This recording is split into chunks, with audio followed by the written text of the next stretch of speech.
Curious Creatures in Zoology. By John Ashton. Curious Creatures.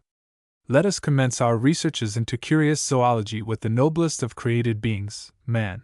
And if we may believe Darwin, he must have gone through many phases and gradual mutations before he arrived at his present proud position of master and conqueror of the world. This philosopher does not assign a high place in the animal creation to proud man's progenitor, and we ought almost to feel thankful to him for not going further back. He begins with man as an ascidian, which is the lowest form of anything of a vertebrate character, with which we are acquainted, and he says thus, in his Descent of Man.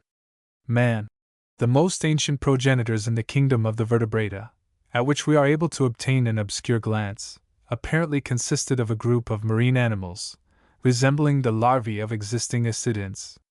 These animals probably gave rise to a group of fishes, as lowly organized as the lancelet, and from these the ganoids, and other fishes like the lepidosiren, must have been developed. From such fish a very small advance would carry us on to the amphibians. We see that birds and reptiles were once intimately connected together, and the monotremata now, in a slight degree, connect mammals with reptiles. But no one can, at present, say by what line of descent the three higher and related classes, namely, mammals, birds, and reptiles, were derived from either of the two lower vertebrate classes, namely, amphibians and fishes. In the class of mammals, the steps are not difficult to conceive which led from the ancient monotremata to the ancient marsupials, and from these to the early progenitors of the placental mammals. We may thus ascend to the Lemuridae, and the interval is not wide from these to the Simiadae. The Simiadae then branched off into two great stems, the New World and Old World monkeys, and from the latter, at a remote period, man, the wonder and glory of the universe, proceeded.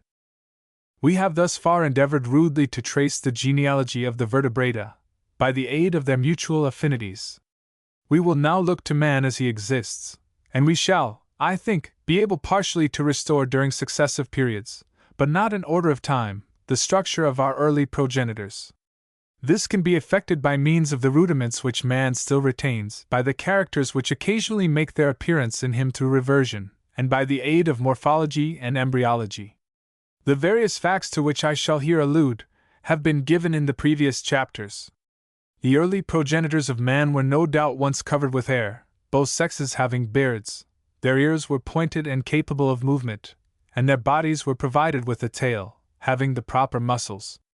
Their limbs and bodies were also acted on by many muscles, which now only occasionally reappear, but are normally present in the quadrumana. The foot, judging from the great toe in the fetus, was then prehensile, and our progenitors, no doubt, were arboreal in their habits, frequenting some warm, forest-clad land. The males were provided with great canine teeth, which served them as formidable weapons. In fact, as Mortimer Collins satirically, yet amusingly, wrote, ape, wrist, man, positivist. The accompanying illustration, which seems to embody all the requirements of Darwin, as representing our maternal progenitor, is from an old book by Jonas Zahn, published in 1696, and there figures as Orangutangs. Darwin says that the men of the period wore tails, and if they were no longer than that in this illustration, which is copied from the same book, they can hardly be said to be unbecoming. Still, that is a matter for taste. They are certainly more graceful than if they had been rat-like, or like a greyhound, or toy terrier. Many old authors speak of tailed men in Borneo and Java, and not only were men so adorned, but women. Peter Martyr says that in a region called Nzaganin, there is a tailed race. These labored under the difficulty of being unable to move them like animals, but as he observes, they were stiff like those of fishes and crocodiles, so much so, that when they wanted to sit down, they had to use seats with holes in them. Ptolemy and Ctesias speak of them, and Pliny says there were men in Ceylon who had long hairy tails, and were of remarkable swiftness of foot. Marco Polo tells us, "Now you must know that in this kingdom of Lambri there are men with tails. These tails are of a palm in length, and have no hair on them. These people live in the mountains, and are a kind of wild men. Their tails are about the thickness of a dog's." Many modern travelers have heard of hairy and tailed people in the Malay archipelago, And Mr. St. John, writing of Borneo, says that he met with a trader who had seen and felt the tails of a race which inhabited the northeast coast of the island. These tails were about 4 inches long, and so stiff that they had to use perforated seats. The Chinese also declare that in the mountains above Canton there is a race of tailed men. M. de Curay wrote about the Nyams, tailed men, who, he says, are living in Abyssinia or Nubia, having tails at least 2 inches long. We all know the old Lord Monboddo's theory that mankind had originally tails. Nay, he went further, and said that some were born with them now, a fact which will be partially borne out by any military medical inspecting officer, who in the course of his practice has met with men whose os coccygus has been prolonged, so as to form a pseudo-tail, which would unfit the man for the cavalry, although he would still be efficient as an infantry soldier. 1. Here is a very fine picture from a fresco at Pompeii representing tailed men, or maybe aesthetic young fawns, treading out the vintage. But tailed men are as nothing, compared to the wonderful beings that peopled the earth in bygone times. It seems a pity that there are none of them now living, and that, consequent upon never having seen them, we are apt to imagine that they never existed, but were simply the creatures of the writer's brain. They were articles of belief until comparatively recent times, and were familiar in Queen Elizabeth's time, as we learn from Othello's defense of himself, Act I, Sc. 3. Sc. 3. They were thoroughly believed in, a century or two previously, in connection with geography, and in the Mappa Mundi, one of the earliest preserved English maps, now in Hereford Cathedral, which dates from the very early part of the 14th century. Nearly the whole of the fanciful men hereafter mentioned are portrayed. Sloupert, who wrote in 1572, gives us the accompanying picture of a cyclope, with the following remarks. Pliny places the Cyclopes in the very center of the earth, in Italy and Sicily. And very likely there they might have existed, if we can bring ourselves to believe the very plausible explanation that they were miners, whose lantern, or candle, stuck in cap, was their one eye. At all events we may consider Slooper's picture as somewhat of a fancy portrait.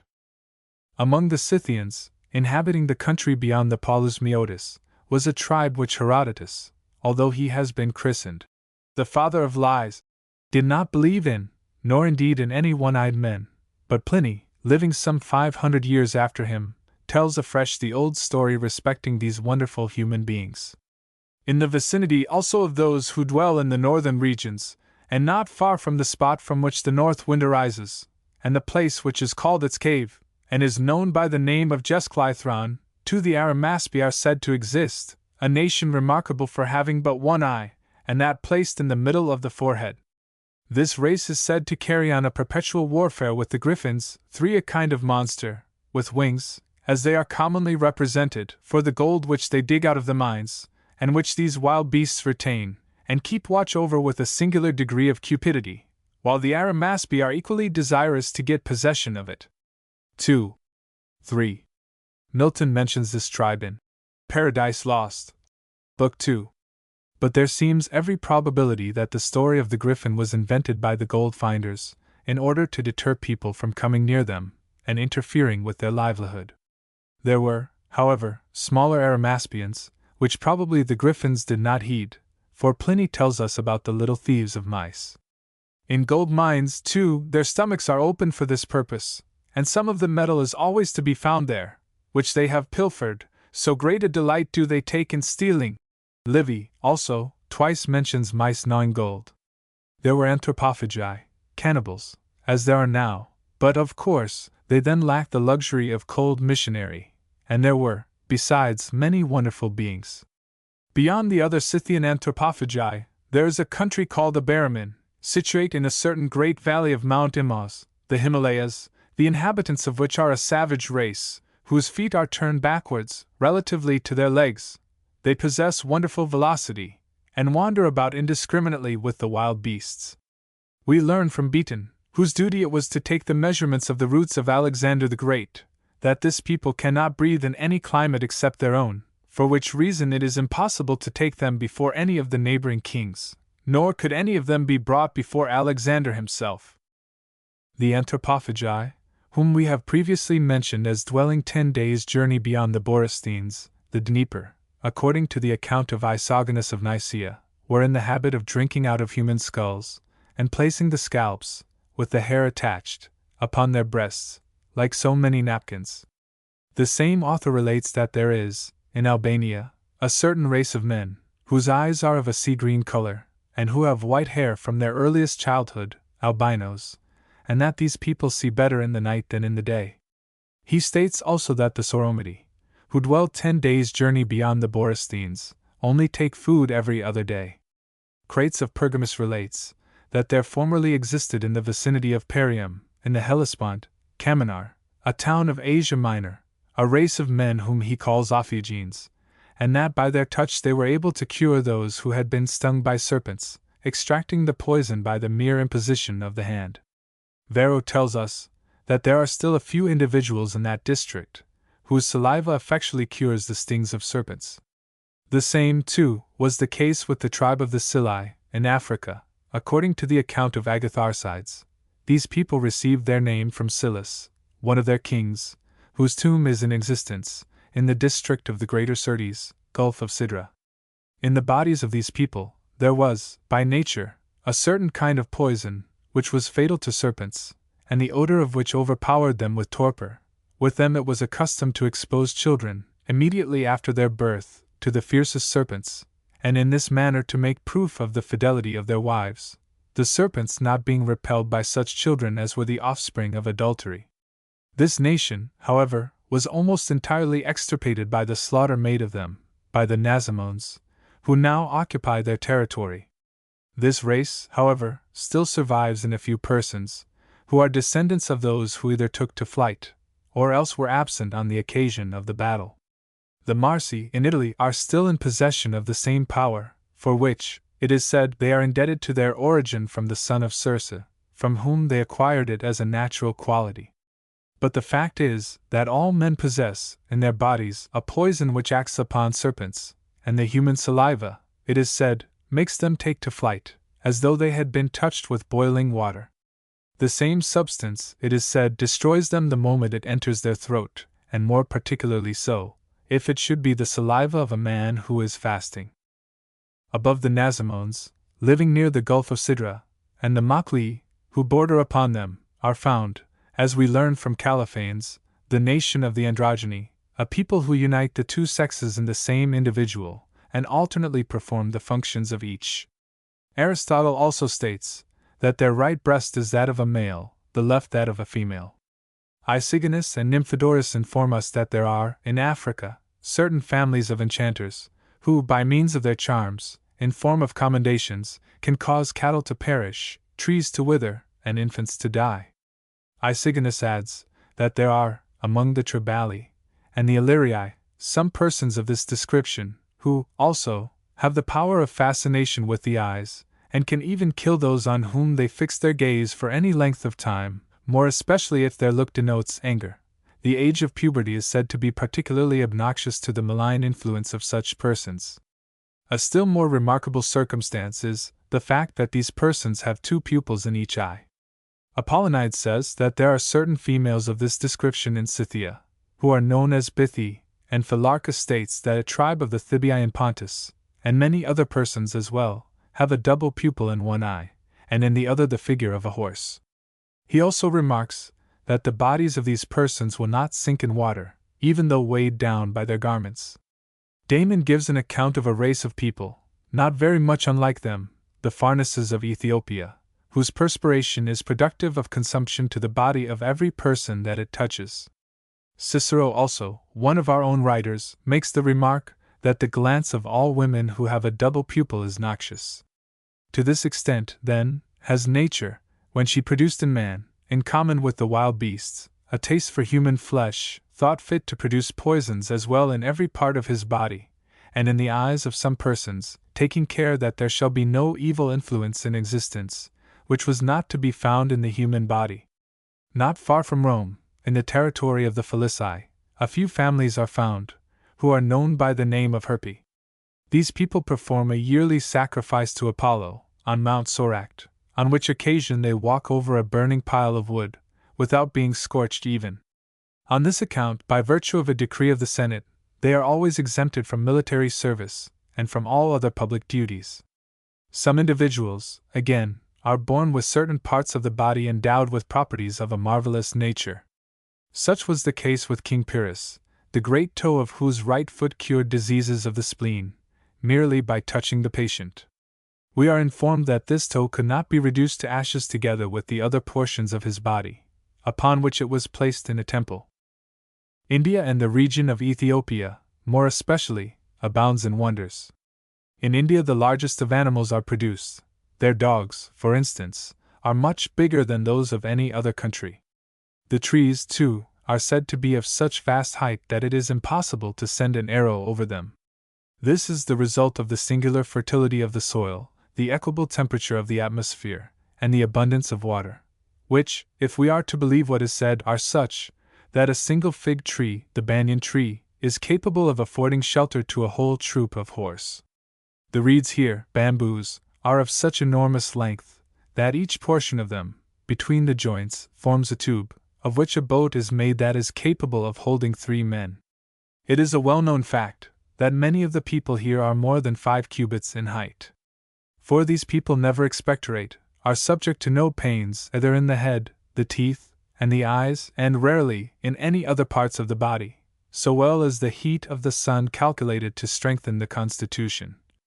According to the account of Megasthenes, dwelling upon a mountain called Nullo, there is a race of men who have their feet turned backwards, with 8 toes on each foot. 4. On many of the mountains again, there is a tribe of men who have the heads of dogs, and clothe themselves with the skins of wild beasts. Instead of speaking, they bark, and furnished with claws, they live by hunting and catching birds.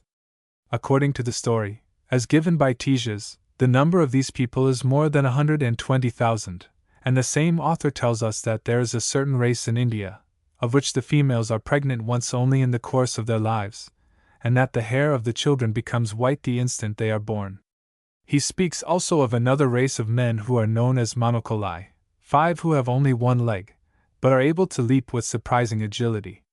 The same people are also called Cyapodi, 6 because they are in the habit of lying on their backs, during the time of extreme heat, and protect themselves from the sun by the shade of their feet. These people, he says, dwell not very far from the troglodyte, dwellers in caves, to the west of whom again there is a tribe who are without necks, and have eyes in their shoulders. 7. 5. 6. 7. Among the mountainous districts of the eastern parts of India, in what is called the country of the Cathoclidae, we find the satyr, an animal of extraordinary swiftness. These go sometimes on 4 feet, and sometimes walk erect. They have also the features of a human being.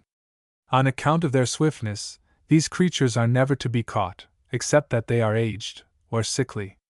Taran gives the name of Coromandii to a nation which dwells in the woods, and have no proper voice. These people screech in a frightful manner, their bodies are covered with hair, their eyes are of a sea-green color, and their teeth like those of a dog. Eudoxus tells us that in the southern parts of India, the men have feet a cubit in length, while the women are so remarkably small that they are called struthpodes. 8. 8. Megasthenes places among the nomades of India a people who are called Suridae. These have merely holes in their faces instead of nostrils, and flexible feet, like the body of the serpent.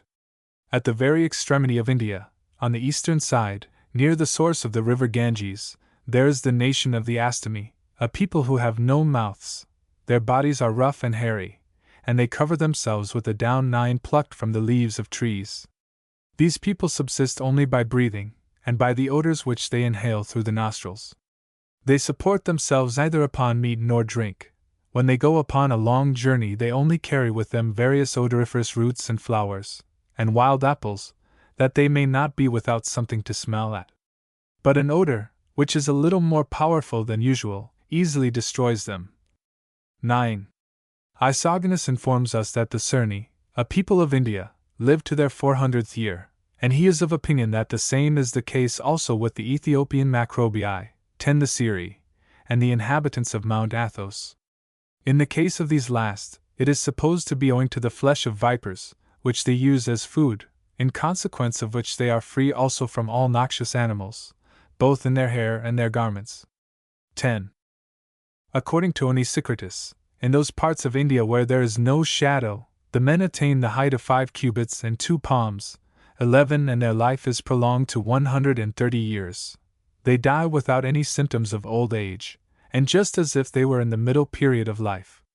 Pergans calls the Indians, whose age exceeds 100 years, by the name of Gymnidi, 12, but not a few authors style them Macrobii. Ctesias mentions a tribe of them, known by the name of Pandor, whose locality is in the valleys, and who live to their 200th year. Their hair is white in youth, and becomes black in old age. On the other hand, there are some people joining up to the country of the Macrobii, who never live beyond their 40th year, and their females have children once only during their lives. This circumstance is also mentioned by Agatharchides, who states, in addition, that they live on locusts, and are very swift of foot. Clitarchus and Megasthenes give these people the name of Mandi, and enumerate as many as 300 villages which belong to them. Their women are capable of bearing children in the 7th year of their age, and become old at 40. 11. 12. Artemidorus states that in the island of Taprobane, Ceylon, life is prolonged to an extreme length, while at the same time the body is exempt from weakness. Among the Kalingi, a nation also of India, the women conceive at 5 years of age, and do not live beyond their 8th year. In other places again, there are men born with long hairy tails, and of remarkable swiftness of foot, while there are others that have ears so large as to cover the whole body. Crates of Pergamus states that the Troglodyte, who dwell beyond Ethiopia, are able to outrun the horse, and that a tribe of the Ethiopians, who are known as the Saboti, exceed 8 cubits in height, 12 feet. There is a tribe of Ethiopian nomads dwelling on the banks of the river Astragus, towards the north, and about 20 days' journey from the ocean. These people are called Menismeni. They live on the milk of the animal which we call cynocephalus, baboon, and rear large flocks of these creatures, taking care to kill the males, except such as they may preserve for the purposes of breeding. In the deserts of Africa, men are frequently seen to all appearance, and then vanish in an instant. 13. It may be said that these descriptions of men are only the belief about the time of the Christian era, when Pliny lived, but it was the faith of centuries, and we find, 1,200 years after Pliny died, Sir John Mandeville confirming his statements, and, as before stated, these wondrous creatures were given in illustrations, both in the Mappa Mundi, and in early printed books. Mandeville writes, "Many divers countries and kingdoms are in Ind, and it is called Ind, of a river that runneth through it, which is called Ind also, and there are many precious stones in that river Ind. And in that river men find ells of triple X foot long, and men why dwell near that river are of evil color, yellow and green. Then there is another eel that men call Dodin, and it is a great eel. In this eel are manner diverse of men why have evil manners, for the father eateth the son, and the son the father, the husband his wife, and the wife her husband. And if it so be that the father be sick, or the mother, or any friend, the son goeth soon to the priest of the law and prayeth him that he will ask of the idol if his father shall die of that sickness, or not.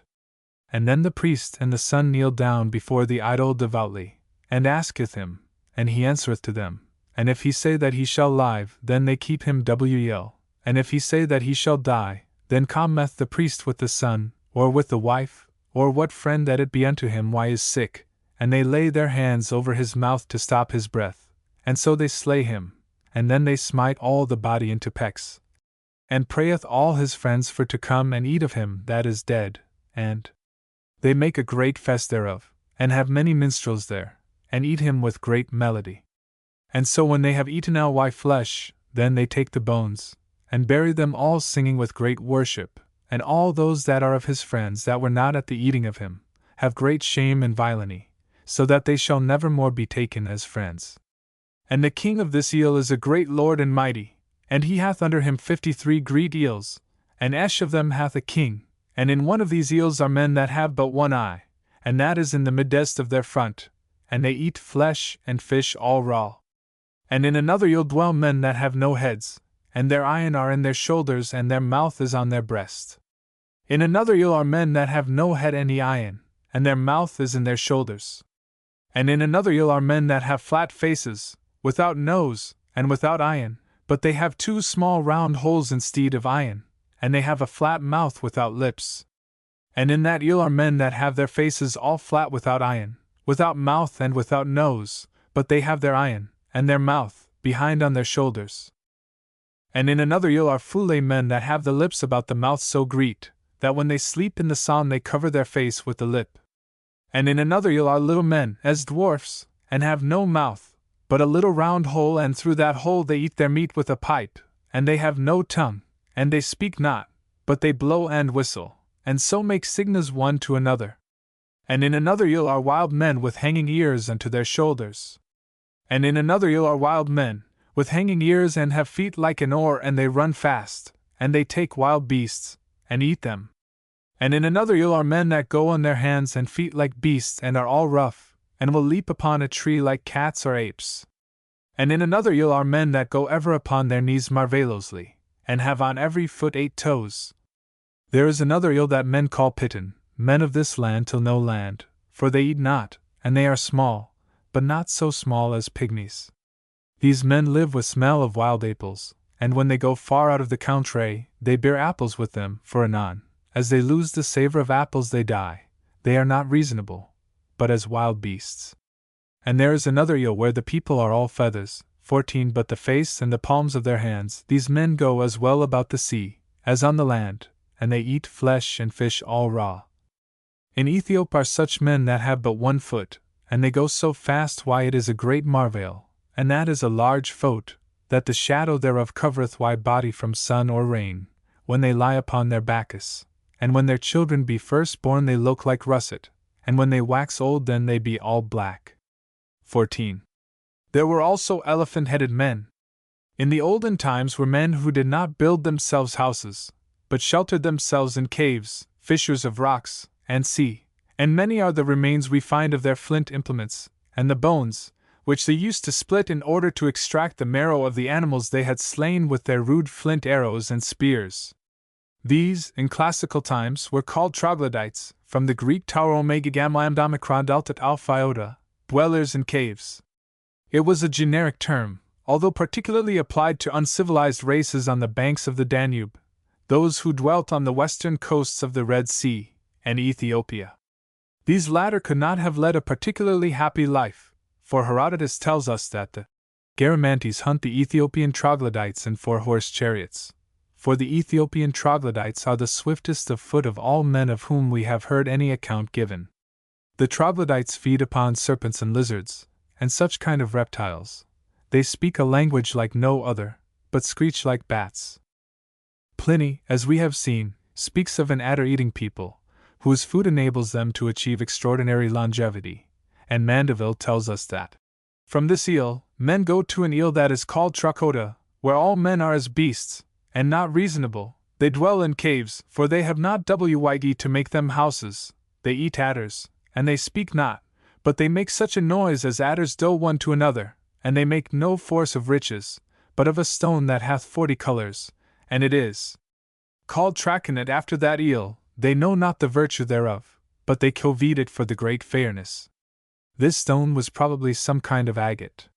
It could not possibly have been a topaz, as some have thought, as the context from Pliny will show. Topazos is a stone that is still held in very high estimation for its green tints. Indeed, when first it was discovered, it was preferred to every other kind of precious stone. It so happened that some troglodytic pirates, suffering from tempest and hunger, having landed upon an island off the coast of Arabia, known as Cydus, when digging there for roots and grass, discovered this precious stone. Such, at least, is the opinion expressed by Archelaus.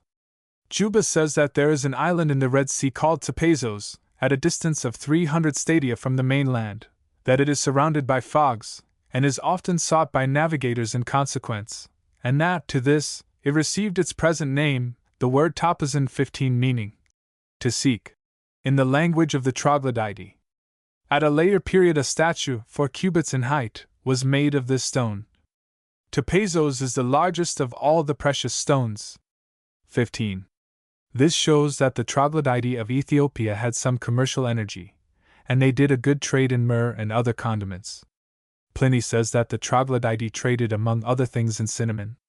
They, after buying it of their neighbors, carry it over vast tracts of sea, upon rafts, which are either steered by rudder nor drawn or impelled by oars or sails.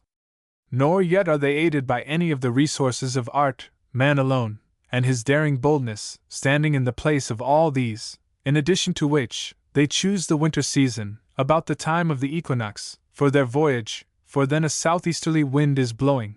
These winds guide them in a straight course from gulf to gulf, and after they have doubled the promontory of Arabia, the northeast wind carries them to a port of the Jabanati, known by the name of Ocilia.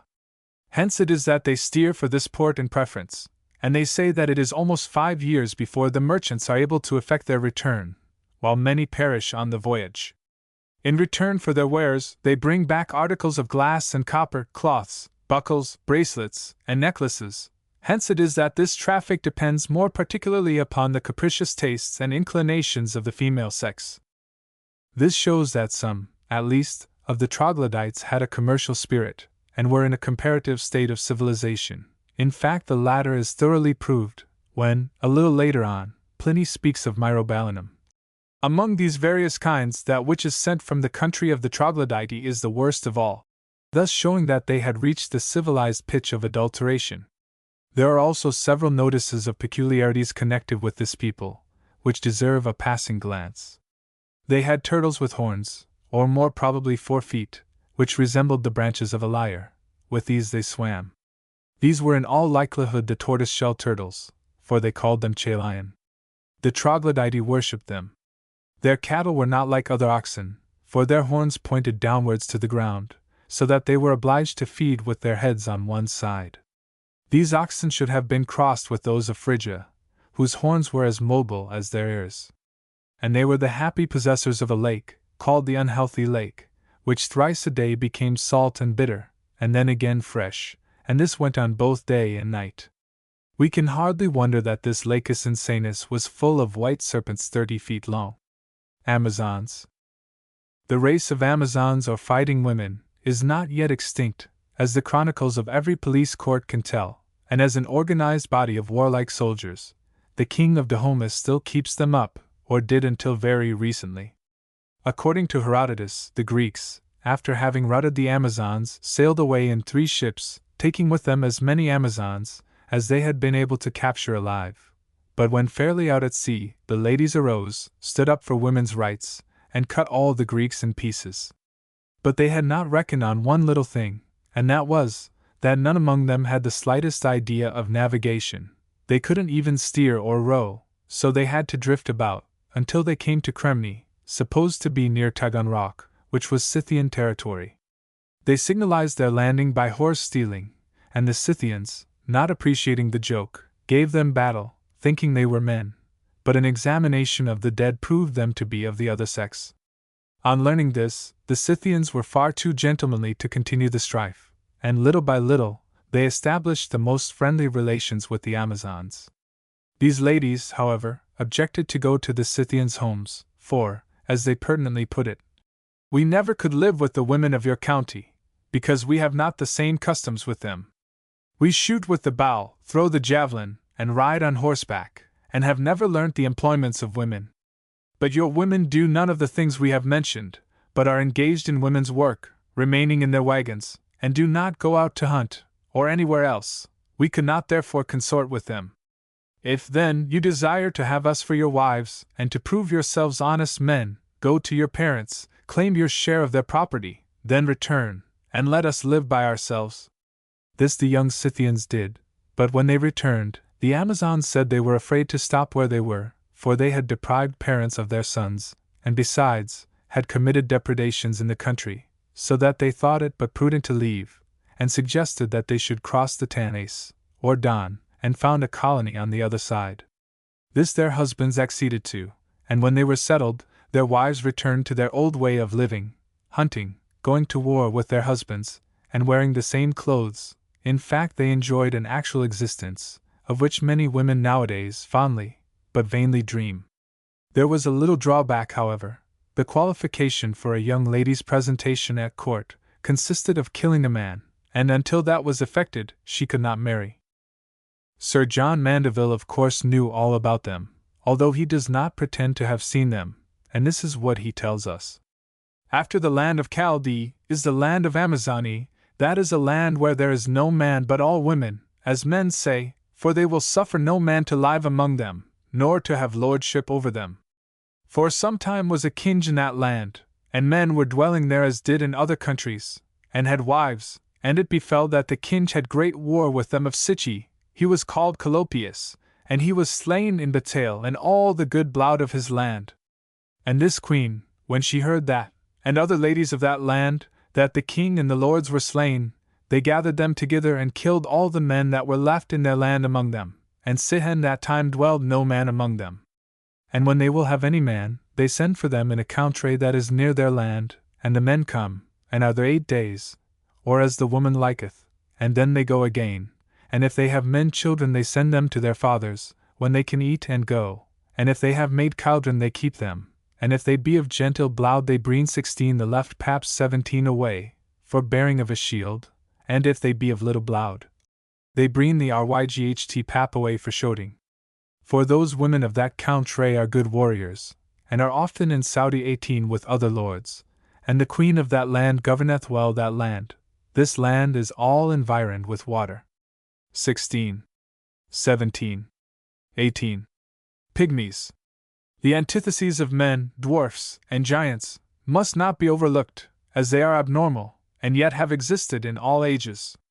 Dwarfs are mentioned in the Bible, Leviticus 21:20, where following the injunction of, "Let him not approach to offer the bread of his God," are mentioned the crook-backed or dwarf. Dwarfs in all ages have been made the sport of royalty, and the wealthy, but it is not of them I write, but of a race called the Pygmies, very small men who were descended from Pygmaeus. They are noted in the earliest classics, for even Homer mentions them in his Iliad b. 3l. 3-6, which Pope translates. Homer also wrote a poem, Pygmageronomachia, about the pygmies and cranes. The accompanying illustration is from a fresco at Pompeii. Aristotle says that they lived in holes under the earth, and came out in the harvest time with hatchets, to cut down the corn, as if to fell a forest, and went on goats and lambs of proportionable stature to themselves to make war against certain birds, called cranes by some, which came there yearly from Scythia to plunder them. Pliny mentions them several times, but especially in b. 7 c. 2.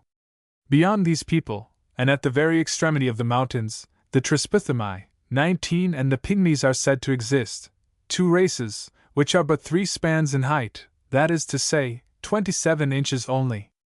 They enjoy a salubrious atmosphere, and a perpetual spring, being sheltered by the mountains from the northern blasts. It is these people that Homer has mentioned as being waged war upon by cranes. It is said that they are in the habit of going down every spring to the seashore, in a large body, seated on the backs of rams and goats, and armed with arrows, and there destroy the eggs and the young of those birds, that this expedition occupies them for the space of 3 months, and that otherwise it would be impossible for them to withstand the increasing multitudes of the cranes. Their cabins, it is said, are built of mud, mixed with feathers and egg shells. 19. Mandeville thus describes them.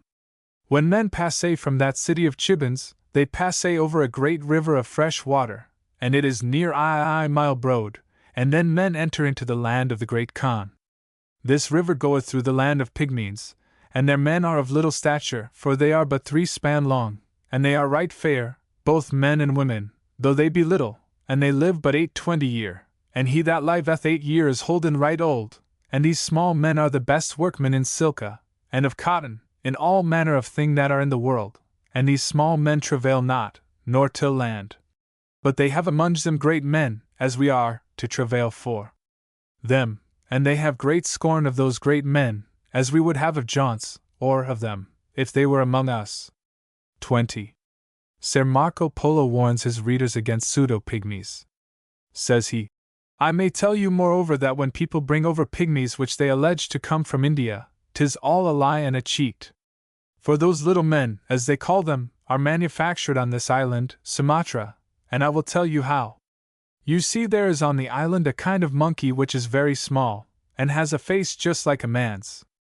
They take these, and pluck out all the hair, except the hair of the beard, and on the breast, and then dry them, and stuff them, and daub them with saffron, and other things, until they look like men.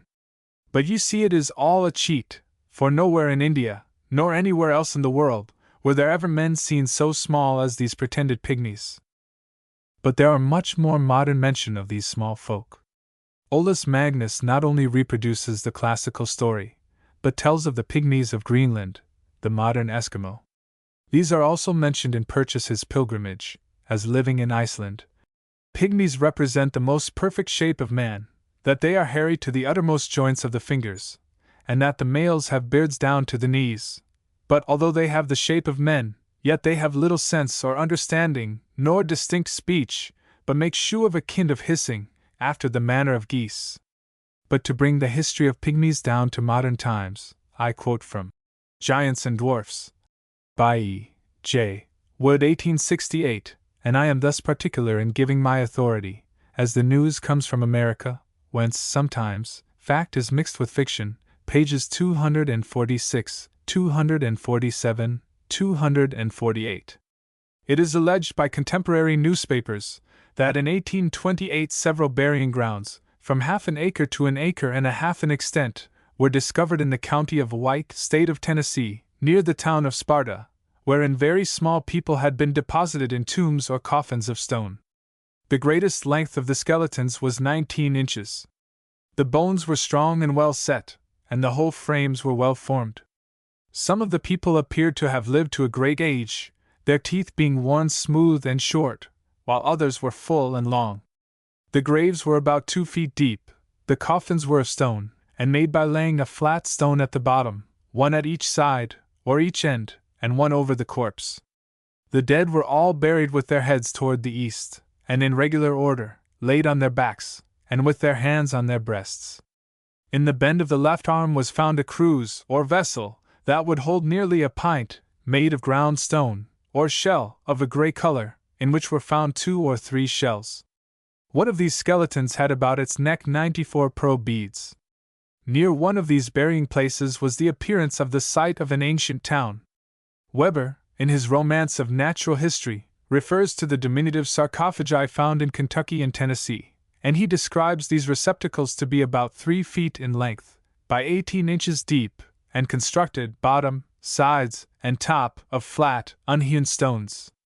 These he conjectures to be the places of sepulture of a pygmy race, that became extinct at a period beyond reach even of the tradition of the so-called Indian Aborigines.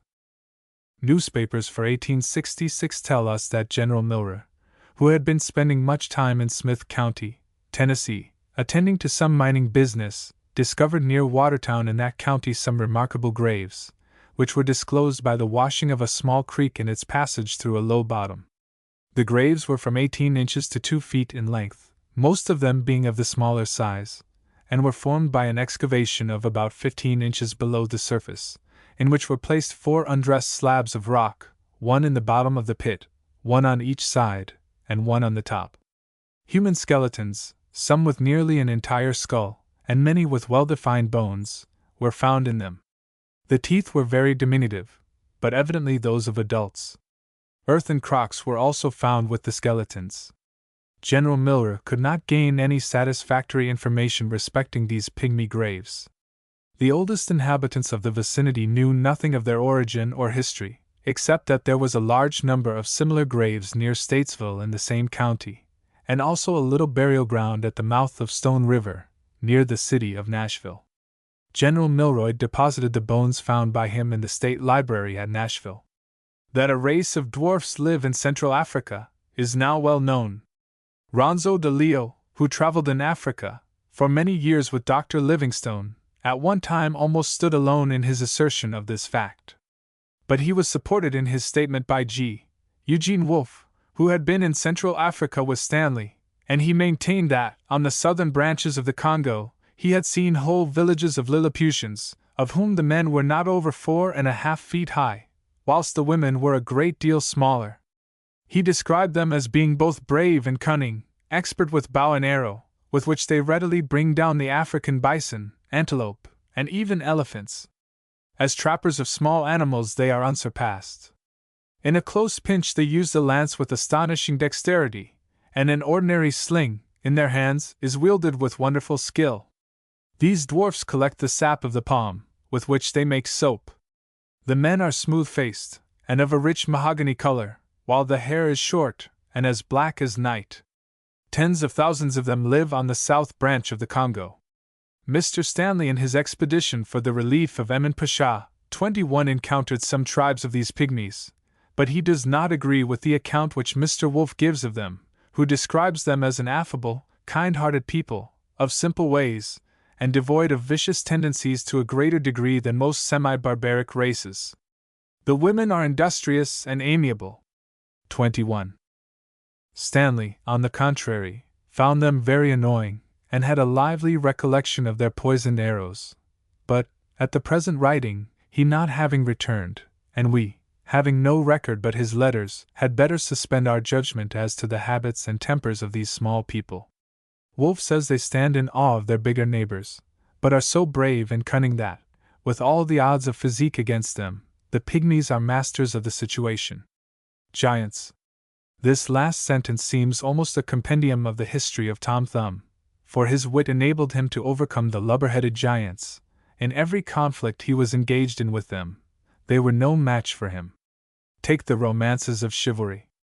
Pacolet, and all the dwarfs, were endowed with acute wits, and there was very little they could not compass. But the giants, their ultimate fate was always to be slain by some knight, and their imprisoned knights and damsels set free. A dwarf was a cleanly liver, but a giant was turbulent, quarrelsome, lustful, and occasionally cannibal. Fum was the type of colossal man, and, as it is quite a pleasure to whitewash their characters in these respects, I hasten to do so before further discoursing on the subject of these great men. It is Olaus Magnus who thus tells us. That most famous writer of the Danish affairs, Saxo, alleged before, and who shall be often alleged hereafter, saith, that amongst other mighty strong men in the north, who were as great as giants, there was one Starkatyrus the Vestus, whose admirable and heroic virtues are so worthily extolled by him, that there was scarce any like him in those days in all Europe, or in the whole world, or hardly are now, or ever shall be. And amongst other virtues he ascribes to that high-spirited man, he mentions his sobriety, which is principally necessary for valiant men, and I thought fit to annex that peculiarly to this relation, that we may, as in a glass, see more clearly the luxury of this lustful age. For, as the same Saxo testifies, that valiant Starkatyrus loved frugality, and loved not immoderate dainties. Always neglecting pleasure, he respected virtue, imitating the antient manner of continency, and he desired a homely provision of his diet.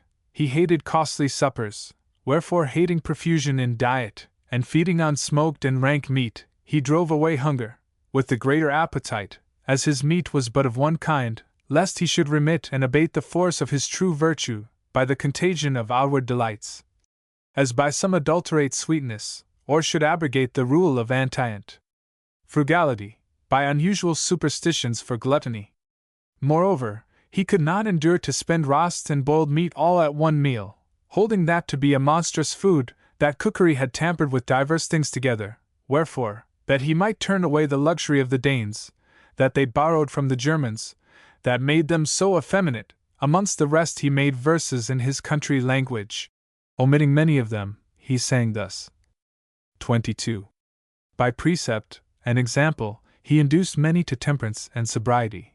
But, in spite of his moderation in food and drink, he was a most outrageous pirate and berserker.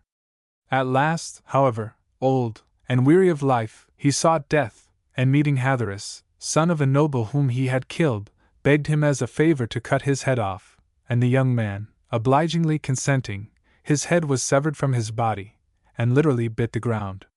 There are records of many more northern giants, but none of so edifying a life as Starkatyrus.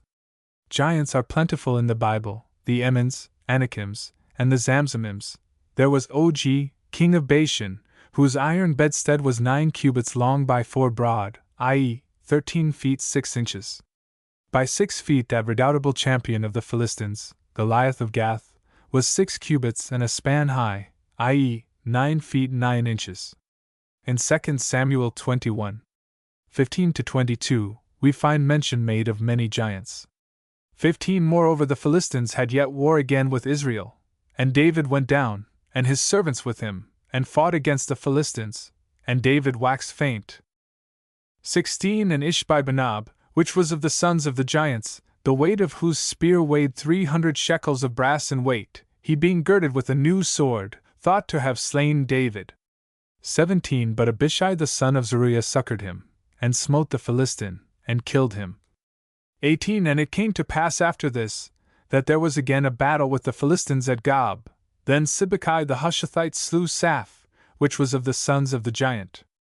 19 And there was again a battle in Gob with the Philistines, where Elhanan the son of Jeroregim, a Bethlehemite, slew the brother of Goliath the Gittite, the staff of whose spear was like a weaver's beam. 20 And there was yet a battle in Gath, where was a man of great stature, and on every foot 6 toes, 24 in number, and he also was born to the giant. 21 And when he defied Israel, Jonathan the son of Shimea, the brother of David, slew him.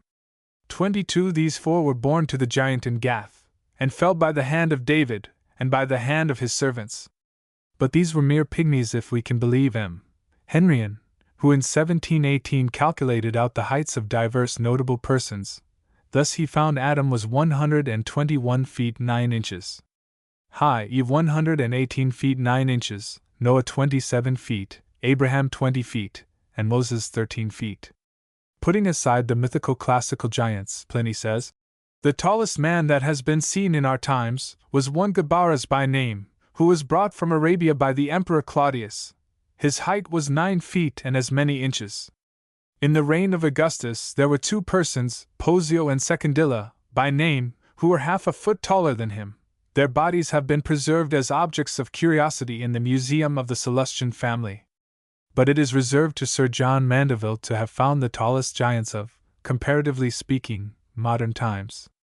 And beyond that valley is a great eel, where people as great as giants of 28 foot long, and they have no clothing but beasts' nests that hang on them, and they eat no bread, but flesh raw, and drink milk, and they have no houses, and they ate gladlier flesh of men than other, and men say to us that beyond that eel is an eel where are greater giants as XLV or L foot long, and some said L cubits long. 75 feet, but I saw them not, and among those giants are great sheep, and they bear great wall. These sheep have I seen many times. Early men. On the antiquity of man it is impossible to speculate, because we have no data to go upon. We know that his earliest existence, of which we have any cognizance, must have been at a period when the climate and fauna of the western continent was totally different to their present state. Then roamed over the land the elephant, rhinoceros, hippopotamus, the bos primigenius, the reindeer, the cave bear, the brown and the Arctic bears, the cave hyena, and many other animals now quite extinct. We know that man then existed, because we find his handiwork in the shape of manufactured flint implements, mixed with the bones of these animals, and occasionally, with them human remains have been found, but, as yet, no perfect skull has been found. There were 2 types of man, the dolichocephalus, or long-headed, and the brachycephalus, or round-headed, and of these, the long-headed were of far greater antiquity. All we can do is to classify man's habitation of this earth, as well as we can, under certain well-defined and known conditions. Thus, that called the Stone Age must be divided into 2 parts, that of the roughly chipped flint implements, which is designated the Paleolithic period, and that of the polished and carefully finished stone arms and implements, which necessarily show a later time and a higher state of civilization, which is called the Neolithic period. The next stage is that of bronze, when man had learned to smelt metals and make molds, showing a great advance, and finally, the Iron Age, in which man had subdued the sterner metal to his will, and this age immediately precedes history. The cave men were of undoubted antiquity, and were hunters of the wild beasts that then overran Western Europe, and who split the bones of those animals which they slew in order to obtain the marrow.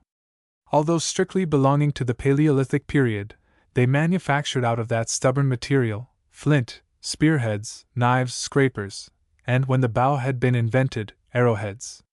Nor were they deficient in the rudiments of art, as some tracings and carvings on pieces of the horns of slaughtered animals clearly show.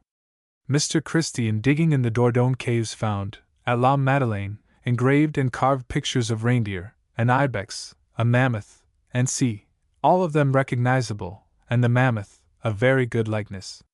This was incised on a piece of mammoth tusk.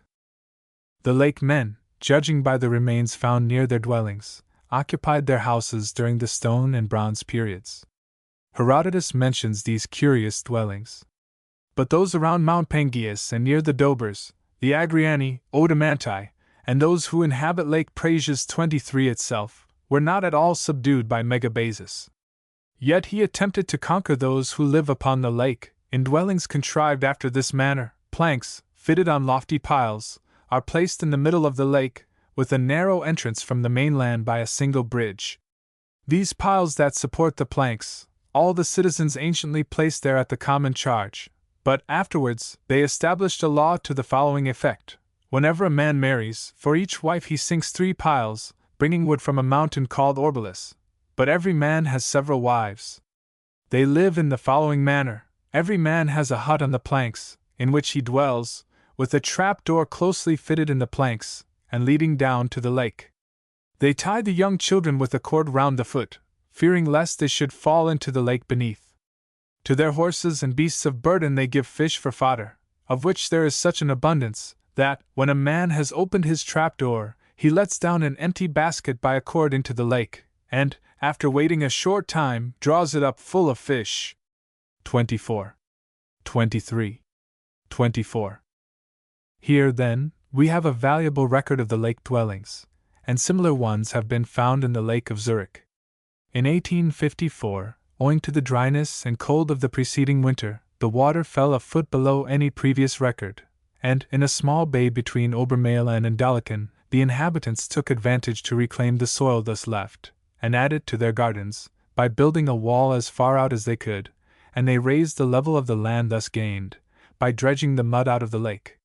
In the course of dredging they found deer horns, tiles, and various implements, and the attention of an antiquary having been directed to this find, he concluded that it was the site of an ancient lake village.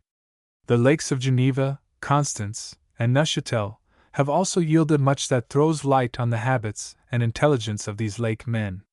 They wove, they made pottery, they grew and parched corn, nay, they ground it, and made biscuits, they ate apples, raspberries, blackberries, strawberries, hazel and beech nuts, and peas. They evidently fed on cereals, fruit, fish, and the flesh of wild animals, for bones of the following animals have been found: brown bear, badger, marten, pine marten, polecat, wolf, fox, wild cat, beaver, elk, urus, bison, stag, roe deer, wild boar, marsh boar, whilst their domestic animals were the boar, horse, ox, goat, sheep, and dog.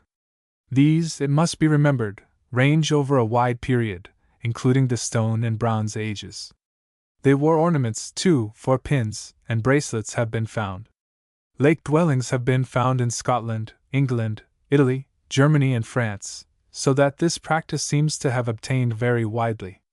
In Ireland they made artificial islands in the lakes, called crannogs, on which they erected their dwellings. Piled dwellings now exist, and are inhabited in many parts of the world. We have other traces of prehistoric man in the shell mounds, chockermattings, or kitchen middens, which still exist in Denmark, and have been found in Scotland on the shores of the Moray Firth and Loch Spiny, in Cornwall and Devon, at St. Valery at the mouth of the Somme, in Australia, Tierra del Fuego, the Malay Peninsula, the Andaman Islands, and North and South America, showing a very wide range.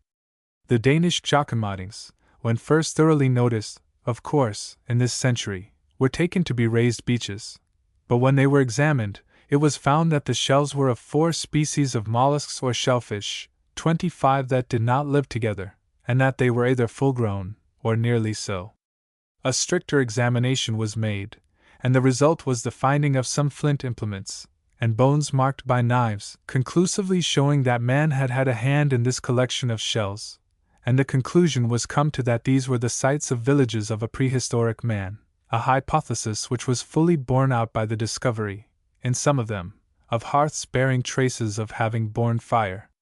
Thus, then, these refuse heaps were clearly the work of a very ancient race, so poor and backward as to be obliged to live on shellfish, and these mounds were made by the shells which they threw away. 25. We can find a very great analogy between them and the Tierra del Fuegians, when Darwin visited them, while with the surveying ship's Adventure and Beagle, a voyage which took from 1832 to 1836. And when we read the following extracts from Darwin's account of the expedition, we can fancy we have before us a vivid picture of the makers of the kitchen middens. The inhabitants, living chiefly upon shellfish, are obliged constantly to change their place of residence, but they return at intervals to the same spots, as is evident from the pile of old shells, which must often amount to some tons in weight. These heaps can be distinguished at a long distance by the bright green color of certain plants which invariably grow on them. The Fuegian wigwam resembles, in size and dimensions, a haycock. It merely consists of a few broken branches stuck in the ground, and very imperfectly thatched on one side, with a few tufts of grass and rushes. The whole cannot be so much as the work of an hour, and it is only used for a few days. At a subsequent period, the Beagle anchored for a couple of days under Wollaston Island, which is a short way to the northward. While going on shore, we pulled alongside a canoe with 6 Fuegians. These were the most abject and miserable creatures I anywhere beheld. On the east coast, the natives, as we have seen, have guanaco cloaks, and on the west they possess sealskins. Amongst the central tribes the men generally possess an otter skin, or some small scrap about as large as a pocket handkerchief, which is barely sufficient to cover their backs as low down as their loins. It is laced across the breast by strings, and according as the wind blows, it is shifted from side to side. But these Fuegians in the canoe were quite naked, and even one full-grown woman was absolutely so. It was raining heavily, and the fresh water, together with the spray, trickled down her body. These poor wretches were stunted in their growth, their hideous faces bedaubed with white paint, their skins filthy and greasy, their hair entangled, their voices discordant, their gestures violent and without dignity. Viewing such men, one can hardly make oneself believe they are fellow creatures and inhabitants of the same world. At night, 5 or 6 human beings, naked, and scarcely protected from the wind and rain of this tempestuous climate, sleep on the wet ground, coiled up like animals.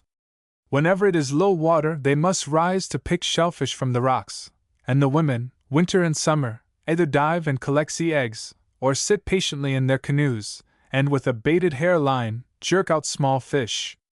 If a seal is killed, or the floating carcass of a putrid whale discovered, it is a feast. Such miserable food is assisted by a few tasteless berries and fungi. Nor are they exempt from famine, and, as a consequence, cannibalism accompanied by parricide. This I believe to be as faithful a picture as can be drawn of the makers of the shell mounds. But in Denmark, although shells formed by far the major part of these middens, yet they ate other fish, the herring, dorse, dab, and eel. Birds also were not despised by them, bones of swallows, the sparrow, stork, capercailzie, ducks, geese, wild swans, and even of the great auk, now extinct, have been found. Then of beasts they ate the stag, roe deer, wild boar, urus, dog, fox, wolf, marten, otter, lynx, wild cat, hedgehog, bear, and mouse, beside which they lived on the seal, porpoise, and water rat. Owing to the almost total absence of polished implements, and yet the fact being that portions of 1 or 2 have been found, the makers of these chakamatings are classed as belonging to the later Paleolithic period. Of the Bronze and Iron Ages there is no necessity to write. Men were emerging from their primeval barbarity, and all the gentle arts, though undeveloped, were nascent. Men who could smelt metals, and mold, and forge them, cannot be considered as utter barbarians, such as were the long-headed men, with their chipped flint implements and weapons. Wild men. Sometimes a specimen of humanity has got astray in infancy, and has been dragged up somehow in the woods, like Caspar Hauser and Peter the Wild Boy, and fiction supplies other instances, such as Romulus and Remus, Orson, and C. Some of them were credited with being hairy, as are the accompanying wild man and woman, as they are portrayed in John Slewper's book, where they are thus described. When Caesar came to Britain for the second time, he found the Britons, although to a great extent civilized, having cavalry and charioteers, so many of the latter that Cassivellaunus left about 4,000 to watch the Romans, and knowing the art of fortification, yet in themselves, only just emerging from utter barbarism. The coloring and shaving of themselves showed that they had vanity, and were making, after their fashion, the most of their personal charms. Caesar Book v. 14 writes, "Of all these tribes, by far the most civilized are those who inhabit Kent, which district is altogether maritime, nor do they differ much from the Gallic customs. Most of those in the interior do not sow corn, but live on flesh and milk, and are clad in skins. All the Britons, in truth, dye themselves with woad, which produces a bluish color, and on this account they are of a more frightful aspect in battle. They have flowing hair, and every part of the body shaved, except the head and the upper lip. 10, and even 12 of them have wives in common between them, and chiefly brothers with brothers, and fathers with sons. But if there is any offspring, they are considered to be the children of those by whom each virgin was first espoused." Hairy men. If, as we may conjecture from the above, the ancient Briton was a rugged man, o'ergrown with hair, his full-dress toilette must have occupied some time. But extreme hairiness in human beings is by no means singular, and very many cases are recorded in medical books. Many of us may remember the Spanish dancer, Julia Pastrana, whose whole body was hairy, and who had a fine beard. She had a child on whom the hair began to grow, like its mother, and but a few years back, there was a hairy family exhibited in London, their faces being covered with hair, as is the case of the Puella Pelosa, or hairy girl, given by Aldrovandus in his Monstrorum Historia. She was aged 12 years, and came from the Canary Isles, together with her father, aged 40, her brother, 20, and her sister, 8, all as hairy one as the other. They were brought over by Marius Caecilius, and first shown at Bologna, so that this is no doubt a faithful likeness, as Aldrovandus lived and died in that city. He gives other examples, but not so well authenticated as this. There were 2 wonderful hairy people at Ava, in Burma, who are described by 2 most trustworthy eyewitnesses, John Crawford, in his Journal of an Embassy from the Governor-General of India to the Court of Ava, and in 1855 by Captain Henry Yule, in his Narrative of the Mission sent by the Governor-General of India to the Court of Ava. They were father and daughter, respectively named Shumayan and Mahoon. The father may strictly be said to have had neither eyelashes, eyebrows, nor beard, because the whole of his face, including the interior and exterior of his ears, were covered with long silky silvery gray hair. His whole body, except his hands and feet, was covered with hair of the same texture and color as that now described, but generally less abundant. It was most plentiful over the spine and shoulders, where it was 5 inches long, over the breast, about 4 inches, and was most scanty on the arms, legs, thighs, and abdomen. Of the daughter, Captain Yule writes, "The whole of Mafflin's face was more or less covered with hair. On a part of the cheek, and between the nose and mouth, this was confined to a short down, but over all the rest of the face was a thick silky hair of a brown color, paling about the nose and chin, 4 or 5 inches long. At the alley of the nose, under the eye, and on the cheek-bone this was very fully developed, but it was in, and on, the ear, that it was most extraordinary. Except the upper tip, no part of the ear was visible. All the rest was filled and veiled with a large mass of silky hair, growing apparently out of every part of the external organ, and hanging a pendant lock to a length of 8 or 10 inches.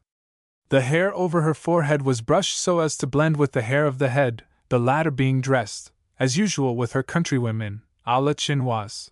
It was not so thick as to conceal her forehead. The nose, densely covered with hair, as no animal's is, that I know of, and with long locks curving out, and pendant like the wisps of a fine skydarrier's coat, had a most strange appearance. The beard was pale in color, and about 4 inches in length, seemingly very soft and silky. Mahoon, when Captain Yule saw her, had 2 children, one, the eldest, perfectly normal, the other, who was very young, was evidently taking after its mother. The Ainos, an aboriginal tribe in the north of Japan, who are looked down upon by the Japanese as dogs, have always been reputed as being covered with hair. Mr. W. Martin would read a paper before the Ethnological Society of London 26 respecting them, and he said, Esau himself could not have been a more hairy man than are these Ainos. The hair forms an enormous bush, and it is thick and matted. Their beards are very thick and long, and the greater part of their face is covered with hair which is generally dark in color. They have prominent foreheads, and mild, dark eyes, which somewhat relieve the savage aspect of their visage. Their hands and arms, and indeed the greater part of their bodies, are covered with an abnormal profusion of hair. 26. This, however, has been questioned, notably by Mr. Barnard Davis, whose paper may be read in the third volume of the Memoirs of the Anthropological Society of London, and he quotes from several travelers, to prove that the hairiness of the Ainos had been exaggerated. However, Miss Bird in her Unbeaten Tracks in Japan may fairly be said to have put the subject at rest, for she visited and traveled in the Aino country. She certainly disproves the theory that, as a race, they were hairy, although she confesses that some were, as, for instance, page 232. They wore no clothing, but only one was hairy. And writing from Biratori Yizo, page 255, she says, The men are about the middle height, broad-chested, broad-shouldered, thick-set, very strongly built, the arms and legs short, thick, and muscular, the hands and feet large. The bodies, and especially the limbs of many, are covered with short, bristly hair. I have seen 2 boys whose backs are covered with fur as fine and soft as that of a cat. Again, page 283. The profusion of black hair, and a curious intensity about their eyes, coupled with the hairy limbs and singularly vigorous physique, give them a formidably savage appearance. But the smile, full of sweetness and light, in which both eyes and mouth bear part, and the low, musical voice, softer and sweeter than anything I have previously heard, make me, at times, forget that they are savages at all. The Orang-Outan. Transition from hirsute humanity to the apes is easy and natural, and we need only deal with the simini, which includes the orang, the chimpanzee, and the gorilla. These are the largest apes, and nearest approach to man, but, although they may be tailless, yet there is that short great toe which prevents any acceptation of their humanity. The orang is exclusively an inhabitant of Borneo and Sumatra, and in those 2 islands it may be found in the swampy forests near the coast. It grows to a large size for an ape, about 4 feet 4 inches high, but is neither so large, nor so strong, as the gorilla. Compared with man, its arms seem to be as extravagantly long, as its legs are ridiculously short. When wild, it feeds entirely on vegetable diet, and makes a kind of house, or nest, in trees, interweaving the branches, so as to obtain shelter. They do not stand confinement well, being languid and miserable, but, in their native wildness, they can, if necessity arises, fight well in their own defense. A. R. Wallace, in his Malay Archipelago, The Land of the Orang-Utan and the Bird of Paradise, tells the following story of its combativeness. A few miles down the river there is a Dayak house, and the inhabitants saw a large orang feeding on the young shoots of a palm by the river side. On being alarmed, he retreated towards the jungle, which was close by, and a number of the men, armed with spears and choppers, ran out to intercept him. The man who was in front tried to run his spear through the animal's body, but the orang seized it in his hands, and in an instant got hold of the man's arm, which he seized in his mouth, making his teeth meet in the flesh above the elbow, which he tore and lacerated in a dreadful manner. Had not the others been close behind, the man would have been seriously injured, if not killed, as he was quite powerless, but they soon destroyed the creature with their spears and choppers. The man remained ill for a long time, and never fully recovered the use of his arm. It is called the Simia satyris, probably on its presumed lustfulness, certainly not on account of its resemblance to the satyr of antiquity. Gessner gives us his idea of the orang, presenting us with the accompanying figure of the Cercopithecus, and quotes Cardanus as saying that the Cercopithecus or wild man is singularly made, having the height and form of a man, with legs like man's, and is covered all over with hair. No animal can withstand it, with the exception of man, to whom, when in its own regions, it is not inferior. It loves boys and women. Pliny speaks of the satyr ape thus. Among the mountainous districts of the eastern parts of India, in what is called the country of the Cathocludi, we find the satyr, an animal of extraordinary swiftness. They go sometimes on 4 feet, and sometimes walk erect. They have, also, the features of a human being. On account of their swiftness, these creatures are never to be caught, except when they are aged or sickly. And in another place, he says, the sphingium and the satyr stow away food in the pouches of their cheeks, after which they will take out piece by piece in their hands, and eat it. Topsell has mixed up the Simius satyrus with the classical satyr, having legs and horns like goats, but he evidently alludes to the former in this passage.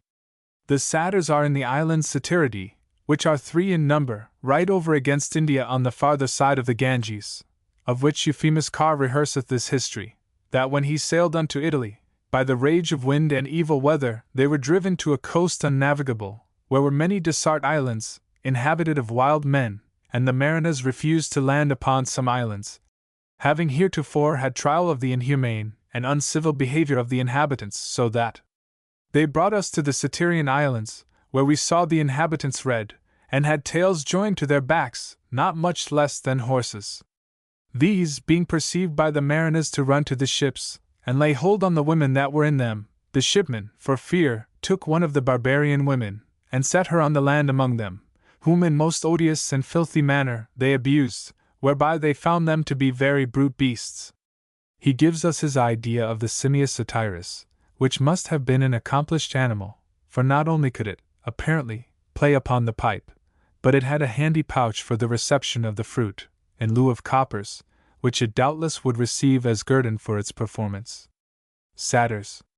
He also mentions and delineates a curious ape which closely resembles the classical satyr. Under the equinoctial, toward the east and south, there is a kind of ape called Egopithecus, an ape like a goat. For there are apes like bears, called Arctopitheci, and some like lions, called Leontopitheci, and some like dogs, called Cynocephali, as is before expressed, and many other which have a mixed resemblance of other creatures in their members. Amongst the rest there is a beast called Pan, who in his head, face, horns, legs, and from the loins downward resembleth a goat, but in his belly, breast, and arms, an ape. Such a one was sent by the king of Indians to Constantine, which, being shut up in a cave or close place by reason of the wildness thereof, lived there but a season, and when it was dead and bowelled, they pulvered it with spices, and carried it to be seen at Constantinople, the which beast having been seen of the ancient Grecians, were so amazed at the strangeness thereof, that they received it for a god, as they did a satyr, and other strange beasts. I have said that Topsell has mixed the ape and the satyr, inextricably, but as his version has the charm of description and anecdote, I give it with little curtailment. As the cynocephali, or baboon apes have given occasion to some to imagine, though falsely, there were such men, so the satyr, a most rare and seldom seen beast, hath occasioned other to think it was a devil, and the poets with their apes, the painters, limners, and carvers, to increase that superstition, have therefore described him with horns on his head, and feet like goats, whereas satyrs have either of both.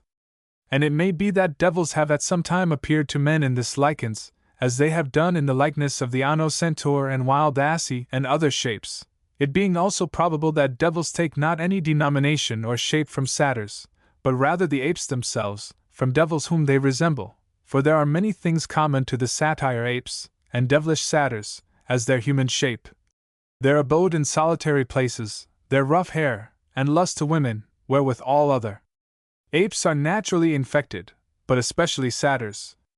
Peradventure the name of satyr is more fitly derived from the Hebrew, ser, esa. 34, whereof the plural is serim, esa. 13, which is interpreted monsters of the desart, or rough hairy fawns, and when isim is put to sir, it signifieth goats. The Chaldeans, for serim, render skedin, that is, evil devils, and the Arabians, lesejathin, that is satanas, the Persians, devin, the Illyrians, devidai, and duas, the Germans, teufel. They which pass through the world, and exercise, dancing, and other sports for Dionysius, were called satyrs, and sometimes titeri, because of their wanton songes, sometimes sileni, although the difference is that the smaller and younger beasts are called satyri, the elder and greater sileni, also Bacchae and Nymphi, wherefore Bacchus is pictured riding in a chariot of vine branches, Silenus riding beside him on an assy, and the Bacchae or satyrs shaking together their stocky javelins and palmers. 27 By reason of their leaping they are called Certi, and the antic or satirical dancing, Sicines, and they also sometimes Sicinisti, sometimes Aegypini, wherefore Pliny reporteth, that among the western Ethiopians there are certain little hills full of the satyric Aegypini, and that, in the night time they use great fires, piping and dancing, with a wonderful noise of timbrels and cymbals. And so also in Atlas amongst the Moors, whereof there was no footing, remnant, or appearance, to be found in the daytime. 27. There are also satyrs in the eastern mountains of India, in the country of the Cartagili, and in the province of the Kamari and Karuti. But the Sabis spoken of before, bred in Ethiopia, are not satyrs, though faced like them, nor the Prasian apes, which resemble satyrs in short beards. There are many kinds of these satyrs better distinguished by names than any properties natural known unto us. Such are the Aegypini, before declared, nymphs of the poets, fauns, Pan and Silene, which, in time of the Gentiles, were worshipped for gods, and it was one part of their religion to set up the picture of a satyr at their doors and gates, for a remedy against the bewitching of envious persons.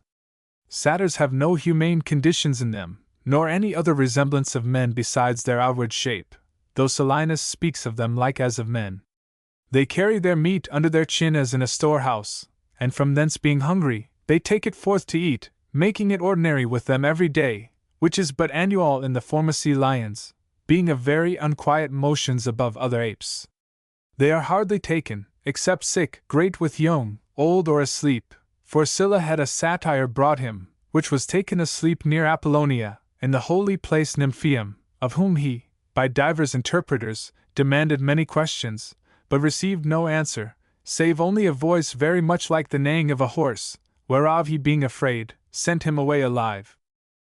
Philostratus telleth another history, how that Apollonius and his colleagues, supping in a village of Ethiopia, beyond the fall of Nilus, they heard a sudden outcry of women calling to one another, some saying, "Take him," others, "Follow him," likewise provoking their husbands to help them. The men presently took clubs, stones, or what came first to hand, complaining of an injury done unto their wives. Now some 10 months before, there had appeared a fearful shew of a satyr, raging upon their women, and had slain 2 of them, with whom he was in love. The companions of Apollonius quaked at the hearing hereof, and Nilus, one of them, swore, by Jove, that they being naked and unarmed, could not be able to resist him in his outrageous lust, but that he would accomplish his wantons as before. Yet, said Apollonius, there is a remedy to quail these wanton leaping beasts, which men say Midas used, for Midas was of kindred to satyrs, as appeared by his ears. This Midas heard his mother say, that satyrs love to be drunk with wine, and then sleep soundly, and after that, be so moderate, mild and gentle, that a man might think they had lost their first nature. Whereupon he put wine into a fountain near the highway, whereof, when the satyr had tasted, he waxed meek suddenly, and was overcome. Now that we think not this a fable, saith Apollonius, let us go to the governor of the town, and inquire of him whether there be any wine to be had that we may offer it to the satyr, whereunto all consented, and they filled 4 great Egyptian earthen vessels with wine, and put it in the fountain where their cattle were wetted. This done, Apollonius called the satyr, secretly threatening him, and the satyr, enraged with the savour of the wine, came, after he had drunk thereof. Now, said Apollonius, let us sacrifice to the satyr, for he sleepeth, and so led the inhabitants to the dens of the nymphs, distant a furlong from the town, and shewed them the satyr, saying, either beat, curse, or provoke him henceforth, and he shall never harm you. It is certain that the devils do many ways delude men in the likeness of satyrs, for, when the drunken feasts of Bacchus were yearly celebrated in Parnassus, there were many sights of satyrs, and voices, and sounding of cymbals heard. Yet it is likely that there are men also like satyrs, inhabiting in some desart places. For S. Yerem, in the life of Paul the Eremite, reporteth that there appeared to S. Anthony an hippocentaur such as the poets describe, and presently he saw, in a rocky valley adjoining, a little man having crooked nostrils, horns growing out of his forehead, and the neither part of his body had goat's feet. The holy man, not dismayed, taking the shield of faith, and the breastplate of righteousness, like a good soldier of Christ, passed toward him, which brought him some fruits of palms as pledges of his peace, upon which he fed in the journey. Which Saint Anthony perceiving, he asked him who he was, and received this answer: I am a mortal creature, one of the inhabitants of this desart, whom the Gentiles, deceived with error, do worship, and call faunae, satyrs, and incubi. I am come in ambassage from our flock, entreating that thou wouldst pray for us unto the common God, who came to save the world. The which words were no sooner ended, but he ran away as fast as any fool could fly. And lest this should seem me false, under Constantine at Alexandria there was such a man to be seen alive, and was a public spectacle to all the world. The carcass thereof, after his death, was kept from corruption by heat, through salt, and was carried to Antioch that the emperor himself might see it. Satyrs are very seldom seen, and taken with great difficulty, as is before said, for there were 2 of these found in the woods of Saxony towards Dacia. In a desart, the female was killed by the darts of the hunters, and the biting of dogs, but the male was taken alive, being in the upper parts like a man, and in the neither parties like a goat, but all hairy throughout. He was brought to be tame, and learned to go upright, and also to speak some words, but with a voice like a goat, and without all reason. The famous learned man George Fabricius shewed me the shape of a monstrous beast that is fit to be joined to the story of satyrs. There was, said he, in the territory of the Bishop of Salzburg, in a forest called Fansburg, a certain four-footed beast, of a yellowish carnation color, but so wild that he would never be drawn to look upon any man, hiding himself in the darkest places, and being watched diligently, would not be provoked to come forth so much as to eat his meat, so that in a very short time it was famished. The hinder legs were much unlike the former, and also much longer. It was taken about the year of the Lord, 1530, whose image being here so lively described, may save us further labor in discoursing of his main and different parts and proportion. The Sphinx.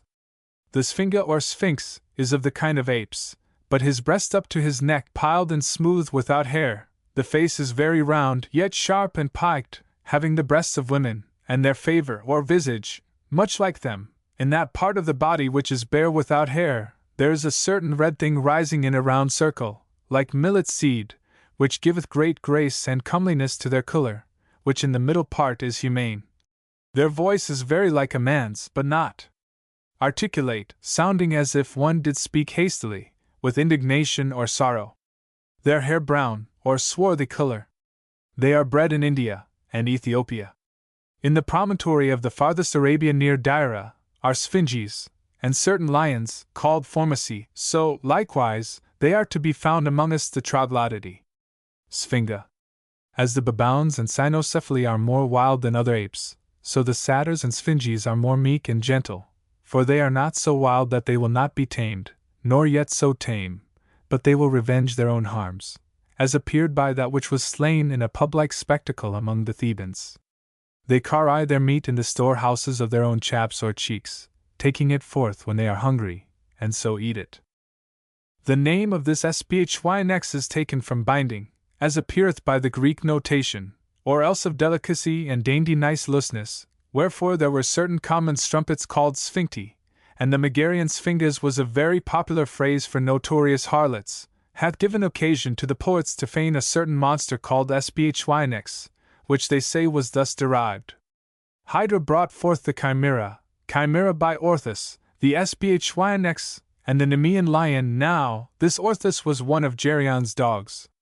This Sphinx they make a treble-formed monster, a maiden's face, a lion's legs, and the wings of a fowl, or, as Ansonius and Varinus say, the face and head of a maid, the body of a dog, the winges of a bird, the voice of a man, the claws of a lion, and the tail of a dragon, and that she kept continually in the Sphinxian mountain, propounding to all travailers that came that way an enigma, or riddle, which was this: what was the creature that first of all goeth on 4 legs, afterwards on 2, and lastly on 3, and all of them that could not dissolve that riddle she presently slew, by taking them, and throwing them down headlong, from the top of a rock. At last Oedipus came that way, and declared the secret, that it was a man, who in his infancy creepeth on all 4, afterward, in youth, goeth upon 2 legs, and last of all, in old age taketh unto him a staff which mocketh him to go, as it were, on 3 legs, which the monster hearing, she presently threw down herself from the former rock, and so she ended. Whereupon Oedipus is taken for a subtle and wise opener of mysteries. But the truth is, that when Cadmus had married an Amazonian woman, called Sbhyonyx, and with her came to Thebes, and there slew Draco their king, and possessed his kingdom, afterwards there was a sister unto Draco called Harmona, whom Cadmus married, Sbhyonyx being yet alive. She, in revenge, being assisted by many followers, departed with great store of wealth into the mountain Sphinxius, taking with her a great dog, which Cadmus held in great account, and there made daily incursions or spoils upon his people. Now enigma, in the Theban language, signifieth an inroad, or warlike incursion, wherefore the people complained in this sort: this Grecian Sphinx robbeth us, in setting up with an enigma, but no man knoweth after what manner she mocketh this enigma. Grecian Sphinx. Enigma. Enigma. Cadmus hereupon made proclamation that he would give a very bountiful reward unto him that would kill Sphinx, upon which occasion the Corinthian Oedipus came unto her, being mounted on a swift courser, and accompanied with some Thebans in the night season, slew her.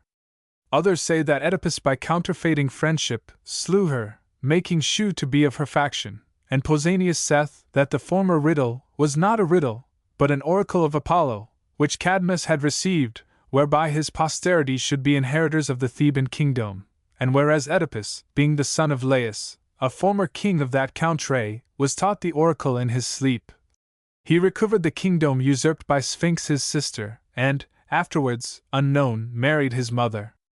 Jocasta.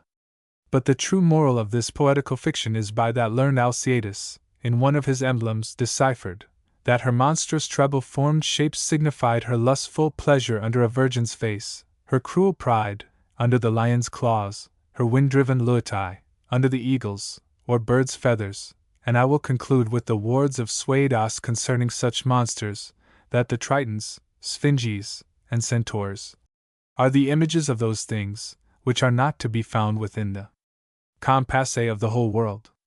Apes.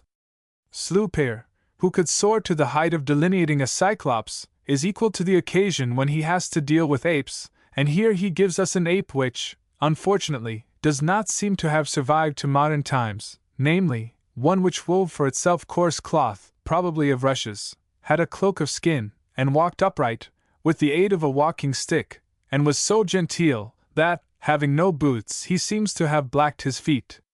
And thus he sings of it. Before quitting the subject of apes, I cannot refrain from noticing another of this genus mentioned by Topsell, and that is the Arctopithecus or bear ape. There is in America a very deformed beast, which the inhabitants call oat or haughty, and the Frenchman Ganon, as big as a great African monkey.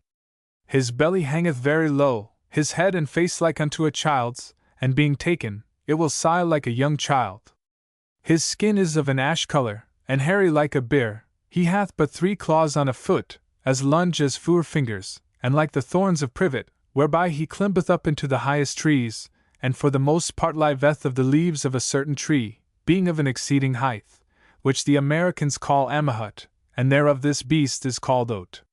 Their tail is about 3 fingers long, having very little hair thereon. It hath been often tried, that though it suffer any famine, it will not eat the flesh of a living man, and one of them was given me by a Frenchman, which I kept alive 26 days, and at the last it was killed by dogs, and in that time when I had set it abroad in the open air, I observed that, although it often rained, yet was that beast never wet. 28 When it is tame, it is very loving to a man, and desirous to climb up to his shoulders, which those naked Americans cannot endure, by reason of the sharpness of his claws. 28. Animal lore. We are indebted to Pliny for much strange animal lore, which, however, will scarcely bear the fierce light of modern investigation.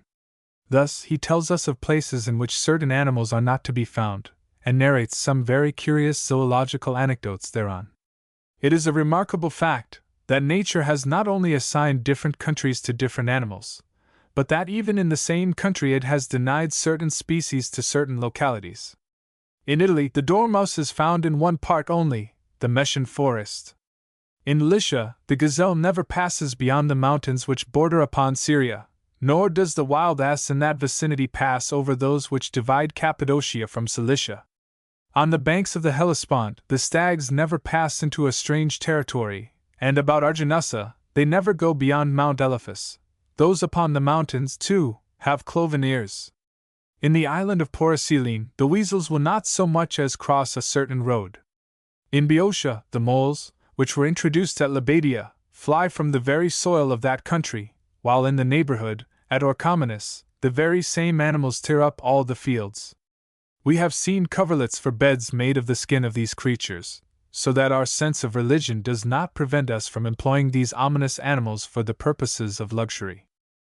When hares have been brought to Ithaca, they die as soon as ever they touch the shore, and the same is the case with rabbits on the shores of the island of Eleusis, while they abound in the vicinity, Spain namely, and the Balearic Isles in Cyrene. The frogs were formerly dumb, and this species still exists, although croaking ones were carried over there from the continent.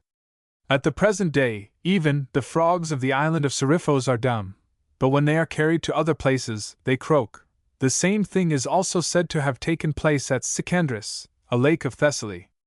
In Italy, the bite of a shrew mouse is venomous, an animal which is not to be found in any region beyond the Apennines.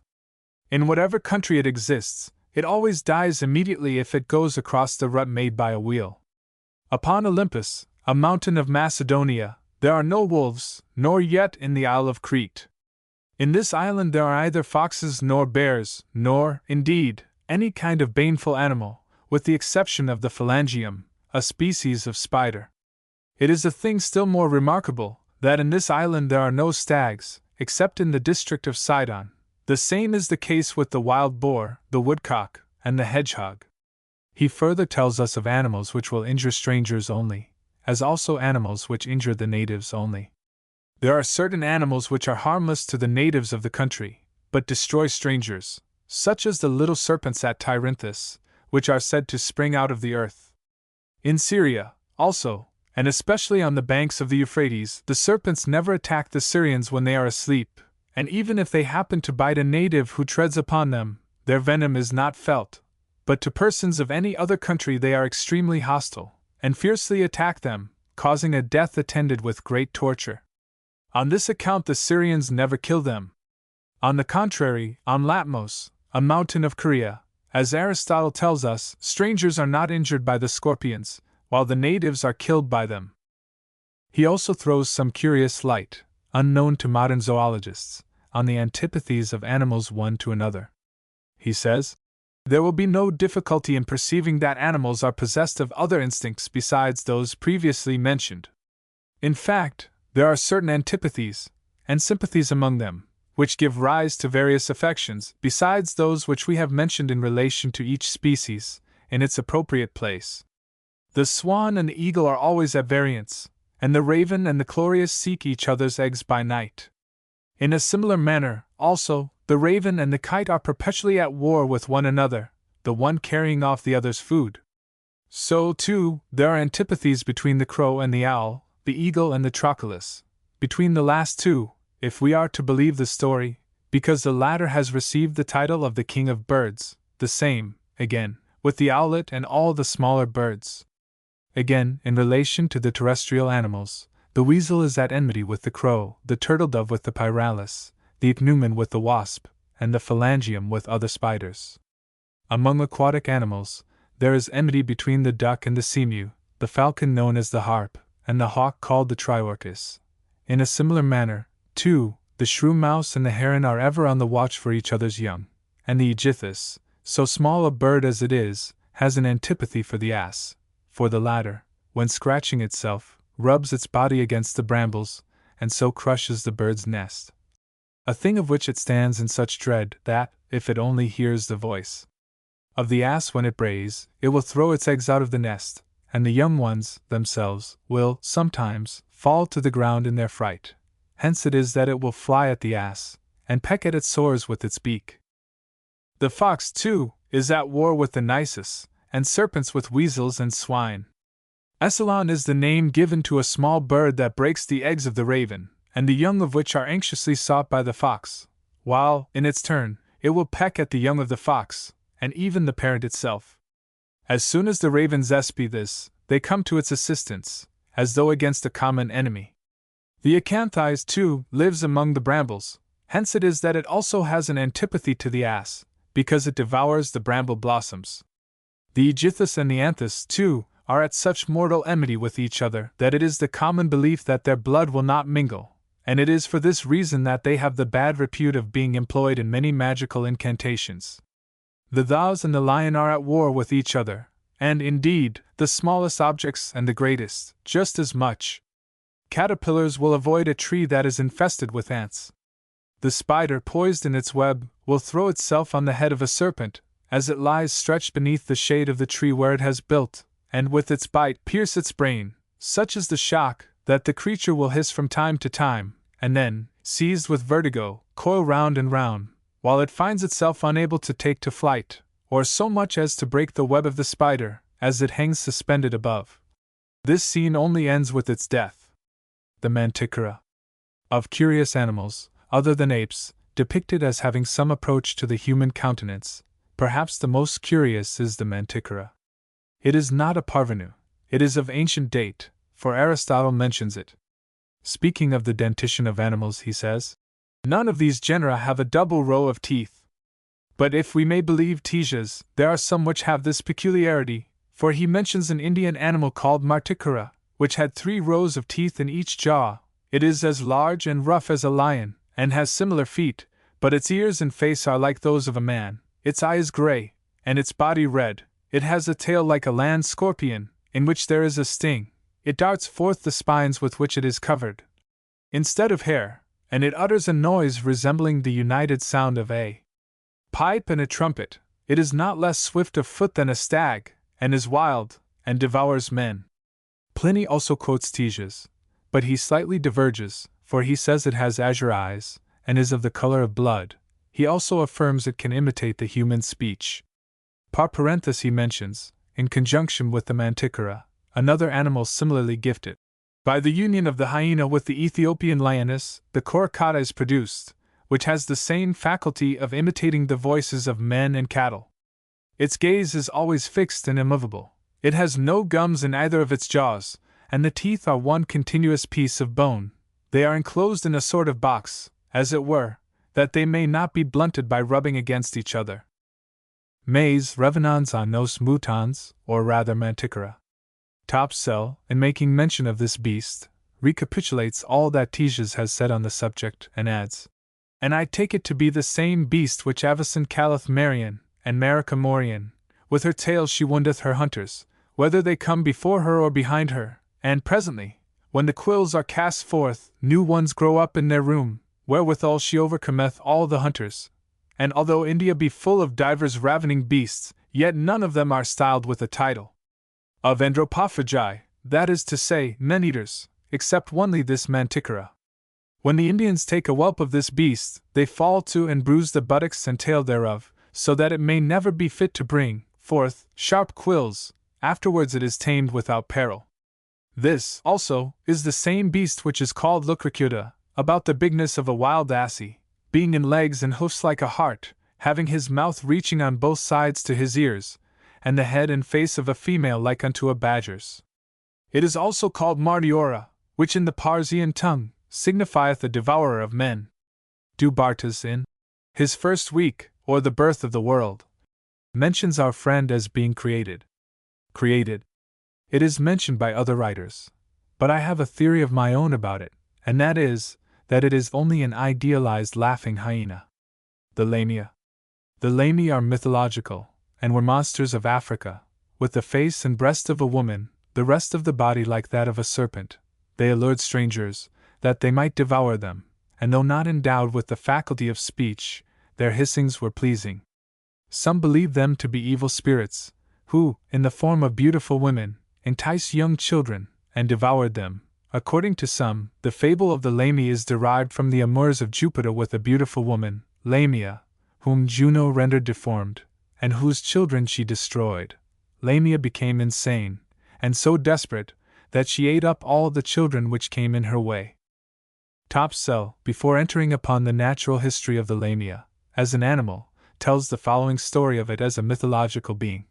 It is reported of Menippus the Lycian that he fell in love with a strange woman, who at that time seemed both beautiful, tender, and rich, but in truth, there was no such thing, and all was but a fantastical ostentation. She was said to insinuate herself into his familiarity after this manner: as he went upon a day alone from Corinth to Cenchrea, he met with a certain phantasm, or spectre like a beautiful woman, who took him by the hand, and told him she was a Phoenician woman, and of long time had loved him dearly, having sought many occasions to manifest the same, but could never find opportunity until that day, wherefore she entreated him to take knowledge of her house, which was in the suburbs of Corinth, therewithal pointing unto it with her finger, and so desired his presence.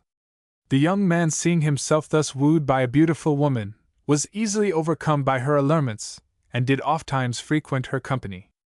There was a certain wise man, and a philosopher, which espied the same, and spake unto Menippus in this manner: O Formose, etia formorsis, expediti mulieribus, Ophthalpes Caia Siophis, that is to say, O fair Menippus, beloved of beautiful women, art thou a serpent, and dost nourish a serpent?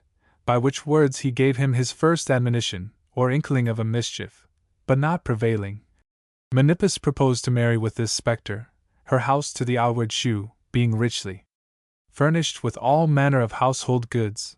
Then said the wise man again unto Menippus: This gold, silver, and ornaments of house are like to Tantalus apples, who are said by Homer to make a fair shoe, but to contain in them no substance at all. Even so, whatsoever you conceive of this riches, there is no matter or substance in the things which you see, for they are only haunted images, and shadows, which that you may believe.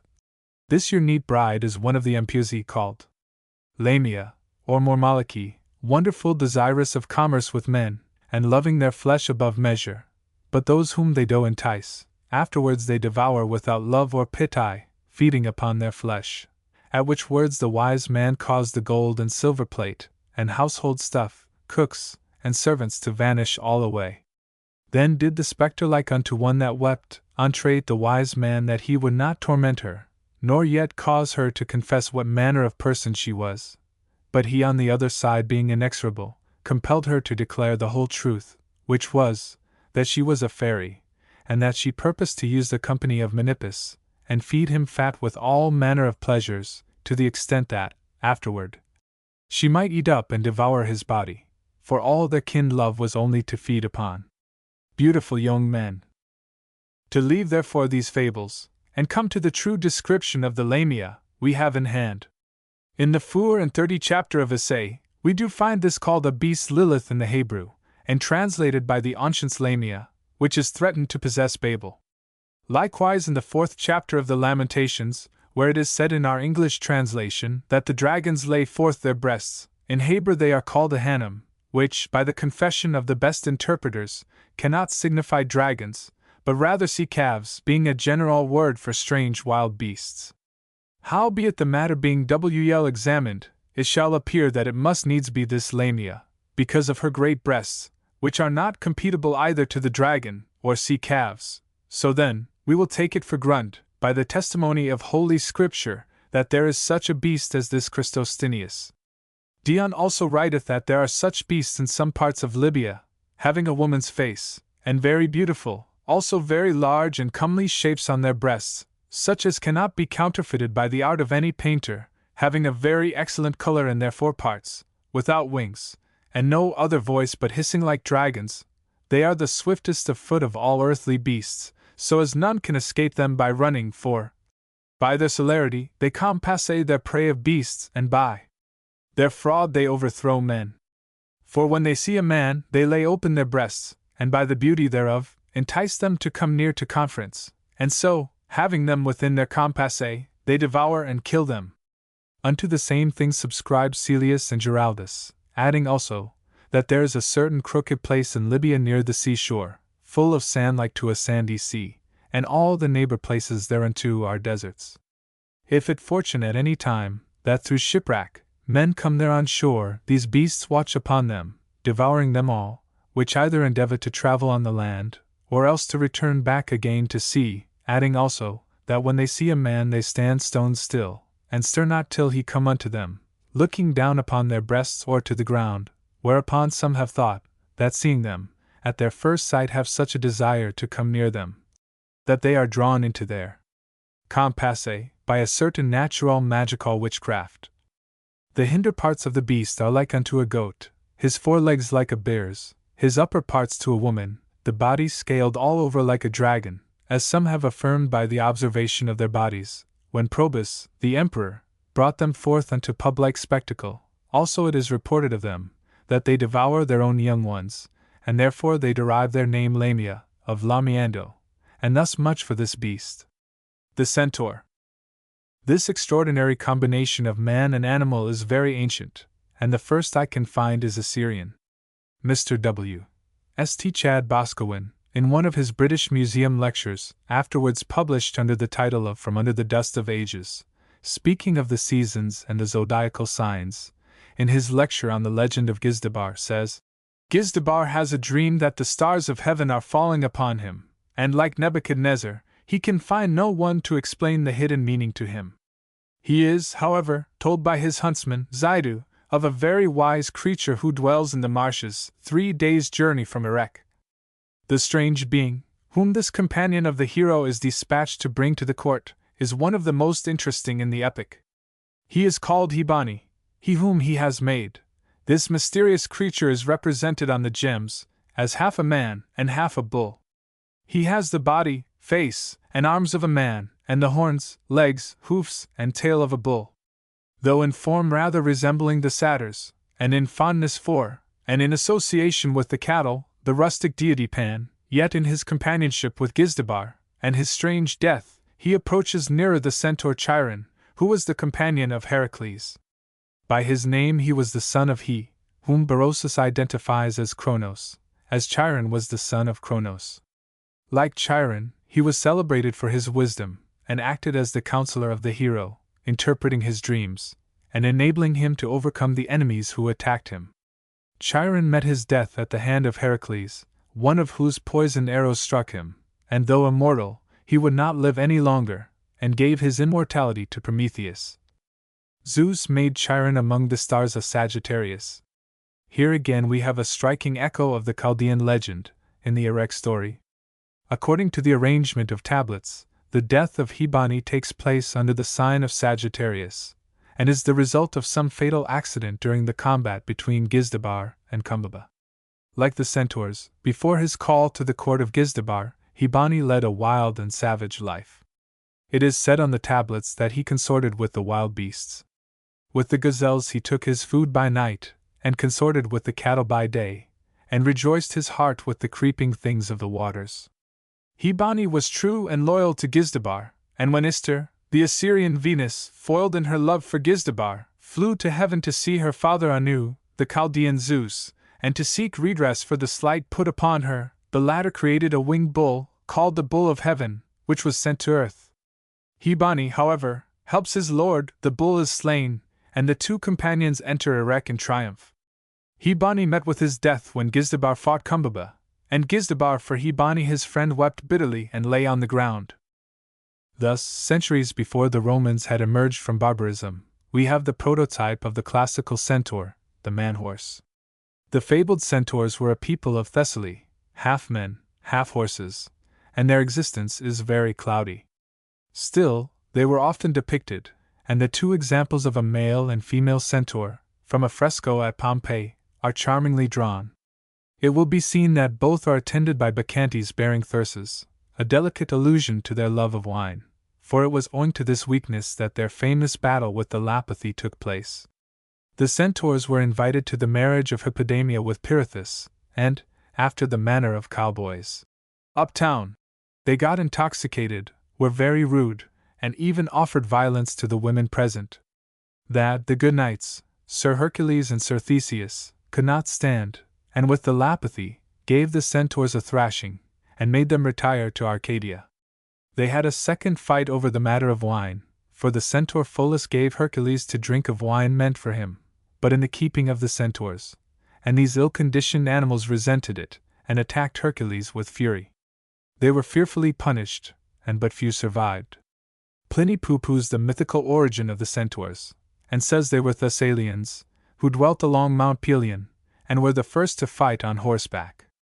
Aldrovandus writes that, according to Lycosthenes, there were formerly found, in the regions of the great Tamburlaine, centaurs of such a form as its upper part was that of a man, with 2 arms resembling those of a toad, and he gives a drawing from that author, so that the reader might diligently meditate whether such an animal was possible in a natural state of things.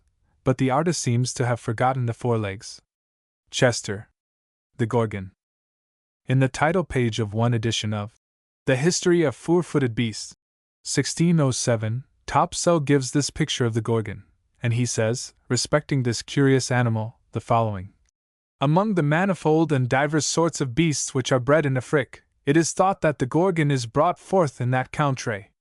It is a fearful and terrible beast to behold. It hath high and thick eyelids, eyes not very great, but much like an ox's or bugle's, but all fiery blouty, which neither look directly forward, nor yet upwards, but continually down to the earth, and therefore are called in Greek catapulpanta. From the crown of their head down to their nose, they have a long hanging mane, which makes them to look fearfully. It eateth deadly and poisonful herbs, and if at any time he see a bull, or other creature whereof he is afraid, he presently causeth his mane to stand upright, and being so lifted up, opening his lips, and gaping wide, sendeth forth of his throat a certain sharp and horrible breath, which infecteth, and poisoneth the air above his head, so that all living creatures which draw the breath of that air are grievously afflicted thereby. Losing both voice and sight, they fall into lethal and deadly convulsions.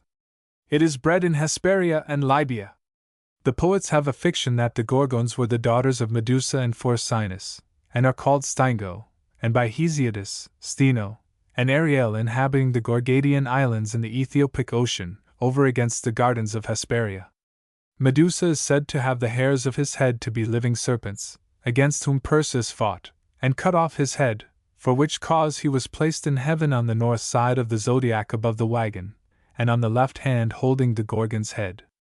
The truth is that there were certain Amazonian women in Afrique divers from the Scythians, against whom Perseus made war, and the captain of those women was called Medusa, whom Perseus overthrew, and cut off her head, and from thence came the poet's fiction describing snakes growing out of it as is aforesaid. These Gorgons are bred in that country, and have such hair about their heads, as not only exceedeth all other beasts, but also poisoneth, when he standeth upright.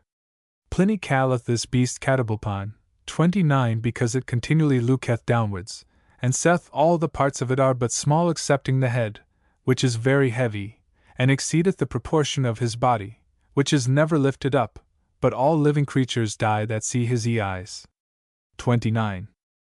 By which there ariseth a question whether the poison which he sendeth forth proceed from his breath, or from his eyes.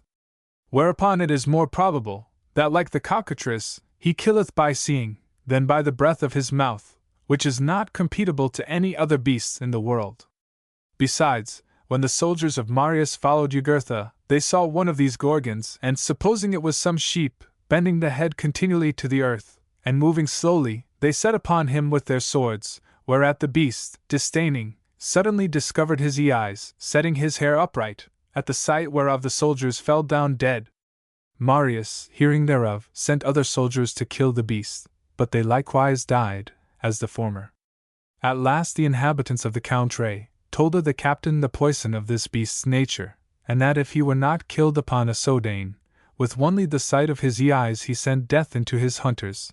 Then did the captain lay an ambush of soldiers for him, who slew him Sodainly with their spears, and brought him to the emperor, whereupon Marius sent his skin to Rome, which was hung up in the temple of Hercules, wherein the people were feasted after the triumphs, by which it is apparent that they kill with their eyes, and not with their breath. But to omit these fables, it is certain that sharp poisoned sights are called gorgon blepen, and therefore we will follow the authority of Pliny and Athenaeus. It is a beast set all over with scales like a dragon, having no hair except on his head, great teeth like swine, having wings to fly, and hands to handle, in stature betwixt a bull and a calf. There be islands called Gorgonies, wherein these monster gorgons were bred, and unto the days of Pliny, the people of that country retained some part of their prodigious nature. It is reported by Xenophon that Hanno, king of Carthage, ranged with his army in that region, and found there certain women of incredible swiftness and pernicity of foot. Whereof he took 2 only of all that appeared in sight, which had such rough and sharp bodies, as never before were seen. Wherefore, when they were dead, he hung up their skins in the temple of Juno, for a monument of their strong natures, which remained there until the destruction of Carthage. By the consideration of this beast, there appeareth one manifest argument of the Creator's divine wisdom and providence, who hath turned the eyes of this beast downward to the earth, as it were thereby burying his poison from the herd of man, and shadowing them with rough, long and strong hair, that their poison beams should not reflect upwards, until the beast were provoked by fear or danger, the heavens of his head being like a clog to restrain the liberty of his poisonful nature. But what other parties, virtues or vices, are contained in the compasse of this monster, God only knoweth, who, peradventure, hath permitted it to live upon the face of the earth, for no other cause but to be a punishment and scourge unto mankind, and an evident example of his own wrathful power to everlasting destruction. And this much may serve for a description of this beast, until by God's providence, more can be known thereof. The unicorn. What a curious belief was that of the unicorn! Yet what mythical animal is more familiar to Englishmen? In its present form it was not known to the ancients, not even to Pliny, whose idea of the rhinoceros or unicorn is peculiar. He describes this animal as having the head of a stag, the feet of an elephant, the tail of the boar, while the rest of the body is like that of the horse. It makes a deep lowing noise, and has a single black horn, which projects from the middle of its forehead, 2 cubits in length. This animal, it is said, cannot be taken alive. Until James VI of Scotland ascended the English throne as James I. The unicorn, as it is now heraldically portrayed, which was a supporter to the arms of James IV, was almost unknown. Vide Tempest 3:20. Alonso. Give us kind keepers, heavens, what were these? Sebastian. A living drollery. Now I will believe that there are unicorns. Spencer, who died before the accession of James I, and therefore did not write about the supporters of the royal arms, alludes, in his Fairy Queen, to the antagonism between the lion and the unicorn. Pliny makes no mention of the unicorn as we have it heraldically represented, but speaks of the Indian ass, which, he says, is only a one-horned animal. Other old naturalists, with the exception of Aelian, do not mention it as our unicorn, and his description of it hardly coincides. He says that the Brahmins tell of the wonderful beasts in the inaccessible regions of the interior of India, among them being the unicorn, which they call Cartazenon, and say that it reaches the size of a horse of mature age, possesses a mane and reddish-yellow hair, and that it excels in swiftness through the excellence of its feet and of its whole body. Like the elephant it has inarticulate feet, and it has a boar's tail. One black horn projects between the eyebrows, not awkwardly, but with a certain natural twist, and terminating in a sharp point. Gillam, who wrote on heraldry in 1610, gives, in his illustrations, indifferently the tale of this animal, as horse or ass, and, as might be expected from one of his craft, magnifies the unicorn exceedingly. The unicorn hath his name of his one horn on his forehead. There is another beast of a huge strength and greatness, which hath but one horn, but that is growing on his snout, whence he is called rhinoceros, and both are named monoceros, or one-horned. It hath been much questioned among naturalists, which it is that is properly called the unicorn, and some hath made doubt whether there be any such beast as this, or no. But the great esteem of his horn, in many places to be seen, may take away that needless scruple. Touching the invincible nature of this beast, Job saith, Wilt thou trust him because his strength is great, and cast thy labor unto him? Wilt thou believe him, that he will bring home thy seed, and gather it into thy barn? And his virtue is no less famous than his strength, in that his horn is supposed to be the most powerful antidote against poison, insomuch as the general conceit is, that the wild beasts of the wilderness use not to drink of the pools, for fear of the venomous serpents there breeding, before the unicorn hath stirred it with his horn. Howsoever it be, this charge may very well be a representation both of strength or courage, and also of virtuous dispositions and ability to do good. For to have strength of body, without the gifts and good qualities of the mind, is but the property of an ox, but where both concur, that may truly be called manliness. And that these two should consort together, the ancients did signify, when they made this one word, virtus, to imply both the strength of body, and virtue of the mind.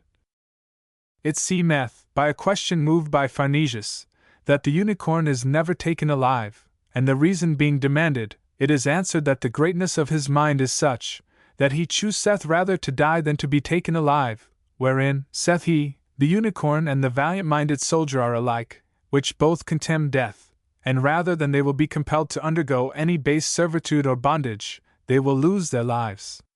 The unicorn is an untamable beast by nature, as may be gathered from the words of Job, chapter 39, Will the unicorn serve thee, or will he tarry by thy crib? Canst thou bind the unicorn with his band to labor in the furrow, or will he plough the valleys after thee? Topsell dilates at great length on the unicorn. He agrees with Spencer and Gillam, and says, These beasts are very swift, and their legs have no articles joints. They keep for the most part in the desarts, and live solitary in the tops of the mountains. There was nothing more horrible than the voice or braying of it, for the voice is strained above measure. It fighteth both with the mouth and with the heels, with the mouth biting like a lion, and with the heels kicking like a horse. He feareth not iron nor any iron instrument, as Isidorus writeth, and that which is most strange of all other, it fighteth with his own kind, yea even with the females unto death, except when it burneth in lust for procreation.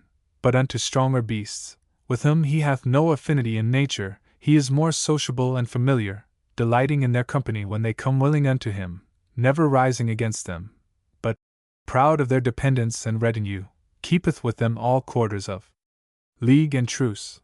But with his female, when once his flesh is tickled with lust, he groweth tame, gregal, and loving, and so continueth till she is filled and great with young, and then returneth to his former hostility. There was a curious legend of the unicorn that it would, by its keen scent, find out a maiden, and run to her, laying its head in her lap. This is often used as an emblem of the Virgin Mary, to denote her purity. The following is from the Bestiary of Philip de Thon, and, as its old French is easily read, I have not translated it. Topsell, of course, tells the story. It is said that unicorns above all other creatures, do reverence virgins and young maids, and that many times at the sight of them they grow tame, and come and sleep beside them, for there is in their nature a certain savour, wherewithal the unicorns are allured and delighted, for which occasion the Indian and Ethiopian hunters use this stratagem to take the beast. They take a goodly, strong, and beautiful young man, whom they dress in the apparel of a woman, besetting him with divers odoriferous flowers and spices. The man so adorned they set in the mountains or woods, where the unicorn hunteth, so as the wind may carry the savour to the beast, and in the mean season the other hunters hide themselves. The unicorn, deceived with the outward shape of a woman, and sweet smells, cometh to the young man without fear, and so suffereth his head to be covered and wrapped within his large sleeves, never stirring, but lying still and asleep, as in his most acceptable repose. Then, when the hunters, by the signa of the young man, persave him fast and secure, they come upon him, and by force, cut off his horn, and send him away alive. But concerning this opinion we have no elder authority than Tzetzes, who did not live above 500 years ago, and therefore I leave the reader to the freedom of his own judgment, to believe or refuse this relation. Either is it fit that I should omit it, seeing that all writers since the time of Tzetzes do most constantly believe it. It is said by Aelianus and Albertus, that, except they be taken before they be 2 years old they will never be tamed, and that the Thracians do yearly take some of their colts, and bring them to their king, which he keepeth for combat, and to fight with one another. For when they are old, they differ nothing at all from the most barbarous, bloody, and ravenous beasts. Their flesh is not good for meat, but is bitter and unnourishable. It is hardly worth while to go into all the authorities treating of the unicorn. Suffice it to say, that it was an universal belief that there were such animals in existence, for were not their horns in proof thereof? And were they not royal presents fit for the mightiest of potentates to send as loving pledges one to another? For it was one of the most potent of medicines, and a sure antidote to poison. And they were very valuable, too, for Paul Hentzner, who wrote in the time of Queen Elizabeth, says that, at Windsor Castle, he was shown, among other things, the horn of an unicorn of above 8 spans and a half in length, i.e., about 6.5 feet, valued at £10,000, considering that money was worth then about 3 times what it is now. An unicorn's horn was a right royal gift. Topsell, from whom I have quoted so much, is especially voluminous and erudite on unicorns. Indeed, in no other old or new author whom I have consulted are there so many facts respecting this fabled beast to be found. Here is his history of those horns then to be found in Europe. Europe. There are 2 of these at Venice in the treasury of S. Mark's church, as Brasavilus writeth, one at Argentoratum, which is wreathed about with diverse spires. 30 there are also 2 in the treasury of the king of Polonia, all of them as long as a man in his stature. In the year 1520, there was found the horn of a unicorn in the river Arula, near Brugge in Helvetia, the upper face or outside whereof was a dark yellow. It was 2 cubits, 3 feet, in length, but had upon it no plights 31 or wreathing versuis. It was very odoriferous, especially when any part of it was set on fire, so that it smelt like musk. As soon as it was found, it was carried to a nunnery called Campus Regius, but afterwards by the governor of Helvetia, it was recovered back again, because it was found within his territory. 31. Another certain friend of mine, being a man worthy to be believed, declared unto me that he saw at Paris, with the Chancellor, being Lord of Poitou, a piece of a unicorn's horn, to the quantity of a cubit, wreathed in tops or spires, about the thickness of an indifferent staff, the compasse thereof extending to the quantity of 6 fingers, being within, and without, of a muddy colour, with a solid substance. The fragments whereof would boil in the wine although they were never burned, having very little or no smell at all therein. When Jonas Ferrerius of Piemont had read these things, he wrote unto me, that, in the temple of Denis, near unto Paris, that there was a unicorn's horn 6 foot long, but that in bigness, it exceeded the horn at the city of Argentorit, being also hollow almost a foot from that part which sticketh unto the forehead of the beast. This he saw himself in the temple of S. Denis, and handled the horn with his hands as long as he would. I hear that in the former year, which was from the year of our Lord 1553, when Vercella was overthrown by the French, there was brought from that treasure unto the King of France a very great unicorn's horn, the price whereof was valued at 80,000 ducats. 32. Paulus Poius describeth an unicorn in this manner, that he is a beast, in shape much like a young horse, of a dusty colour, with a maned neck, a hairy beard, and a forehead armed with a horn of the quantity of 2 cubits, being separate with pale tops or spires, which is reported by the smooths and ivory whiteness thereof, to have the wonderful power of dissolving and speedy expelling of all venom or poison whatsoever. For his horn being put into the water, driveth away the poison, that he may drink without harm, if any venomous beast shall drink therein before him. This cannot be taken from the beast, being alive, for as much as he cannot possibly be taken by any deceit, yet it is usually seen that the horn is found in the desarts, as it happeneth in harts, who cast off their old horn thorough the inconveniences of old age, which they leave unto the hunters, nature renewing an other unto them. The horn of this beast being put upon the table of kings, and set amongst their junkets and banquets, doeth bewray the venom, if there be any such therein, by a certain sweat which cometh over it. Concerning these horns there were 2 seen, which were 2 cubits in length, of the thickness of a man's arm, the first at Venice, which the Senate afterwards sent for a gift unto Solomon the Turkish emperor, the other being almost of the same quantity, and placed in a silver pillar, with a showroot or cut 33 point, which Clement the Pope or Bishop of Rome, being come unto Marseilles, brought unto Francis the King, for an excellent gift. They adulterated the real article for sale. Petrus Bellonius writeth, that he knew the tooth of some certain beast, in time past, sold for the horn of a unicorn. What beast may be signified by this speech I know not, either any of the French men which do live amongst us, and so small a piece of the same, being adulterated, sold sometimes for 300 ducats. But if the horn shall be true and not counterfeit, it doth, notwithstanding, see me to be of that creature which the ancients called by the name of an unicorn, especially Aelianus, who only ascribeth to the same this wonderful force against poison and most grievous diseases, for he mocketh not this horn white as ours doth see me, but outwardly red, inwardly white, and in the midest or secretest part only black. 33. Having dilated so long upon the unicorn, it would be a pity not to give some idea of the curative properties of its horn, always supposing that it could be obtained genuine, for there were horrid suspicions abroad that it might be the horn of some other beast brent in the fire, some certain sweet odors being thereunto added, and also imbrued in some delicious and aromatical perfume. Peradventure also, by this means, first burned, and afterwards quenched, or put out with certain sweet-smelling liquors. To be of the proper efficacy it should be taken new, but its power was best shown in testing poisons, when it sweated, as did also a stone called the serpent's tongue.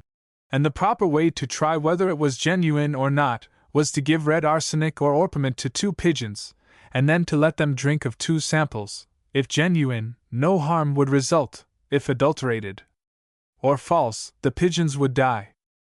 It was also considered a cure for epilepsy, the pestilent fever or plague, hydrophobia, worms in the intestines, drunkenness, and it also made the teeth clean and white. In fact, it had so many virtues that no home should be without it. And all this about a narwhal's horn. The rhinoceros. The true unicorn is, of course, the rhinoceros, and this picture of it is as early in one as I can find, being taken from Aldrovandus de Quad, AD 1521. Gessner and Topsell both reproduce it, at later dates, but reversed. The latter says that Gessner drew it from the life at Lisbon, but having Aldrovandus and the others before me, I am bound to give the palm to the former, and confess the others to be piracies. It is certain, however, that whoever drew this picture of a rhinoceros must have seen one, either living or stuffed, for it is not too bizarre. Topsell approaches this animal with an awe and reverence, such as he never shows towards any other beast. Indeed, he gets quite solemn over it, and he thus commences his apologia.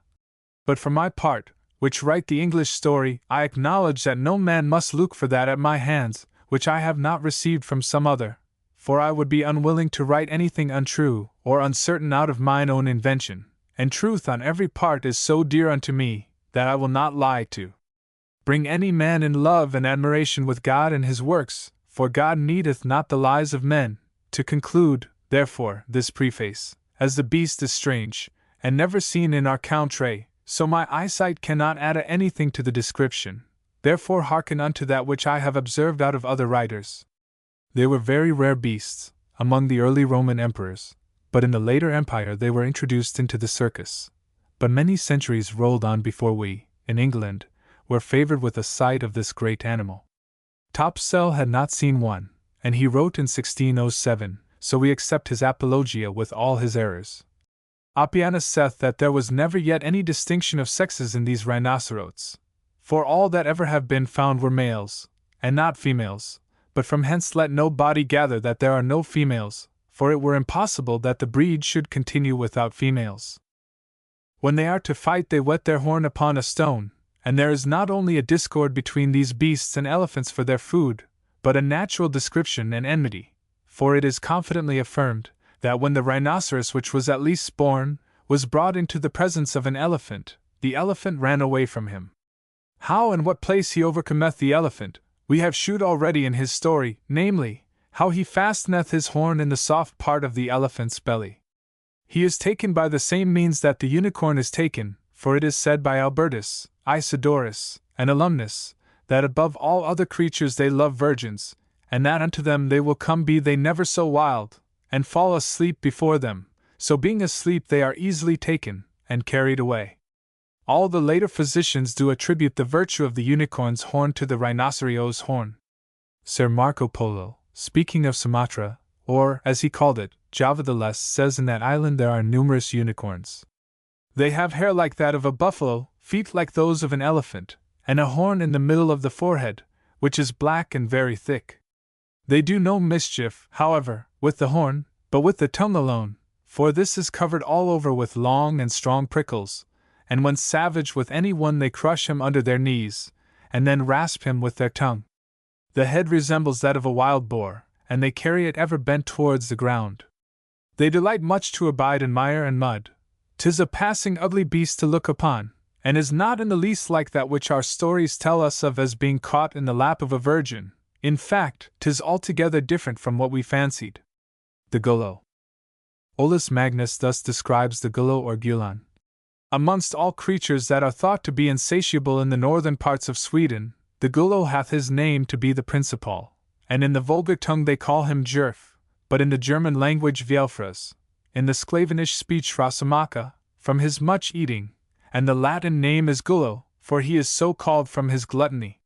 He is as great as a great dog, and his ears and face are like a cat's, his feet and nails are very sharp, his body is hairy, with long brown hair, his tail is like the fox's, but somewhat shorter, but his hair is thicker, and of this they make brave winter caps. Wherefore this creature is the most voracious, for, when he finds a carcass, he devours so much, that his body, by overmuch meat, is stretched like a drum, and finding a straight, narrow passage between trees, he presseth between them, that he may discharge his body by violence, and being thus emptied, he returns to the carcass, and fills himself top full, and then he presseth again through the same narrow passage, and goes back to the carcass, till he hath devoured it all, and then he hunts eagerly for another. It is supposed he was created by nature to make men blush, who eat and drink till they spew, and then feed again, eating day and night, as Mechavita thinks in his Sarmatia. The flesh of this creature is altogether useless for man's food, but his skin is very commodious and precious. For it is of a white-brown-black color, like a damask cloth wrought with many figures, and it shews the more beautiful, as by the industry of the artist it is joined with other garments in the likeness or color. Princes and great men use this habit in winter, made like coats, because it quickly breeds heat, and holds it long, and that not only in Swethland and Gothland, but in Germany, where the rarity of these skins makes them to be more esteemed, when it is prized in ships among other merchandise. The inhabitants are not content to let these skins be transported into other countries, because, in winter, they use to entertain their more noble guests in these skins, which is a sufficient argument that they think nothing more comely and glorious than to magnify at all times, and in all orders their good guests, and that in the most vehement cold, when amongst other good turns they cover their beds with these skins. And I do not think fit to overpass that when men sleep under these skins, they have dreams that agree with the nature of that creature, and have an insatiable stomach, and lay snares for other creatures, and prevent them themselves. It may be that it is as they that eat hot spices, ginger or peppers seem to be inflamed, and they that eat sugar seem to be choked in water. There seems to be another secret of nature in it, that those who are clothed in those skins seem never to be satisfied. The guts of this creatures are made into strings for musicians, and give a harsh sound, which the natives take pleasure in, but these, tempered with sweet-sounding strings, will make very good music. Their hoofs made like circles, and set upon heads subject to the vertigo, and ringing ears soon cure them. The hunters drink the blood of this beast mingled with hot water, also seasoned with the best honey. It is drunk at marriages. The fat, or tallow of it, smeared on putrid ulcers for anointment, is a sudden cure. Charmers use the teeth of it. The hoofs, newly taken off, will drive away cats and dogs, if they do but see it, as birds fly away, if they spy but the vulture or the bustard. By the hunter's various art, this creature is taken only in regard of his precious skin, and the way is this: they carry into the wood a fresh carcass, where these beasts are wont to be most commonly, especially in the deep snows, for in summer their skins are nothing worth. When he smells this he falls upon it, and eats till he is forced to crush his belly close between narrow trees, which is not without pain. The hunter, in the meantime, shoots and kills him with an arrow. There is another way to catch this beast, for they set trees, bound asunder with small cords, and these fly up when they eat the carcass, and strangle them, or else he is taken, falling into pits dug upon one side, if the carcass be cast in, and he is compelled by hunger to feed upon it. And there is hardly any other way to catch him with dogs, since his claws are so sharp that dogs dare not encounter with him, that fear not to set upon the most fierce wolves. Of this animal Topsell says, "This beast was not known by the ancients, but hath been since discovered in the northern parts of the world, and because of the great voracity thereof, it is called Gullo, that is, a devourer, in imitation of the Germans, who call such devouring creatures Vilsruff, and the Swedes Surf, and in Lithuania and Muscovia it is called Rosamokal. It is thought to be engendered by a hyena and a lioness, for in quality it resembleth the hyena, and it is the same which is called Crocuta. It is a devouring and unprofitable creature, having sharper teeth than other creatures. Some think it is derived from a wolf and a dog, for it is about the bigness of a dog. It hath the face of a cat, the body and tail of a fox, being black of color. His feet and nails be most sharp, his skin rusty, the hair very sharp, and it feedeth upon dead carcasses." He then describes its manner of feeding, evidently almost literally copying Olus Magnus, and thus continues. "There are of these beasts two kinds, distinguished by colour, one black, and the other like a wolf. They seldom kill a man or any live beasts, but feed upon carrion and dead carcasses, as is before said, yet, sometimes, when they are hungry, they prey upon beasts, as horses and such like, and then they subtly ascend up into a tree, and when they see a beast under the same, they leap down upon him and destroy him. A bear is afraid to meet them, and unable to match them, by reason of their sharp teeth. This beast is tamed, and nourished, in the courts of princes, for no other cause than for an example of incredible voracity. When he hath filled his belly, if he can find no trees growing so near another, as by sliding betwixt them, he may expel his excrements, then taketh he an alder tree, and with his 4 feet rendeth the same asunder, and passeth through the midst of it, for the cause aforesaid. When they are wild, men kill them with bows and guns, for no other cause than for their skins, which are precious and profitable, for they are white-spotted, changeably interlined like diverse flowers, for which cause the greatest princes and richest nobles use them in garments in the winter time. Such are the kings of Polonia, Swedeland, Gotland, and the princes of Germany. Neither is there any skin which will sooner take a color, or more constantly retain it. The outward appearance of the sade skin is like to a damask garment, and besides this outward part there is no other memorable thing worthy observation in this ravenous beast, and therefore, in Germany, it is called a 4-footed vulture. As a matter of fact, the glutton or wolverine, which is not unlike a small bear, can consume, while in confinement, 13 pounds of meat in a day. In its wild state, if the animal it has killed is too large for present consumption, it carries away the surplus, and stores it up in a secure hiding place, for future eating. The bear. As Pliny not only uses all Aristotle's matter in bears, but puts it in a consecutive, and more readable form, it is better to transcribe his version than that of the older author. Bears couple in the beginning of winter. The female then retires by herself to a separate den, and then brings forth, on the 30th day, mostly 5 young ones. When first born, they are shapeless masses of white flesh, a little larger than mice, their claws alone being prominent. The mother then licks them into proper shape. 34 The male remains in his retreat for 40 days, the female 4 months. If they happen to have no den, they construct a retreat with branches and shrubs, which is made impenetrable to the rain, and is lined with soft leaves. During the first 14 days they are overcome by so deep a sleep that they cannot be aroused by wounds even. They become wonderfully fat, too, while in this lethargic state. This fat is much used in medicine, and it is very useful in preventing the hair from falling off. 35 At the end of these 14 days they sit up, and find nourishment by sucking their 4 paws. They warm their cubs, when cold, by pressing them to the breast, not unlike the way in which birds brood over their eggs. It is a very astonishing thing, but Theophrastus believes it, that if we preserve the flesh of the bear, the animal being killed in its dormant state, it will increase in bulk, even though it may have been cooked. During this period, no signs of food are to be found in the stomach of the animal, and only a very slight quantity of liquid. There are a few drops of blood only, near the heart, but none whatever in any other part of the body. They leave their retreat in the spring, the males being remarkably fat. Of this circumstance, however, we cannot give any satisfactory explanation, for the sleep, during which they increase so much in bulk, lasts, as we have already stated, only 14 days.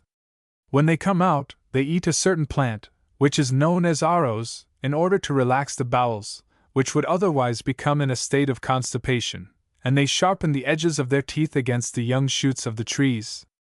34. 35.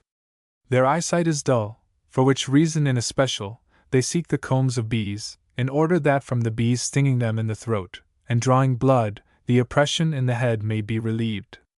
The head of the bear is extremely weak, whereas, in the lion, it is remarkable for its strength, on which account it is, that when the bear, impelled by any alarm, is about to precipitate itself from a rock, it covers its head with its paws. In the arena of the circus they are often to be seen killed by a blow on the head with the fist. The people of Spain have a belief that there is some kind of magical poison in the brain of the bear, and therefore burn the heads of those that have been killed in their public games, for it is averred that the brain, when mixed with drink, produces, in man, the rage of the bear. These animals walk on 2 feet, and climb trees backwards.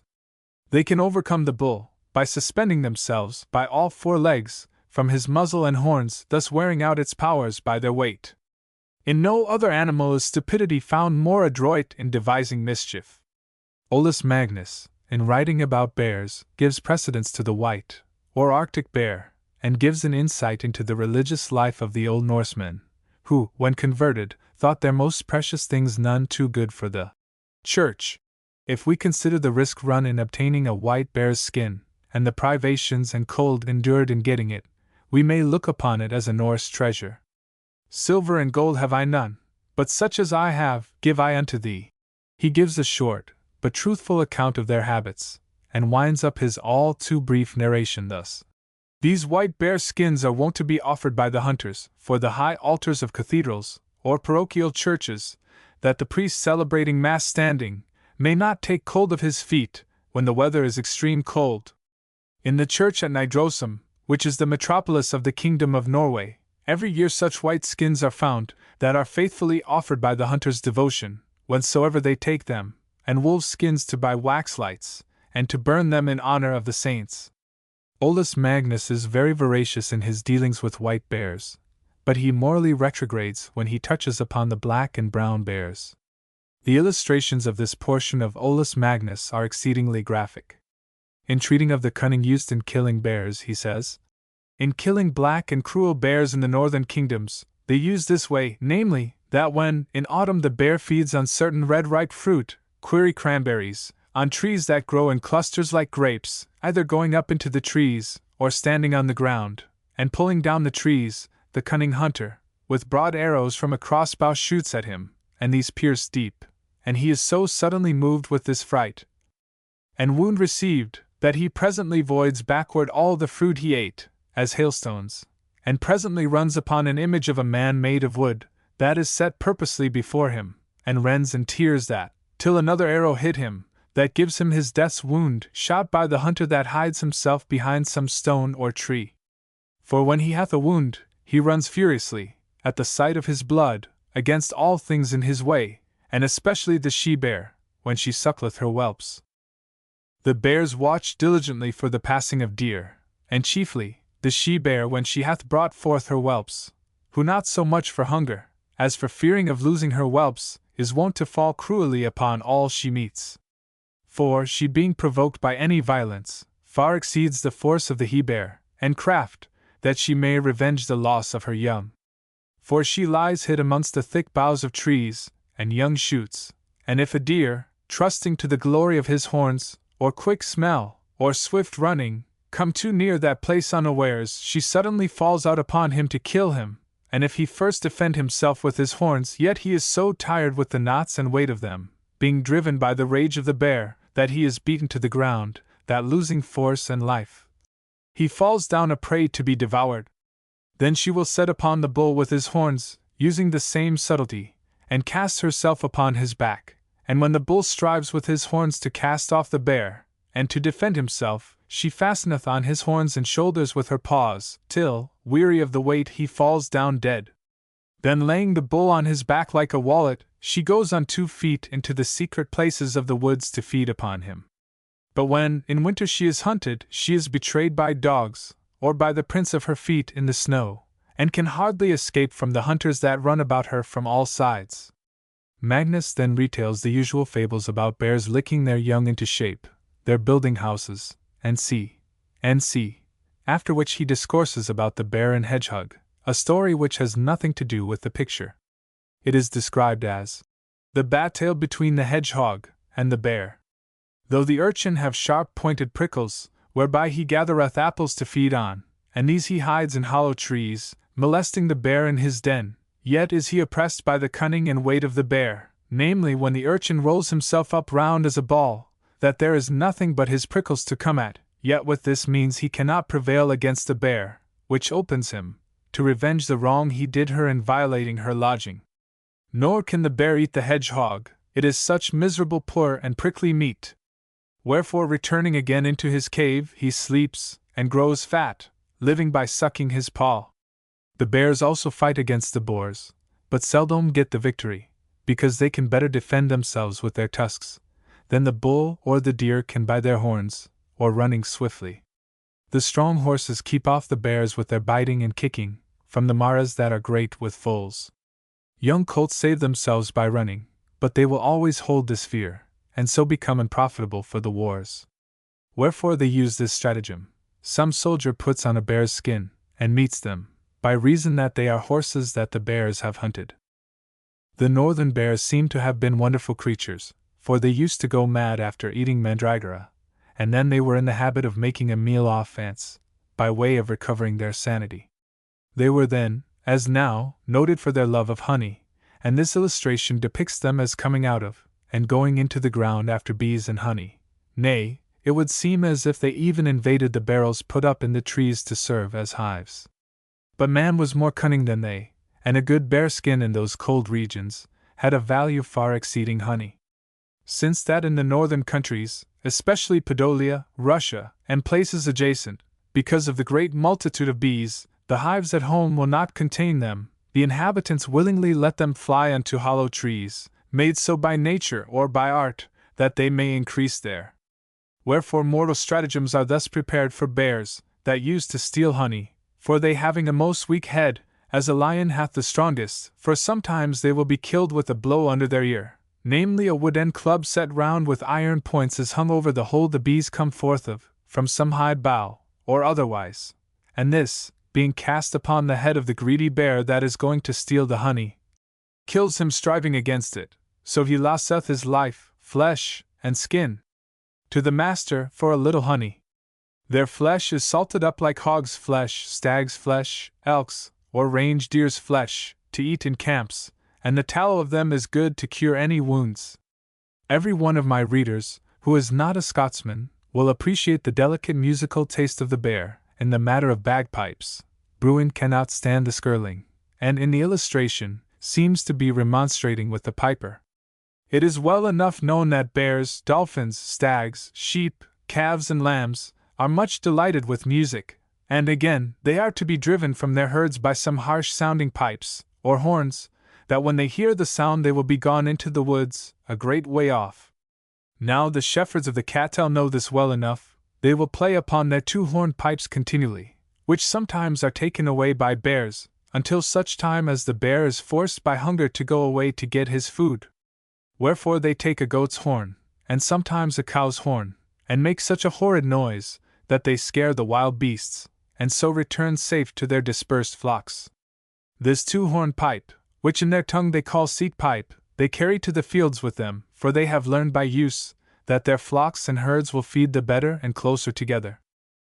The Russians and Lithuanians are more near to the Swedes and Goths on the eastern parts, and these hold it a singular delight, to have always the most cruel beasts bred up tame with them, and made obedient to their commands in all things. Wherefore to do this the sooner, they keep them in caves, or tied with chains, chiefly bears newly taken in the woods, and half starve them, and they appoint 1 or 2 masters, clothed one like the other, to carry victuals to them, that they may be accustomed to play with them, and handle them when they are loose.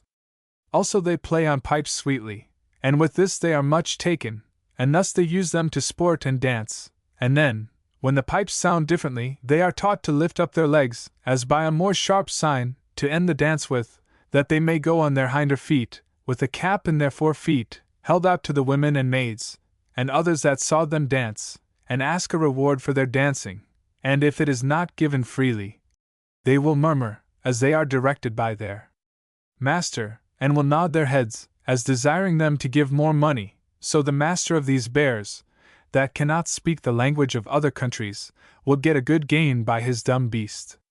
Nor doth this seem to be done only because that these should live by this small gain, for the bear herds that lead these bears are, at least, 10 or 12 lusty men, and in their company sometimes there go noblemen's sons, that they may learn the manners, fashions, and distances of places, the military arts, and concord of princes, by these merry pastimes.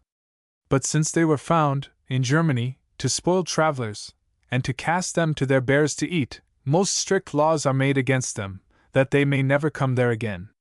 There is another sport, when bears taken, are put into a ship, and shew merry pastimes in going up and down the ropes, and sometimes are profitable for some unexpected accident. For histories of the provincials mention that it happened that one was thus freed from a pirate that was like to set upon him.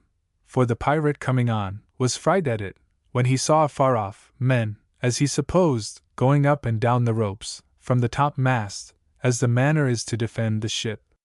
Whereas they were but young bears, playing on the ropes.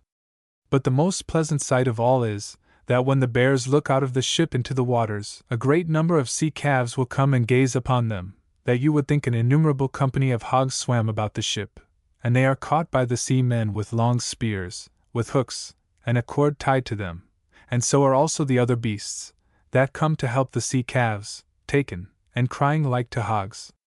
Also the bears are let down to swim, that they may catch these wandering sea calves, or else, when it thunders, and the weather is tempestuous, they be taken above water. But that tame bears may not only be kept and profitably to feed, and make sport, they are set to the wheels in the courts of great men, that they may draw up water out of deep wells, and that in huge vessels made for this purpose, and they do not help alone this way, but they are set to draw great wagons, for they are very strong in their legs, claws, and loins, nor is it unfit to make them go upright, and carry burdens of wood, and such like, to the place appointed, or they stand at great men's doors, to keep out other hurtful creatures. When they are young, they will play wonderfully with boys, and do them no hurt. Topsell goes through the usual stories of bears licking their cubs into shape, and subsisting by sucking their claws. But he also affords us much information about bears, which we do not find in modern natural histories. At what time they come abroad, being in the beginning of May, which is the 3rd month from the spring. The old ones being almost dazzled with long darkens, coming into light again, see me to stagger and reel to and fro, and then for the straightness of their guts, by reason of their long fasting, do eat the herbarum, called in English wake robin, or calf's foot, being of very sharp and tart taste, which enlargeth their guts, and so, being recovered, they remain all the time their young are with them, more fierce and cruel than at other times. And concerning the same arum, called also dracunculus, and oryx, there is a pleasant vulgar tale, whereby some have conceived that bears eat this herb before their lying secret, and by virtue thereof, without meat, or sense of cold, they pass away the whole winter in sleep. There was a certain cowherd, in the mountains of Helvetia, which, coming down a hill, with a great cauldron on his back, he saw a bear eating a root which he had pulled up with his feet. The cowherd stood still till the bear was gone, and afterward came to the place where the beast had eaten the same, and finding more of the same root, did likewise eat it. He had no sooner tasted thereof, but he had such a desire to sleep, that he could not contain himself, but he must needs lie down in the way, and there fell asleep, having covered his head with the cauldron, to keep himself from the vehemency of the cold, and there slept all the winter time without harm, and never rose again till the spring time, which fable if a man will believe, then, doubtless, this harb may cause the bears to be sleepers, not for 14 days, but for 80 days together. The ordinary food of bears is fish, for the water bear, and others will eat fruits, apples, grapes, leaves, and peas, and will break into beehives sucking out the honey, likewise bees, snails, and emmets, and flesh, if it be lean, or ready to putrefy. But if a bear do chance to kill a swine, or a bull, or sheep, he eateth them presently, whereas other beasts eat not harbies, if they eat flesh, likewise they drink water. But not like other beasts, either sucking it, or lapping it, but as it were, even biting at it.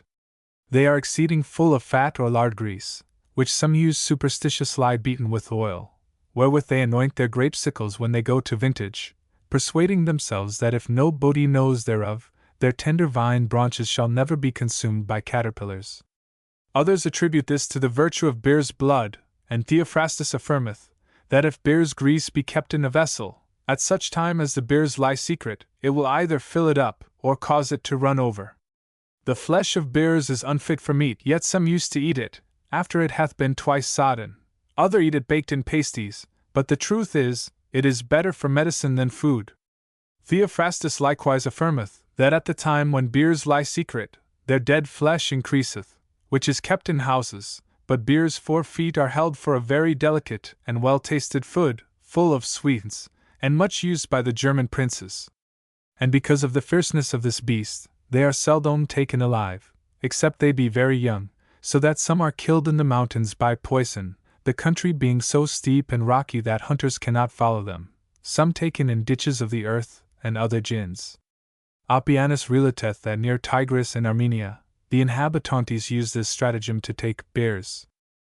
The people go often to the wood to find the denay of the bear, following a lean hound, whose nature is, so soon as he windeth the beast, to bark, whereby his leader discovereth the prey, and so draweth off the hound with the leam. Then come the people in great multitude, and compass him about with long nets, placing certain men at each end.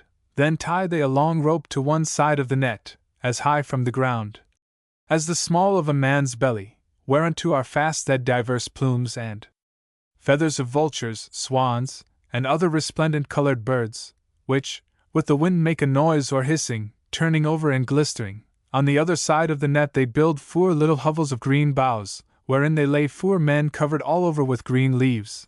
Then, all being prepared, they sound their trumpets, and wind their horns, at the noise whereof the bear ariseth.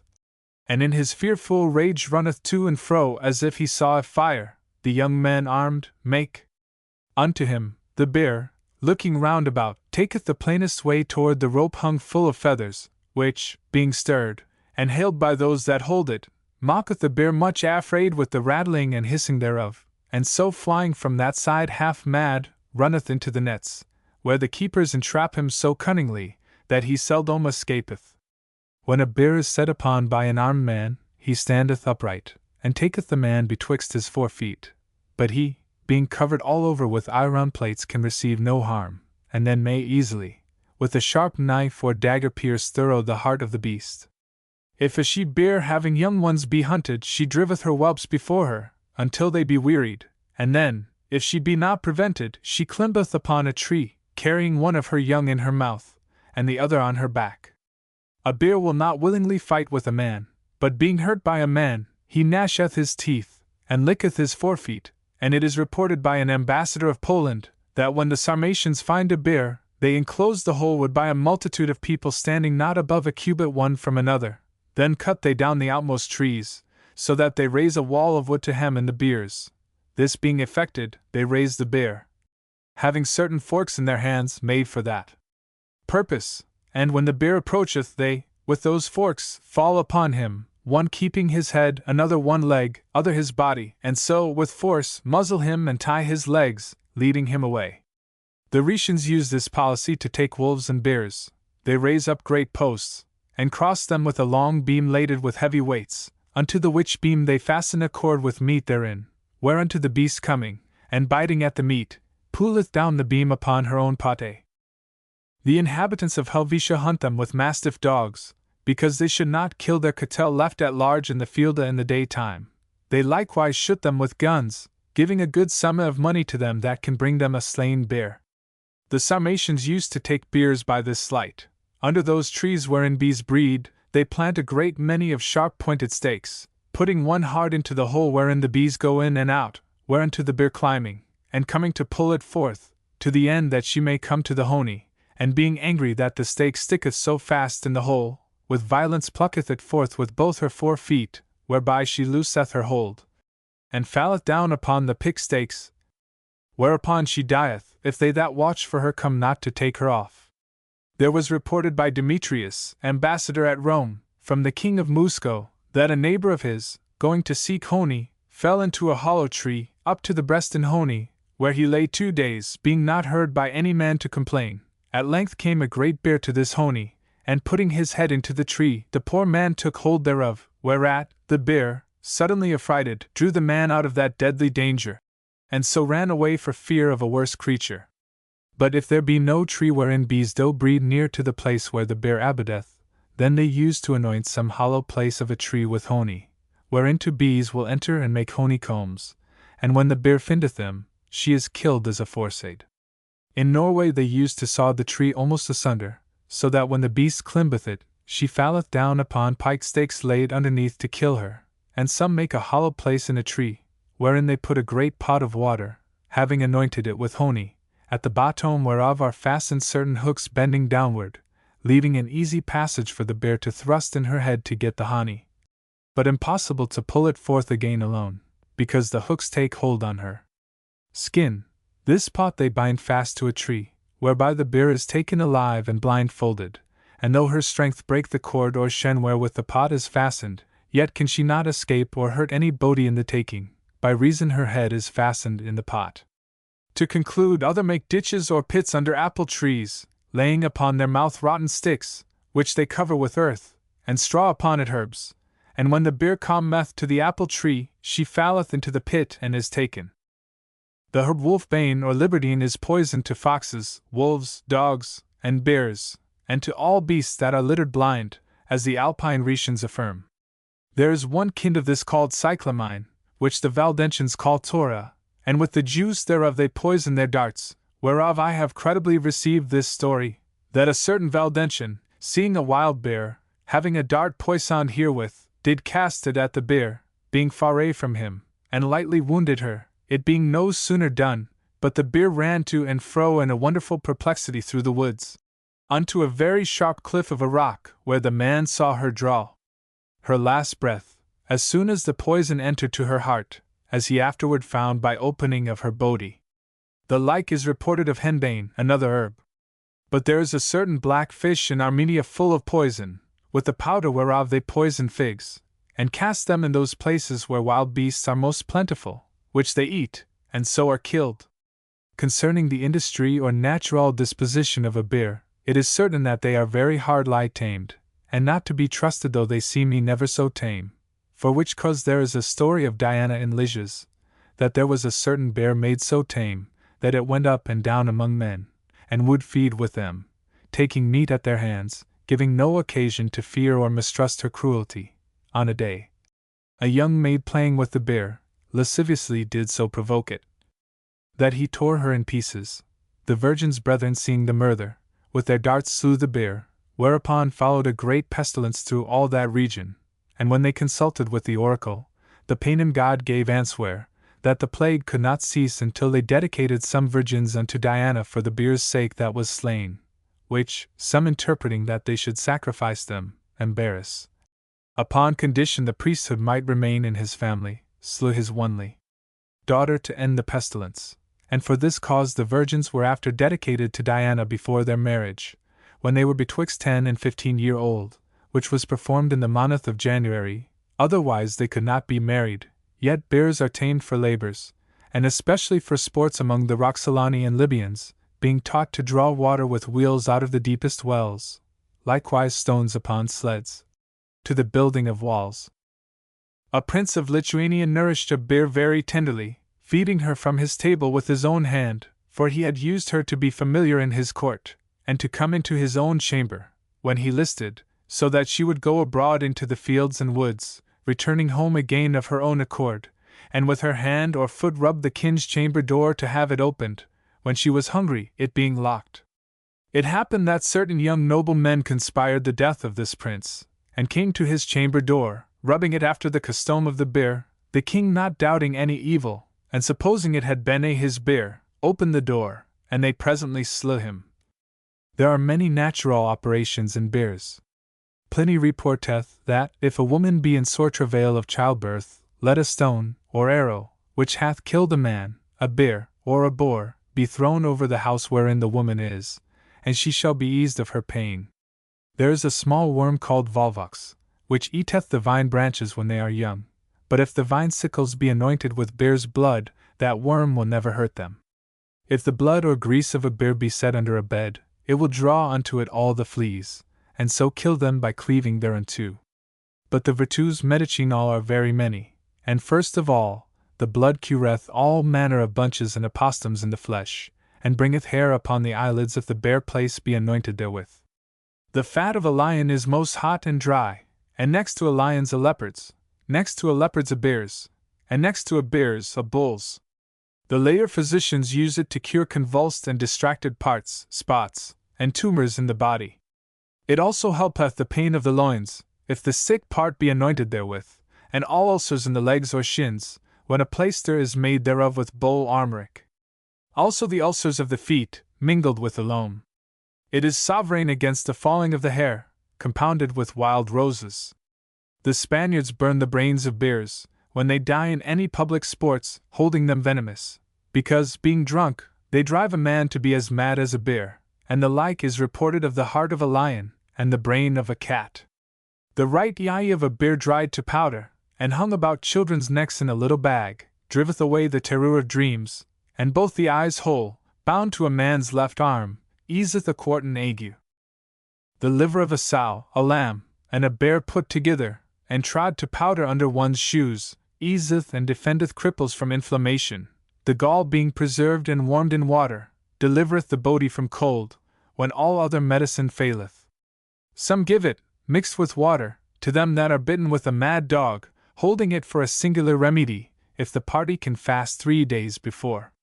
It is also given against the palsy, the king's evil, the falling sickness, an old cough, the inflammation of the eyes, the running of the ears, delivery in childbirth, the hemorrhoids, the weakness of the back, and the palsy, and that women may go their full time. They make amulets of bears' nails, and cause them to wear them all the time they are with child. The fox. By Englishmen, the fox has been raised to the height of at least a demigod, and his cult is a serious matter attended with great minutiae of ritual. Englishmen and foxes cannot live together, but they live for one another, the man to hunt the fox to be hunted.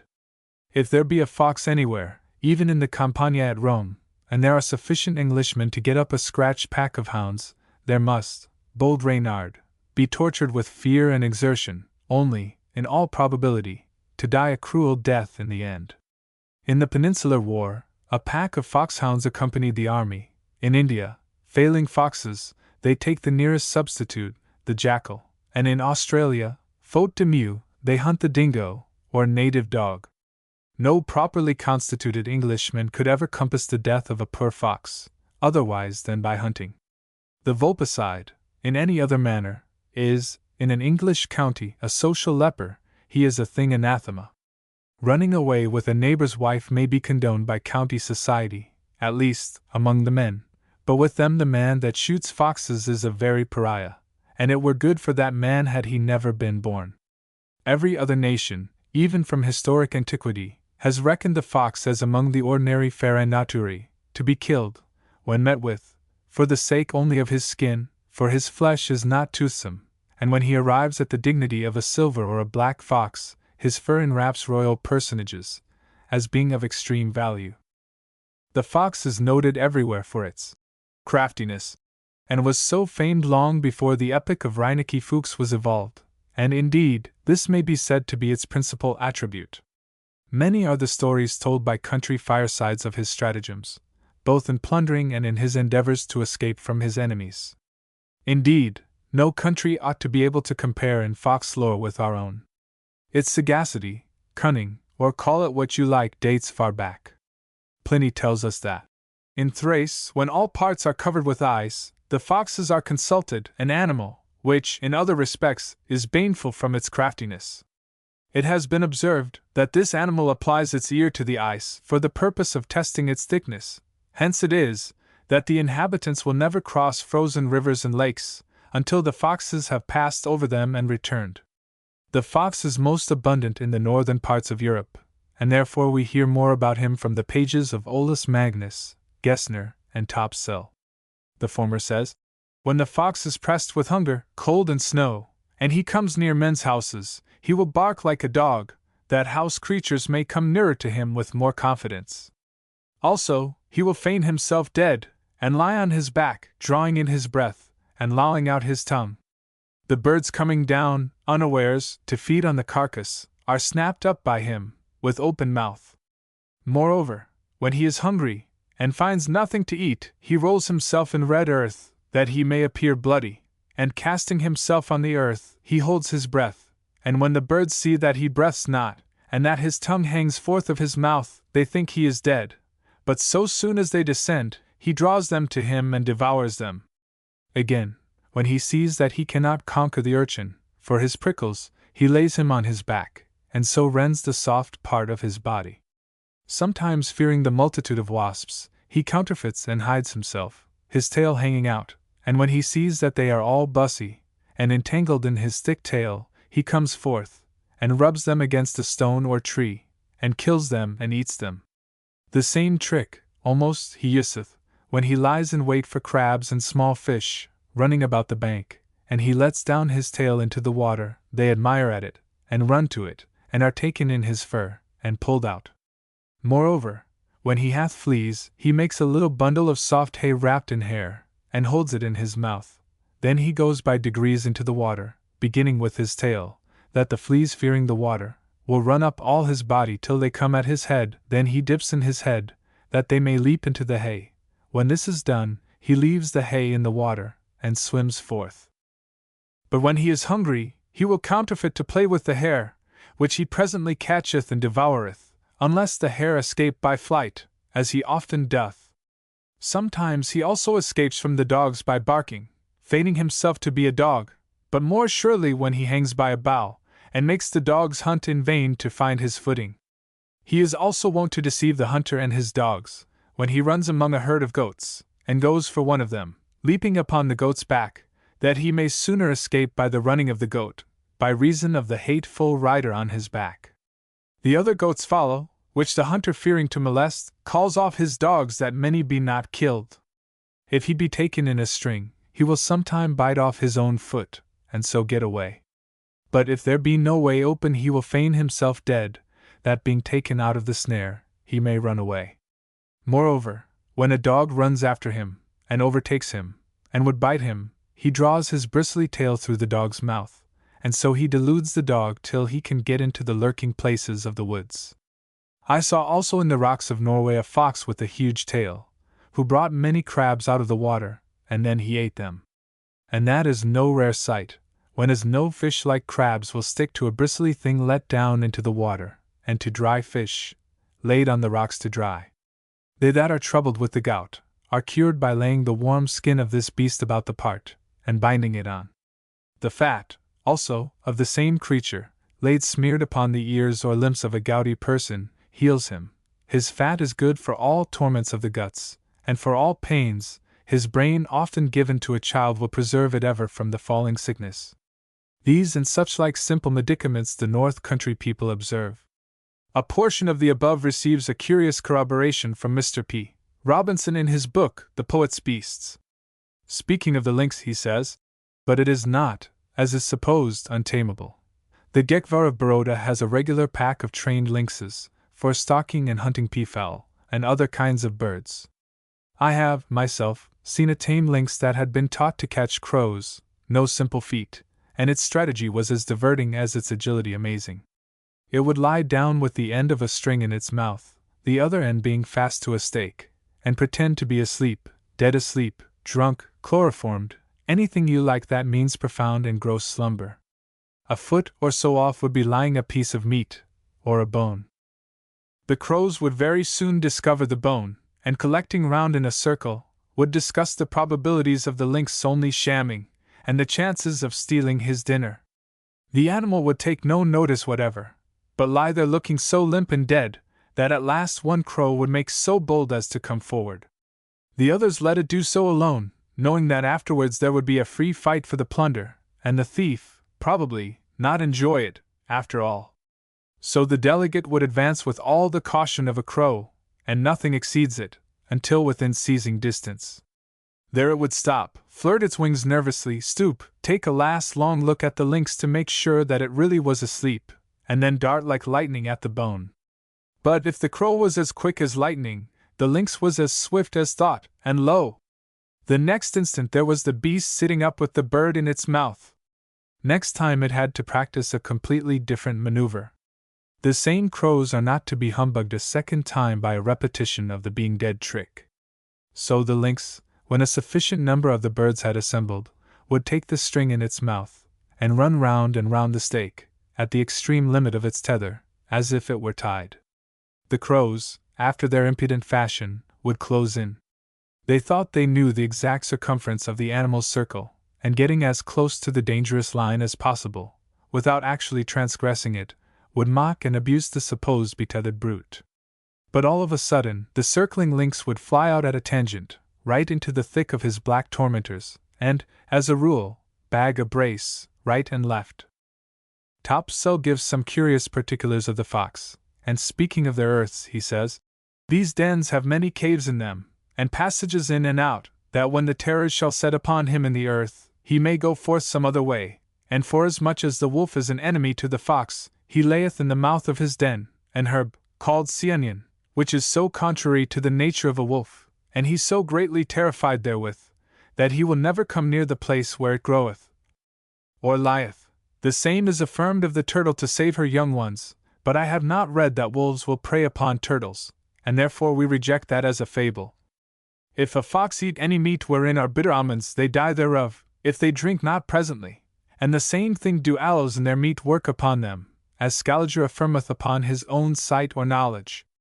A passanon or barefoot given to dogs, wolves, foxes, and all other beasts which are littered blind, in fat, or any other meat, killeth them, if vomit help them not, which falleth out very seldom, and the seeds of this harb have the same operation. It is reported by Democritus that, if wild rue be secretly hung under a hen's wing, no fox will meddle with her, and the same writer also declareth for approved, that, if you mingle the gall of a fox, or a cat, with their ordinary food, they shall remain free from the danger of these beasts. The medicinal uses of this beast are these: first, as Pliny and Marcellus affirm, a fox sod in water until nothing of the fox be left whole except the bones, and the legs, or other parts of a gouty body, washed, and daily bathed therein, it shall drive away all pain and grief, strengthening the defective and weak members. So also it cureth all the shrinking up and pains in the sinus. And Galen attributeth the same virtue to an hyena sod in oil, and the lame person bathed therein. For it hath such power to evacuate and draw forth whatsoever evil humour aboundeth in the body of man, that it leaveth nothing hurtful behind. Nevertheless, such bodies are soon again replenished through evil diet, and relapsed into the same disease again. The fox may be boiled in fresh or salt water with anise and thyme, and with his skin unwhole, and not slit, or else his head cut off, there being added to the decoction 2 pints of oil. The flesh of a fox sod and laid to afore bitten by a sea hare, it cureth and healeth the same. The fox's skin is profitable against all moist fluxes in the skin of the body, and also the gout, and cold in the sinews. The ashes of fox's flesh burnt and drunk in wine, is profitable against the shortness of breath and stoppings of the liver. The blood of a fox dissected, and taken forth of his urine alive, and so drunk, breaketh the stone in the bladder, or else, as my Repsus saith, kill the fox, and take the blood, and drink a cup full thereof, and afterward with the same wash the parts, and within an hour the stone shall be void. The same virtue is in it being dried and drunk in wine with sugar. Oxycraton and fox's blood infused into the nostrils of a lethargic horse cureth him. The fat is next to a bull's and a swine's, so that the fat or lard of swine may be used for the fat of foxes, and the fat of foxes for the swine's grease and medicine. Some do herewith anoint the places which have the cramp, and all trembling and shaking members. The fat of a fox and a drake enclosed in the belly of a goose, and so roasted, with the dripping that cometh from it, they anoint paralytic members. The same, with powder of vine twigs mollified and sodden lye, attenuateth, and bringeth down, all swelling tumours of the flesh. The fat alone healeth the alopecias and looseness of the hair. It is commended in the cure of all sores and ulcers of the head, but the gall, and thyme, with mustard seed is more approved. The fat is also respected for the cure of pain in the ears, if it be warmed and melt at the fire, and so instilled, and this is used against tingling in the ears. If the hairs rot away on a horse's tail, they recover them again, by washing the place with urine and bran, with wine and oil, and afterward anoint it with fox's grease. When sores or ulcers have procured the hair to fall off from the head, take the head of a young fox burned with the leaves of black orcanes and alcyonium, and the powder cast upon the head recovereth again the hair. If the brain be often given to infants and sucking children, it mocketh them that they shall remain free from the falling evil. Pliny prescribeth a man which twinkleth with his eyes, and cannot look steadfastly, to wear in a shen the tongue of a fox, and Marcellus biddeth to cut out the tongue of a live fox, and to turn him away, and hang up that tongue to dry in purple thread, and afterward put it about his neck that is troubled with the whiteness of the eyes, and it shall cure him. But it is more certainly affirmed, that the tongue, either dried or green, laid to the flesh wherein is any dart or other sharp head, it draweth them forth violently, and rendeth not the flesh, but only where it is entreed. The liver dried, and drunk cureth often sighing. The same, or the lights drunk in black wine, openeth the passages of breathing. The same washed in wine, and dried in an earthen pot in an oven, and afterward seasoned with sugar, is the best medicine in the world for an old cough, for it hath been approved to cure it, although it hath continued 20 years, drinking every day 2 spoonfuls in wine. The lights of foxes drunk in water after they have been dried into powder, helpeth the melt, and Myrepsis affirmeth, that when he gave the same powder to one almost suffocated in a pleurisy it prevailed for a remedy.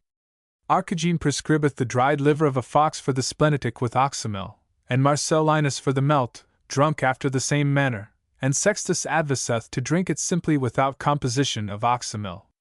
The gall of a fox instilled into the ears with oil, cureth the pain in them, and mixed with honeytic, and anointed upon the eyes, taketh away all dims from them, after an admirable manner. The melt, bound upon the tumours, and bunches of the breast, cureth the melt in man's body. The rains dried and mingled with honey, being anointed upon kernels, take them away. For the swelling of the chaps, rub the ranus of a fox within the mouth. The dung, pounded with vinegar, by anointment cureth the leprosy speedily. These and such other virtues medicinal, both the elder and later physicians have observed in a fox, wherewithal we will conclude this discourse.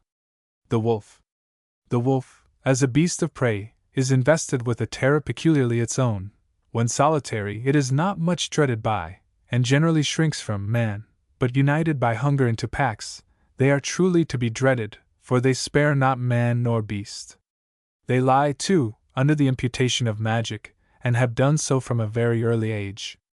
Their cunning, instinct, or reasoning powers are almost as well developed as in the fox, and of all the authorities I have consulted, the one best fitted to discourse upon the wolf and his peculiarities is Topsell, and here is one of their idiosyncrasies. Idiosyncrasies. It is said that wolves do also eat a kind of earth called argilla, which they do not for hunger, but to make their bellies weigh heavy, to the intent that when they set upon a horse, an ox, a hart, an elka, or some such strong beast, they may weigh the heavier, and hang fast at their throats till they have pulled them down, for by virtue of that tenacious earth, their teeth are sharpened, and the weight of their bodies increased. But, when they have killed the beast that they set upon, before they touch any part of his flesh, by a kind of natural vomit, they disgorge themselves, and empty their bellies of the earth, as unprofitable food. They also devour goats and swine of all sorts, except boars, who do not easily yield unto wolves. It is said that a sow hath resisted a wolf, and when he fighteth with her, he is forced to use his greatest craft and subtlety, leaping to and from her with his best activity, lest she should lay her teeth upon him, and so at one time deceive him of his prey, and deprive him of his life.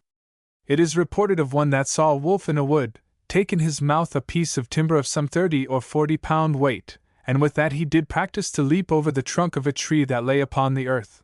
At length, when he perceived his own ability and dexterity in leaping with that weight in his mouth, he did there make his cave, and lodged behind that tree. At last, it fortuned there came a wild sow to seek for meat along by that tree, with divers of her pigs following her, of different age, some a year old, some half a year, and some less.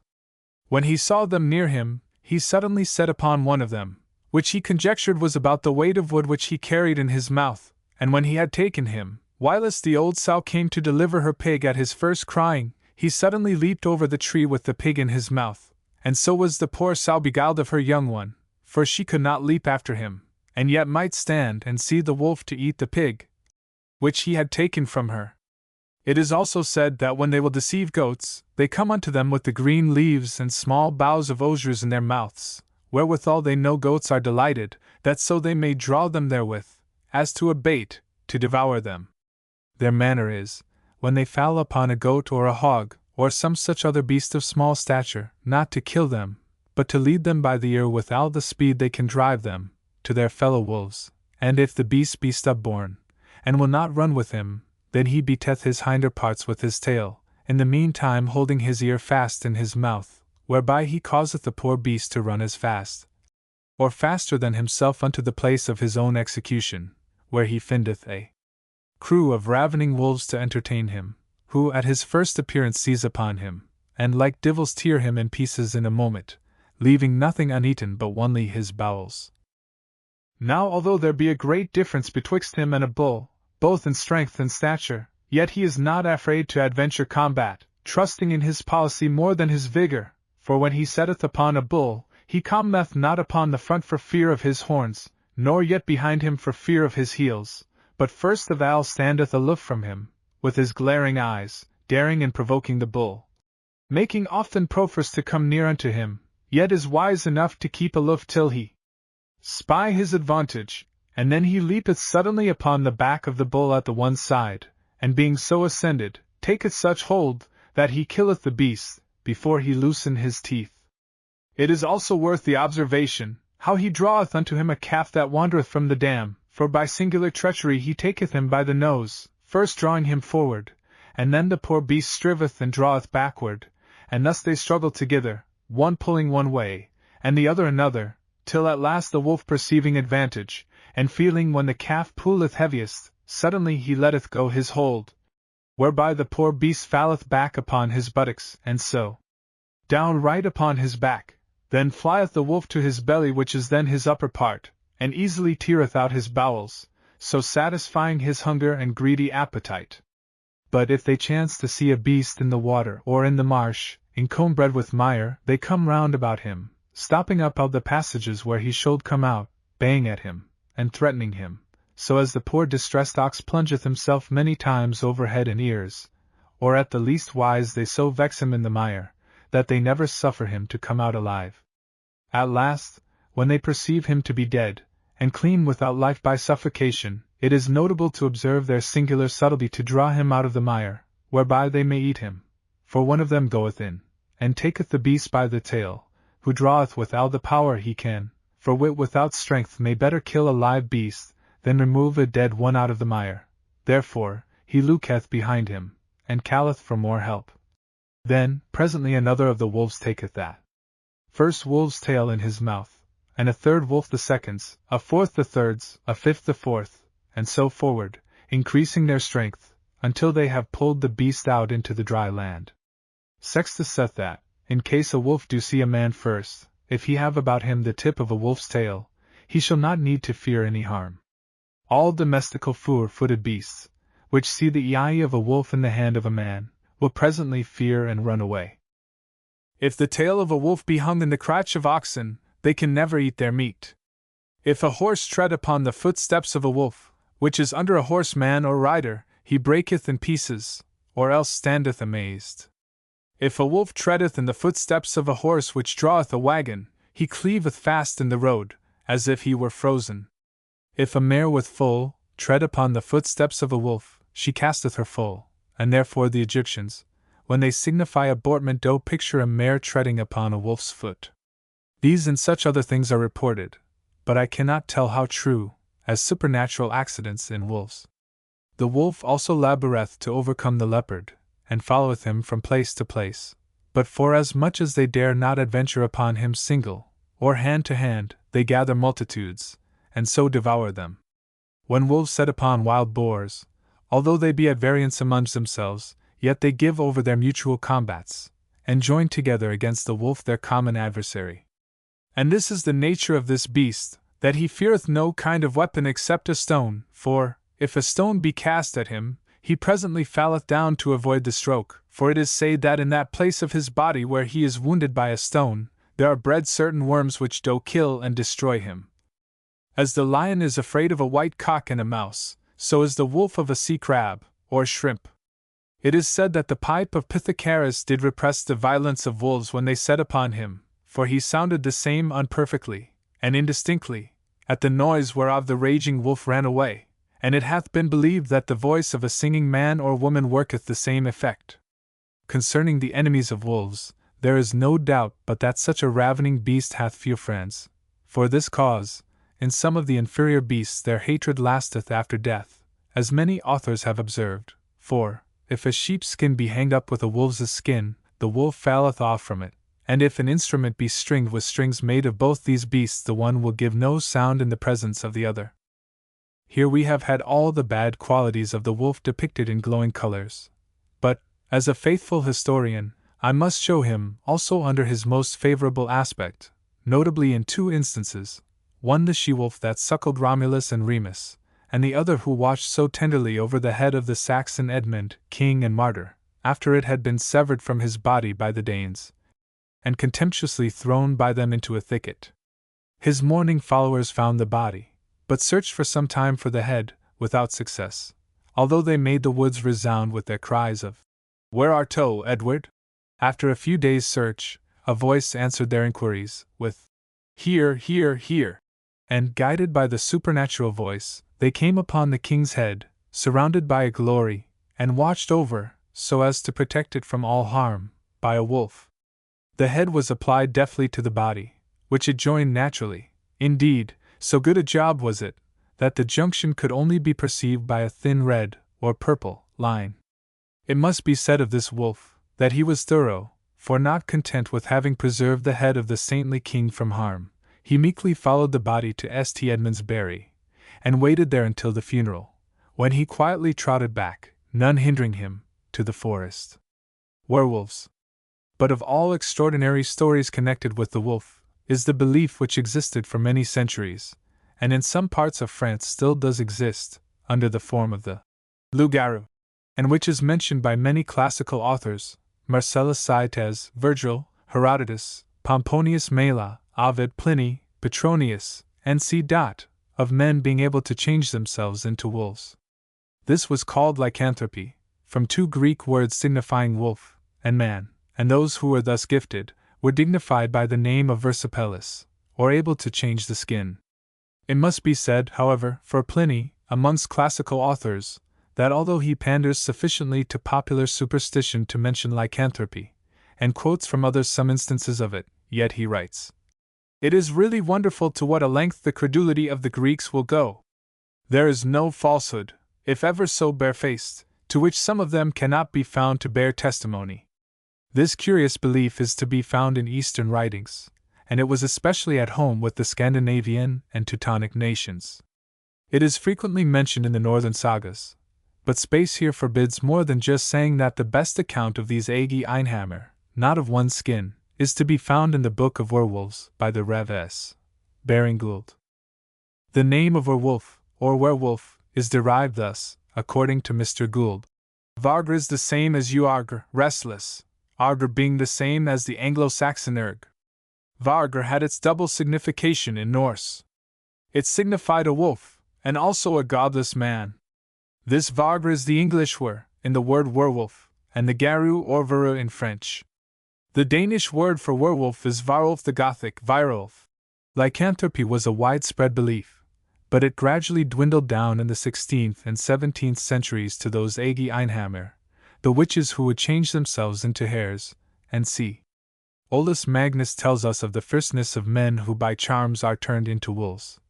In the feast of Christ's nativity, in the night, at a certain place, that they are resolved upon amongst themselves, there is gathered together such a huge multitude of wolves changed from men, that dwell in divers places, which afterwards the same night doth so rage with wonderful fierceness, both against mankind, and other creatures that are not fierce by nature, that the inhabitants of that country suffer more hurt from them than ever they do from the true natural wolves.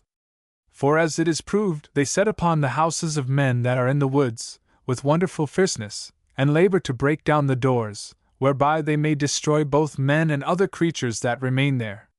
They go into the beer cellars, and there they drink out some tons of beer or mead, and they heap all the empty vessels one upon another in the midst of the cellar, and so leave them, wherein they differ from natural and true wolves. But the place, where, by chance they stayed that night, the inhabitants of those countries think to be prophetical, because, if any ill success befall a man in that place, as, if his cart overturn, and he be thrown down in the snow, they are fully persuaded that man must die that year, as they have for many years proved it by experience. Between Lithuania, Samogitia, and Curonia, there is a certain wall left, of a castle that was thrown down. To this, at a set time, some thousands of them come together, that each of them may try his nimbleness in leaping. He that cannot leap over this wall, as commonly the fat ones cannot, are beaten with whips by their captains. And it is constantly affirmed that amongst that multitude there are the great men, and chiefest nobility of the land. The reason of this metamorphosis, that is exceeding contrary to nature, is given by one skilled in this witchcraft, by drinking to one in a cup of ale, and by mumbling certain words at the same time, so that he who is to be admitted into that unlawful society, do accept it. Then, when he pleaseth, he may change his humane form into the form of a wolf entirely, going into some private cellar or secret wood. Again, he can, after some time, put off the same shape he took upon him, and resume the form he had before at his pleasure. But for to come to examples, when a certain nobleman took a long journey through the woods, and had many servile country fellows in his company, that were acquainted with this witchcraft, as there are many such found in those parts, the day was almost spent, wherefore he must lie in the woods, for there was no inn near that place, and withal they were sore pinched with hunger and want. Last of all, one of the company propounded a seasonable proposal, that the rest must be quiet, and if they saw anything they must make no tumult, that he saw afar off a flock of sheep feeding, he would take care that, without much labor, they should have one of them to roast for supper. Presently he goes into a thick wood that no man might see him, and there he changed his humane shape like to that of a wolf. After this he fell upon the flock of sheep with all his might, and he took one of them that was running back to the wood, and then he came to the chariot in the form of a wolf, and brought the sheep to them. His companions, being conscious how he stole it, receive it with grateful mind, and hide it close in the chariot. But he that had changed himself into a wolf, went into the wood again, and became a man. Also in Livonia not many years since, it fell out that there was a dispute between a nobleman's wife and his servant, of which they have plenty more in that country, than in any Christian land, that men could not be turned into wolves. Whereupon he brake forth into this speech, that he would presently shew her an example of that business, so he might do it with her permission. He goes alone into the cellar, and presently after, he came forth in the form of a wolf. The dogs ran after him through the fields to the wood, and they bit out one of his eyes, though he defended himself stoutly enough. The next day he came with one eye to his lady. Lastly, as is yet fresh in memory, how the Duke of Prussia, giving small credit to such a witchcraft, compelled one who was cunning in this sorcery, whom he held in chains, to change himself into a wolf, and he did so. Yet that he might not go unpunished for this idolatry, he afterwards caused him to be burnt. For such heinous offenses are severely punished both by divine and humane laws. Zahn, on the authority of Trithemius, who wrote in 1335, says that men having the spine elongated after the manner of a tail were werewolves. Topsell takes a more sensible view of the matter. There is a certain territory in Ireland, whereof M. Camden writeth, that the inhabitants which live till they be past 50-year-old are foolishly reported to be turned into wolves, the true cause whereof he conjectureth to be, because for the most part they are vexed with the disease called lycanthropia, which is a kind of melancholy, causing the persons so affected, about the month of February, to forsake their own dwelling or houses, and to run out into the woods, or near the graves and sepulchres of men, howling and barking like dogs and wolves. The true signs of this disease are thus described by Marcellus. Those, saith he, which are thus affected, have their faces pale, their eyes dry and hollow, looking drowsily and cannot weep. Their tongue as if it were all scabbed, being very rough, either can they spit, and they are very thirsty, having many ulcers breaking out of their bodies, especially on their legs. This disease some call Lycon, and men oppressed therewith, Lycanes, because that there was one Lycon, as it is feigned by the poets, who, for his wickedness and sacrificing of a child, was by Jupiter turned into a wolf. Being utterly distracted of human understanding, and that which the poets speak of him. And this is most strange, that many thus diseased should desire the graves of the dead.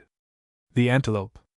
When not taken from living specimens, or skins, the artists of old drew somewhat upon their imaginations for their facts, as is the case with this antelope, of which Topsell gives the following description. They are bred in India and Syria, near the river Euphrates, and delight much to drink of the cold water thereof. Their body is like the body of a roe, and they have horns growing forth of the crown of their head, which are very long and sharp, so that Alexander affirmed that they pierced through the shields of his soldiers, and fought with them very irefully, at which time his company slew as he travelled to India, 8,550, which great slaughter may be the occasion why they are so rare, and seldom seen to this day, by cause thereby the breeders, and means of their continuance, which consisted in their multitude, were weakened and destroyed. Their horns are great, and made like a saw, and they, with them, can cut asunder the branches of osier or small trees, whereby it cometh to pass that many times their necks are taken in the twists of the falling boughs, whereat the beast with repining cry, bewrayeth himself to the hunters, and so is taken. The virtues of this beast are unknown, and therefore Suedas saith an antelope is but good in part. The horse. Aldrovandus gives us a curious specimen of a horse, which the artist has drawn with the slashed trunk breeches of the time. He says that Fincelius, quoting Lycosthenes, mentions that this animal had its skin thus slashed, from its birth, and was to be seen about the year 1555. Its skin was as thick as sole leather. It was, probably, an ideal zebra. Topsell gives us some fine horse lore, especially as to their love for their masters. Homer seemeth also to affirm that there are in horses divine qualities, understanding things to come, for, being tied to their mangers they mourn for the death of Patroclus, and also shewed Achilles what should happen unto him, for which cause Pliny saith of them that they lament their lost maesters with tears, and for no battails. Accursius affirmeth that Caesar 3 days before he died, found his ambling nag weeping in the stable, which was a token of his ensuing death, which thing I should not believe, except Tranquillus in the Life of Caesar, had related the same thing, and he addeth moreover that the horses which were consecrated to Mars for passing over Rubicon, being let to run wild abroad, without their maesters, because no man might meddle with the horses of the gods, were found to weep abundantly and to abstain from all meat. Horses are afraid of elephants in bataille, and likewise of a camel, for which cause when Cyrus fought against Croesus, he overthrew his horse by the sight of camels, for a horse cannot abide to look upon a camel. If a horse tread in the footpath of a wolf, he presently falleth to be astonished. Likewise, if 2 or more drawing a chariot, come into the place where a wolf hath trod, they stand so still as if the chariot and they were frozen to the earth, saith Aelianus and Pliny.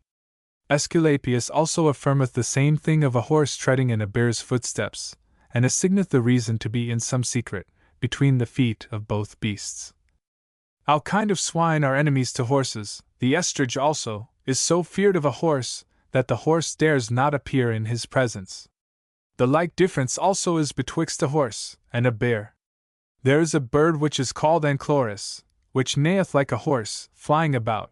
The horse doth many times drive it away, but because it is somewhat blind, and cannot see perfectly, therefore the horse doth oftentimes catch it, and devour it, hating his own voice in a creature so unlike himself. It is reported by Aristotle, that the bustard loveth a horse exceedingly, for, seeing other beasts feeding in the pastures, despiseth and abhorreth them.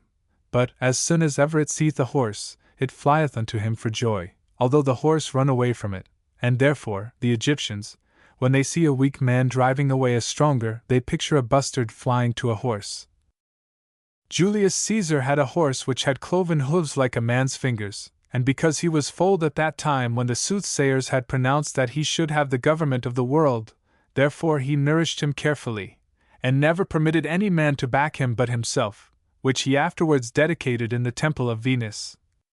If one do cut the veins of the palate of a horse's mouth, and let it run down into his belly, it will presently destroy and consume the maw, or belly worms, which are within him. The marrow of a horse is also very good to loosen the sinews which are knit and fast together.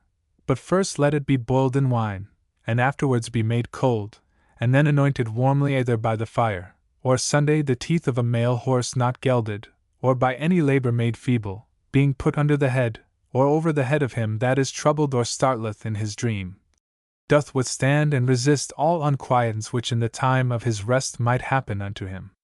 The teeth also of a horse is very profitable for the curing of the chilblains which are rotten and full of corruption when they are swollen full ripe.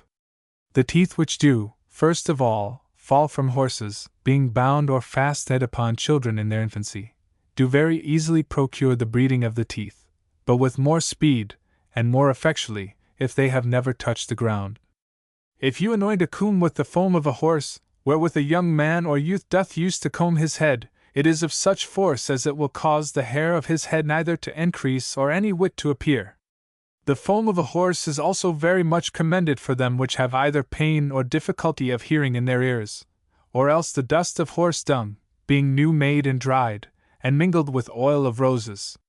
The grief or soreness of a man's mouth or throat, being washed or anointed with the foam of a horse, which hath been fed with oats or barley, doth presently expel the pain of the soreness, if so be that it be 2 or 3 times washed over with the juice of young or green sea crabs beaten small together. But I could fill pages with remedial recipes furnished by the horse. The mimic dog. The mimic or Gattolian dog is, I take it, meant for a poodle. It was apt to imitate all things it seeth, for which cause some have thought that it was conceived by an ape, for in wit and disposition it resembleth an ape, but in face, sharp and black like an hedgehog, having a short recurved body, very long legs, shaggy hair, and a short tail. This is called of some Canis lucernarius. These being brought up with apes in their youth, learned very admirable and strange feats, whereof there were great plenty in Egypt in the time of King Ptolemy, which were taught to leap, play, and dance, at the hearing of music, and in many poor men's houses they served instead of servants for divers uses. These are also used by players and puppet mimics to work strange tricks, for the sight whereof they get much money. Such an one was the mimic's dog, of which Plutarch writeth that he saw in a public spectacle at Rome before the Emperor Vespasian. The dog was taught to act a play, wherein were contained many persons' parts, I mean the affections of many other dogs. At last there was given him a piece of bread, wherein, as was said, was poison, having virtue to procure a dead sleep, which he received and swallowed, and presently, after the eating thereof, he began to reel and stagger to and fro like a drunken man, and fell down to the ground, as if he had been dead, and so lie a good space, not stirring foot nor limb, being drawn up and down by divers persons, according as the gesture of the play he acted did require.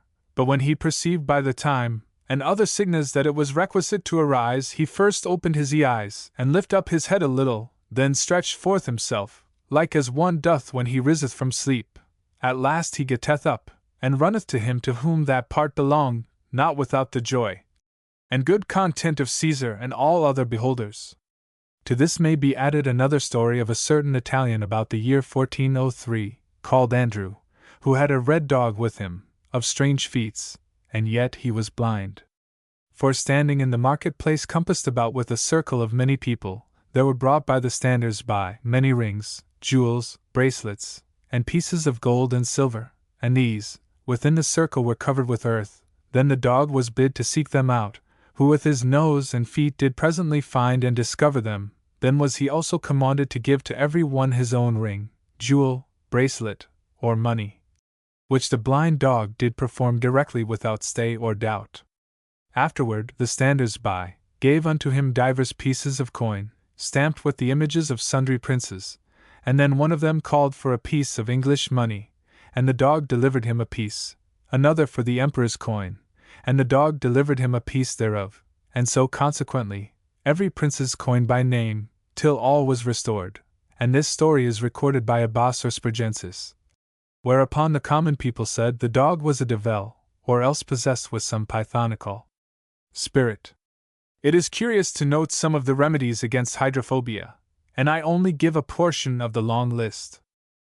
For the outward compound remedies, a plaister made of opanax and pitch is much commended, which Menippus used, taking a pound of pitch of brushes, and 4 ounces of opanax, adding withal, that the opanax must be dissolved in vinegar, and afterwards the pitch and the vinegar must be boiled together, and when the vinegar is consumed, then put in the opanax, and of both together make like tainters or splints, and thrust them into the wound, so let them remain many days together, and in the meantime drink an antidote out of sea crabs and vinegar, for vinegar is always precious in this confection.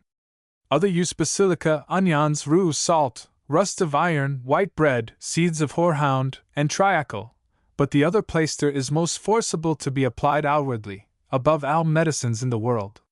For the simple or uncompounded medicines to be taken against this sore are many, as goose grease, the root of wild roses drunk, bitter almonds, leaves of chickweed, or pimpernel, the old skin of a snake pounded with a male sea crab, betony, cabbage leaves, or stalks, with parsnips and vinegar, lime and soot, poulder of sea crabs with honey, poulder of the shells of sea crabs, the hairs of a dog laid on the wound, the head of the dog which did bite, mixed with a little euphorbium, the hair of a man with vinegar, dung of goats with wine, walnuts with honey and salt, poulder of fig tree in a cerecloth, fitches and wine, euphorbium, warm horse dung, raw beans chewed in the mouth, fig tree leaves, green figs with vinegar, fennel stalks, gentians, dung of pullen, the liver of a buck goat, young swallows, burned to poulder, also their dung, the urine of a man, and hyena's skin, flour de luce with honey, a sea harb called caquille, silphum with salt, the flesh and shells of snails, leek seeds with salt, mince, the tail of a field mouse cut off from her alive, and she suffered to live, roots of burrs, with salt of the sea plantain, the tongue of a ram with salt, the flesh of all sea fishes, the fat of a sea calf and vervine, besides many other superstitious amulets which are used to be bound to the arms, necks, and breasts, as the canine tooth bound up in a leaf, and tied to the arm. A worm bred in the dung of dogs, hanged about the neck, the roots of gentian in an hyena's skin, or young wolf's skin, and such like, whereof I know no reason beside the opinion of men. Let us now see what medicinal properties exist in dogs themselves, and here again, I must very much curtail the recital of their benefits to mankind. The virtues of a dog's head made into poulder are both many and unspeakable. By it is the biting of mad dogs cured, it cureth spots, and bunches in the head, and a plaister thereof made with oil of roses, healeth the running in the head. The poulder of the teeth of dogs maketh children's teeth to come forth with speed and easy, and if their gums be rubbed with a dog's tooth, it maketh them to have the sharper teeth. And the poulder of these dogs' teeth rubbed upon the gums of young or old, easeth toothache, and abateth swelling in the gums. The tongue of a dog is most wholesome both for the curing of his own wounds by licking, as also of any other creature. The rennet of a puppy drunk with wine dissolveth the colic in the same hour wherein it was drunk. N.C. The cat. Aldrovandus gives us a picture of a curly-legged cat, but beyond saying that it was so afflicted, or ornamented, from its birth, he gives no particulars. Topsell, too, is singularly silent on the merits of cats, but yet he mentions some interesting particulars respecting them. To keep cats from hunting of hens, they used to tie a little wild rue under their wings, and so likewise from dovecotes. If they set it in the windows, they dare not approach unto it for some secret in nature. Some have said that cats will fight with serpents and toads and kill them, and perceiving that she is hurt by them, she presently drinketh water, and is cured, but I cannot consent unto this opinion. Punzetus sheweth by experience that cats and serpents love one another, for there was, saith he, in a certain monastery, a cat nourished by the monkeys, and suddenly the most part of the monkeys which used to play with the cat fell sick, whereof the physicians could find no cause, but some secret poison, and all of them were assured that they never tasted any.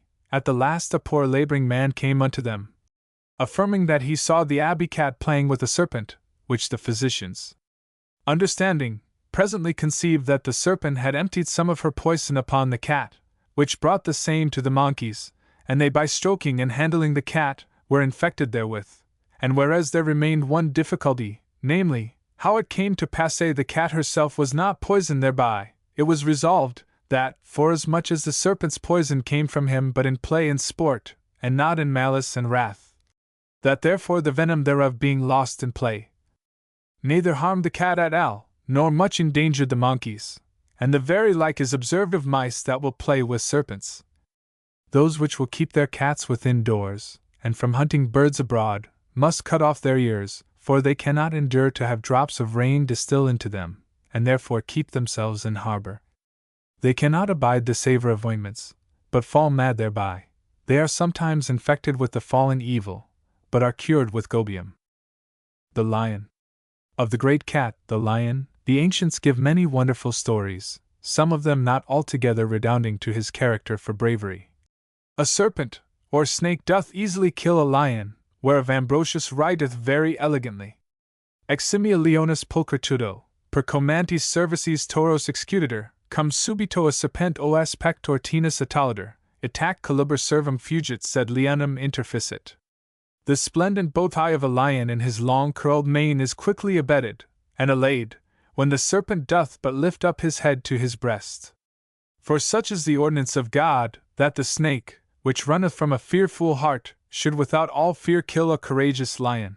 And the writer of St. Marcellus' Life, how much more will he fear a great dragon, against whom he hath not power to lift up his tail? And Aristotle writeth that the lion is afraid of the swine, and Rhasis affirmeth as much of the mouse. The cock also both seen and heard for his voice and coom, is a terror to the lion and basilisk, and the lion runneth from him when he seeth him, especially from a white cock, and the reason hereof is because they are both partakers of the sun's qualities in a high degree, and therefore the greater body feareth the lesser, because there is a more eminent and predominant sunny property in the cock than in the lion. Lucretius describes this terror notably, affirming that, in the morning, when the cock croweth, the lions betake themselves to flight, because there are certain seeds in the body of cocks, which when they are sent, and appear to the eyes of lions, they vex their pupils and apples, and make them, against nature, become gentle and quiet. The Leontophanes, the Pegasus, the Crocata. The lion has a dreadful enemy, according to Pliny, who says, "We have heard speak of a small animal to which the name of Leontophanes 36 has been given, and which is said to exist only in those countries where the lion is produced. If its flesh is only tasted by the lion, so intensely venomous is its nature, that this lord of the other quadrupeds instantly expires. Hence it is that the hunters of the lion burn its body to ashes, and sprinkle a piece of flesh with the powder, and so kill the lion by means of its ashes even, so fatal to it is this poison. The lion, therefore, not without reason, hates the Leontophanes, and, after destroying its sight, kills it without inflicting a bite. The animal, on the other hand, sprinkles the lion with its urine, being well aware that this, too, is fatal to it." 36. We have read, in the romances of chivalry, how that Guy, Earl of Warwick, having seen a lion and a dragon fighting, went to the assistance of the former, and having killed its opponent, the lion meekly trotted after him, and ever after, until its death, was his constant companion. How, in the absence of Sir Bevis of Hampton, 2 lions having killed the steward Boniface, and his horse, laid their heads in the fair Josian's lap. The old romancist held that a lion would always respect a virgin, and Spenser has immortalized this in his character of Una. Most of us remember the story given by Aulus Gellius and Aelian, of Androcles, who earned a lion's gratitude by extracting a thorn from its paw, and Pliny gives similar instances. Mentor, a native of Syracuse, was met in Syria by a lion, who rolled before him in a suppliant manner, though smitten with fear, and desirous to escape. The wild beast on every side opposed his flight, and licked his feet with a fawning air.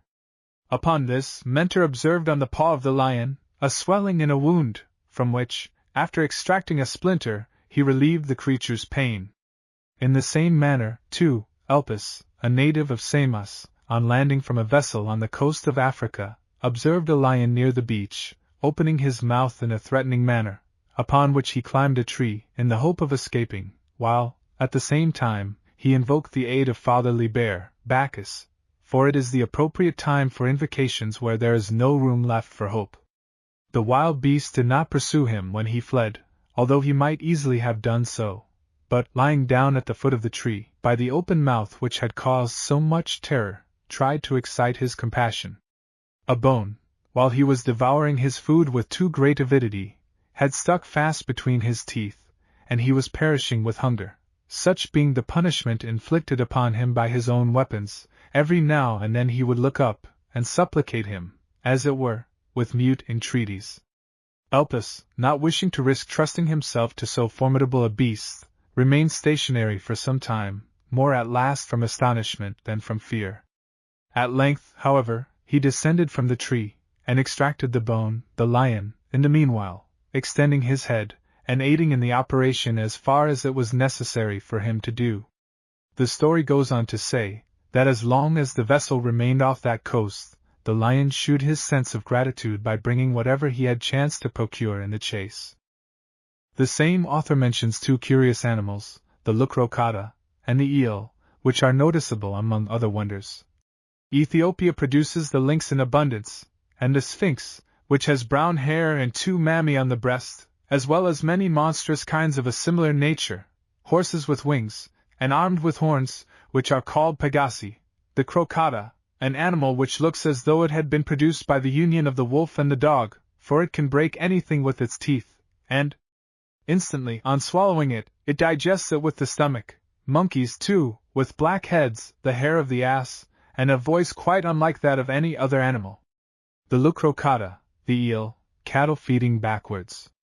There are oxen, too, like that of India, some with one horn, and others with three. The lucrocata, a wild beast of extraordinary swiftness, the size of the wild ass, with the legs of a stag, the neck, tail, and breast of a lion, the head of a badger, a cloven hoof, the mouth slit up as far as the ears, and one continuous bone instead of teeth. It is said, too, that this animal can imitate the human voice. Among the same people there is found an animal called the eel.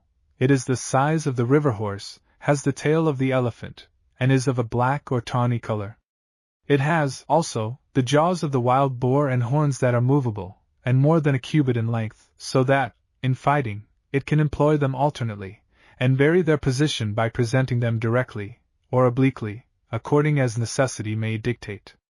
The eel, with its movable horns, is run hard by the cattle of the Lotophagi, which are thus described by Herodotus.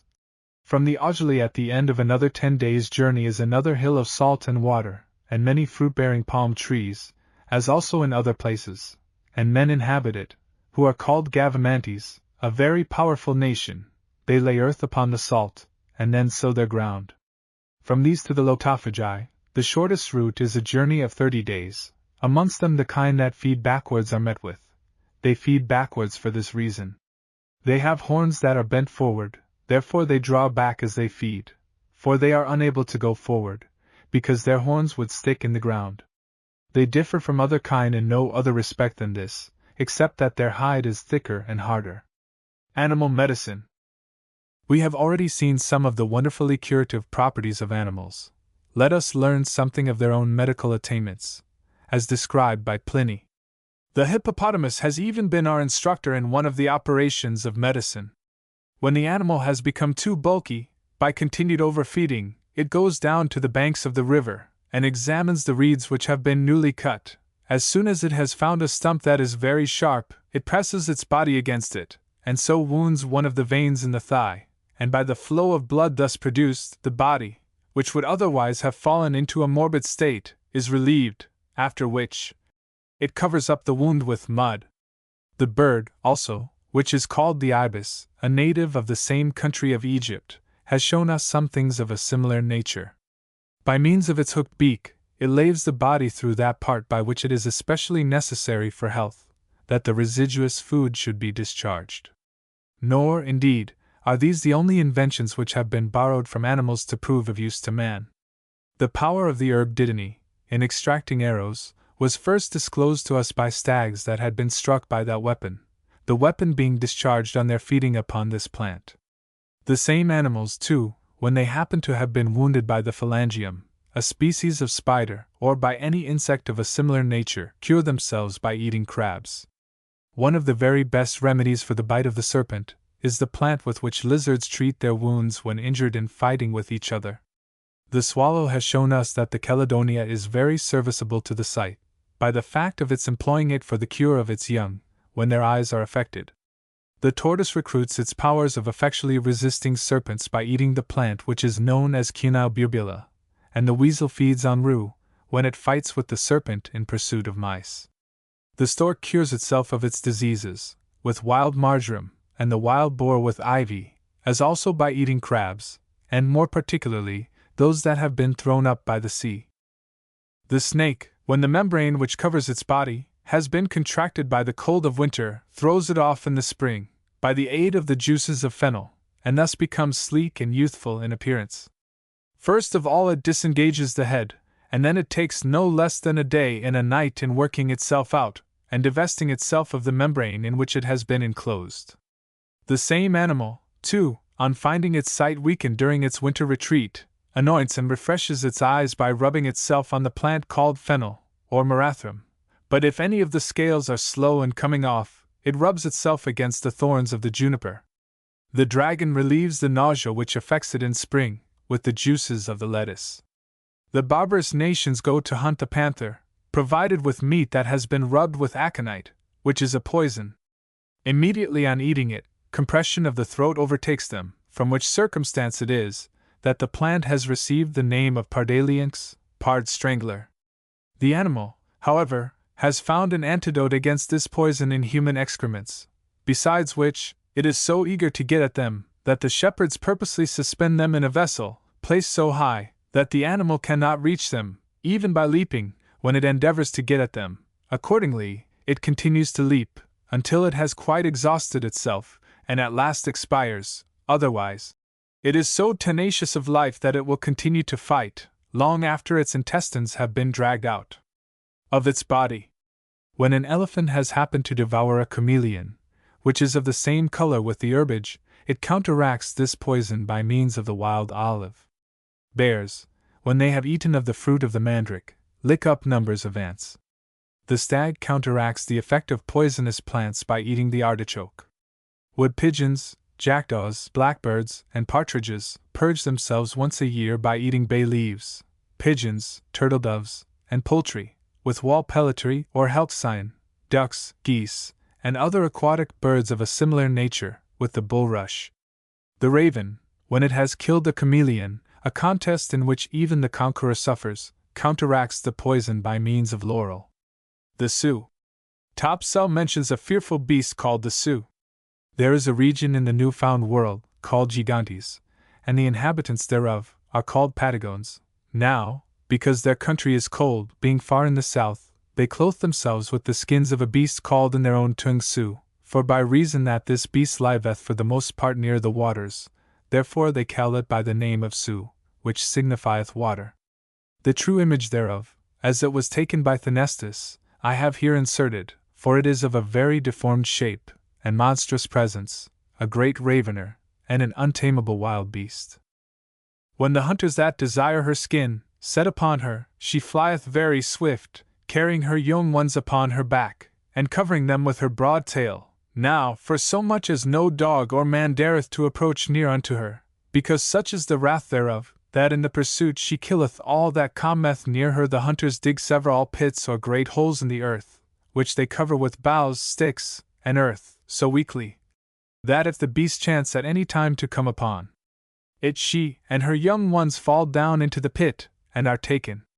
This cruel, untamable, impatient, violent, ravening, and bloody beast, perceiving that her natural strength cannot deliver her from the wit and policy of men, her hunters, for being enclosed, she can never get out again, the hunters being at hand to watch her downfall, and work her overthrow, first of all to save her young ones from taking and taming, she destroyeth them all with her own teeth.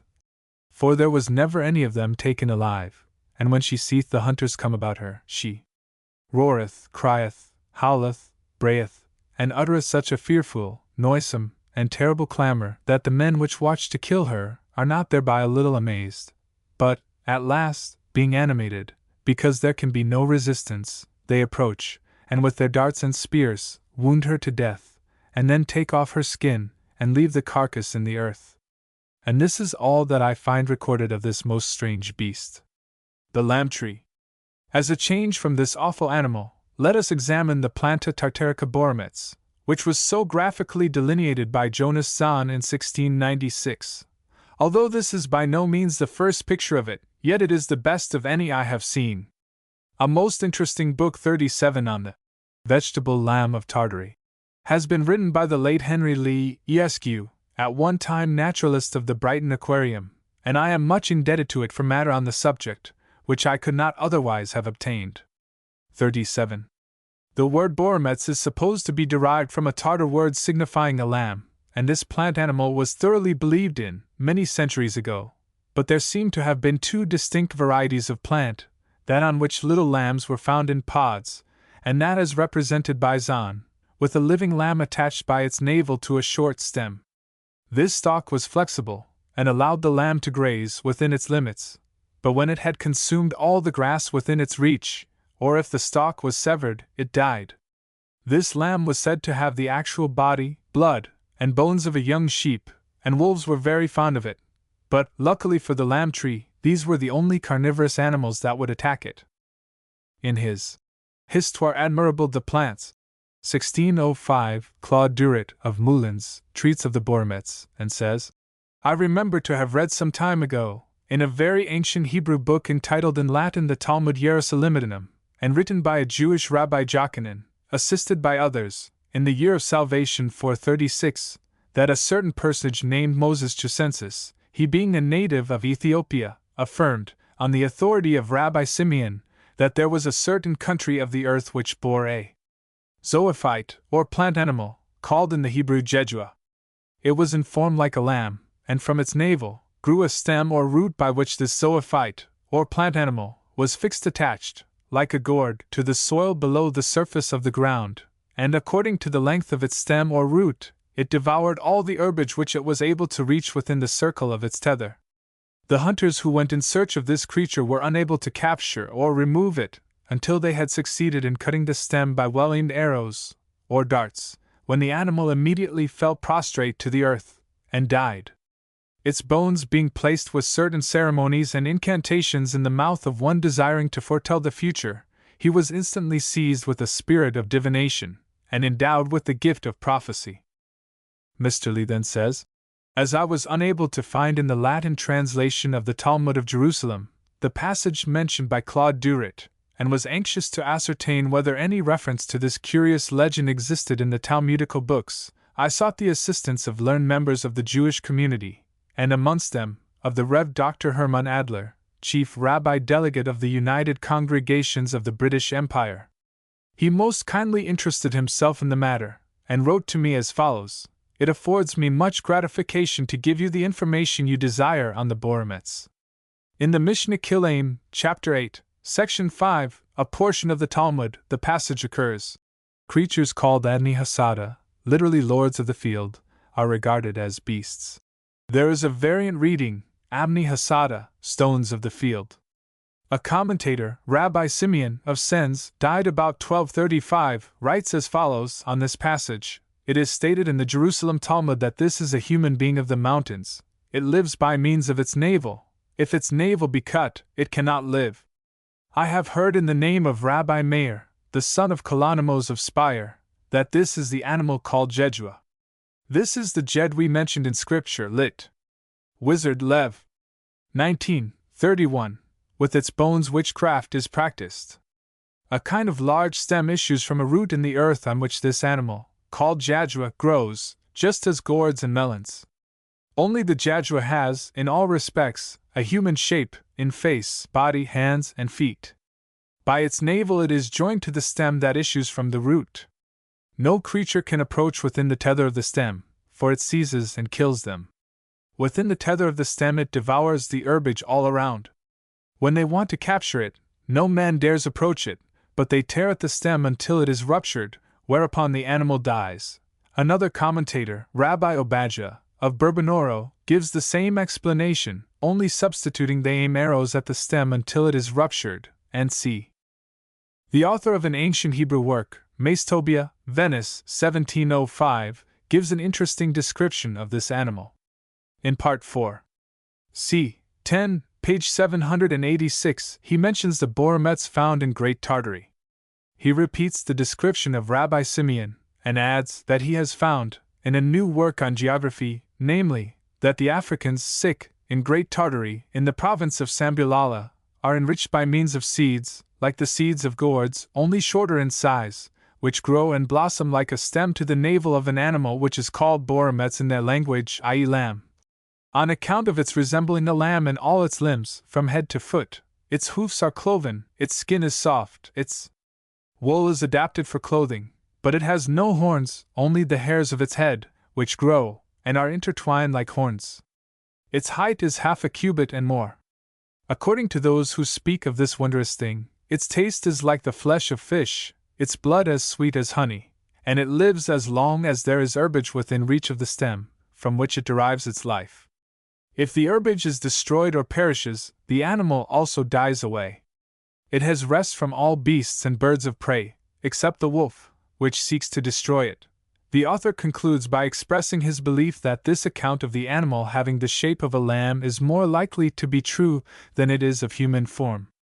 As I have said, there are several delineations of this boromets or boromets, but there is one, a frontispiece to the 1656 edition of the Paradisean Soul, Paradisus Terrestris, of John Parkinson, apothecary of London, in which, together with Adam and Eve, the lamb tree is shown as flourishing in the Garden of Eden, and Du Bartas, in his Divine Weeks and Works, in his poem of Eden, the first day of the second week, makes Adam to take a tour of Eden, and describes his wonder at what he sees, especially at the lamb plant, weeks, works, of the other kind of lamb tree, that which bears lambs in pods. We have an account, in Sir John Maundeville's Travels.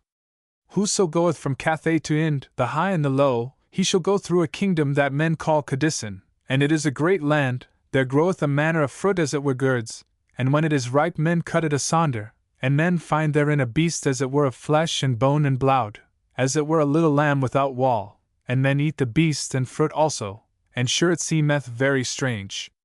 And in the Journal of Friar Odoricus, which I have incorporated in my edition of The Voyage and Travail of Sir John Maundeville, Knight, he says, I was informed also by certain credible persons of another miraculous thing, namely, that in a certain kingdom of the said Can, wherein stand the mountains called Capsii, the kingdom's name is Caler, there groweth great gourds or pompions, pumpkins, which being ripe, doe open at the tops, and within them is found a little beast like unto a young lamb, the chimera. Aldrovandus gives us the accompanying illustration of a chimera, a fabulous classical monster, said to possess 3 heads, those of a lion, a goat, and a dragon. It used so to be pictorially treated, but in more modern times as Aldrovandus represents. The mountain chimera, now called Yanner, is in ancient Lycia, in Asia Minor, and was a burning mountain, which, according to Spratt, is caused by a stream of inflammable gas, issuing from a crevice. This monster is easily explained, if we can believe Servius, the commentator of Virgil, who says that flames issue from the top of the mountain, and that there are lions in the vicinity. The middle part abounds in goats, and the lower part with serpents. The harpy and siren. The conjunction of the human form with birds is very easy, wings being fitted to it, as in the case of angels, and as applied to beasts, this treatment is very ancient, vide the winged bulls of Assyria, and the classical Pegasus, or winged horse. With birds, the best form in which it is treated in mythology is the harpy. This is taken from Aldrovandus, and fully illustrates the mixture of bird and woman, described by Shakespeare in Pericles 4:3. Then, also, we have the siren, shown by this illustration, taken from Pompeii. These sea nymphs were like the harpies, depicted as a compound of bird and woman. Like them also, there were 3 of them, but, unlike them, they had such lovely voices, and were so beautiful, that they lured seamen to their destruction, they having no power to combat the allurements of the sirens, whilst the harpies emitted an infectious smell, and spoiled whatever they touched, with their filth and excrements. Lycidas, writing in 1634, and Zahn, in 1696, give the accompanying picture of a monster born at Ravenna in 1511 or 1512. It had a horn on the top of its head, 2 wings, was without arms, and only 1 leg like that of a bird of prey. It had an eye in its knee, and was of both sexes. It had the face and body of a man, except in the lower part, which was covered with feathers. Marcellus Polonius Romanus made some Latin verses upon this prodigy, which may be thus rendered into English. The barnacle goose. Of all extraordinary beliefs, that in the barnacle goose, which obtained credence from the 11th to the 17th centuries, is as wonderful as any. The then accepted fact that the barnacle goose was generated on trees, and dropped alive in the water, dates back 100 years before Gerald de Bari. Otherwise, Giraldus Cambrensis wrote in 1187 about these birds, the following being a translation. There are here many birds which are called bernaci, which nature produces in a manner contrary to nature, and very wonderful. They are like marsh geese, but smaller. They are produced from fir timber tossed about at sea, and are at first like geese upon it. Afterwards they hang down by their beaks, as if from a seaweed attached to the wood, and are enclosed in shells that they may grow the more freely. Having thus, in course of time, been clothed with a strong covering of feathers, they either fall into the water, or seek their liberty in the air by flight. The embryo geese derive their growth and nutriment from the moisture of the wood or of the sea, in a secret and most marvelous manner. I have seen with my own eyes more than 1,000 minute bodies of these birds hanging from one piece of timber on the shore, enclosed in shells, and already formed. The eggs are not impregnated in coitu, like those of other birds, nor does the bird sit upon its eggs to hatch them, and in no corner of the world have they been known to build a nest. Hence the bishops and clergy in some parts of Ireland are in the habit of partaking of these birds, on fast days, without scruple. But in doing so they are led into sin. For if any one were to eat of the leg of our first parent, although he, Adam, was not born of flesh, that person could not be adjudged innocent of eating flesh. We see here that Giraldus speaks of these barnacles being developed on wreckage in the sea, but does not mention their growing upon trees, which was the commoner belief. I have quoted both Sir John Maundeville and Odoricus about the lamb tree, which either seem to consider very wonderful, for Sir John says, "Nevertheless I said to them that I held why for no marvail, for I said that in my country our trees why bear fruit, why become birds flying, and they are good to eat, and that falleth on the water liveth, and that falleth on earth dieth, and they marvailed much thereat." And the friar, in continuation of his story of the Bormets, says, "Even as I myself have heard reported that there stand certain trees upon the shore of the Irish Sea, bearing fruit like unto a gourd, which at a certain time of the year do fall into the water, and become birds called bernacles, and this is most true." Olaus Magnus, in speaking of the breeding of ducks in Scotland, says, "Moreover, another Scotch historian, who diligently sets down the secret of things, saith that in the Orcades, the Orkneys, ducks breed of a certain fruit falling in the sea, and these shortly after get wings, and fly to the tame or wild ducks." And whilst discoursing on geese, he affirms that some breed from trees, as I said of Scotland ducks in the former chapter. Sebastian Munster, from whom I have taken the preceding illustration, says in his Cosmographia Universalis, "In Scotland there are trees which produce fruit, conglomerate of their leaves, and this fruit, when, in due time, it falls into the water beneath it, is endowed with new life, and is converted into a living bird, which they call the tree goose. This tree grows in the island of Pomonia, which is not far from Scotland, towards the north." Several old cosmographers, especially Saxo Grammaticus, mention the tree, and it must not be regarded as fictitious, as some new writers suppose. In Camden's Britannia, translated by Edmund Gibson, Bishop of London, he says, speaking of Buchan, "It is hardly worth while to mention the clakes, a sort of geese, which are believed by some, with great admiration, to grow upon the trees on this coast and in other places, and when they are ripe, to fall down into the sea, because neither their nests nor eggs can anywhere be found. But they who saw the ship, in which Sir Francis Drake sailed round the world, when it was laid up in the river Thames, could testify that little birds breed in the old rotten keels of ships, since a great number of such, without life and feathers, stuck close to the outside of the keel of that ship. Yet I should think that the generation of these birds was not from the logs of wood, but from the sea, termed by the poets the parent of all things."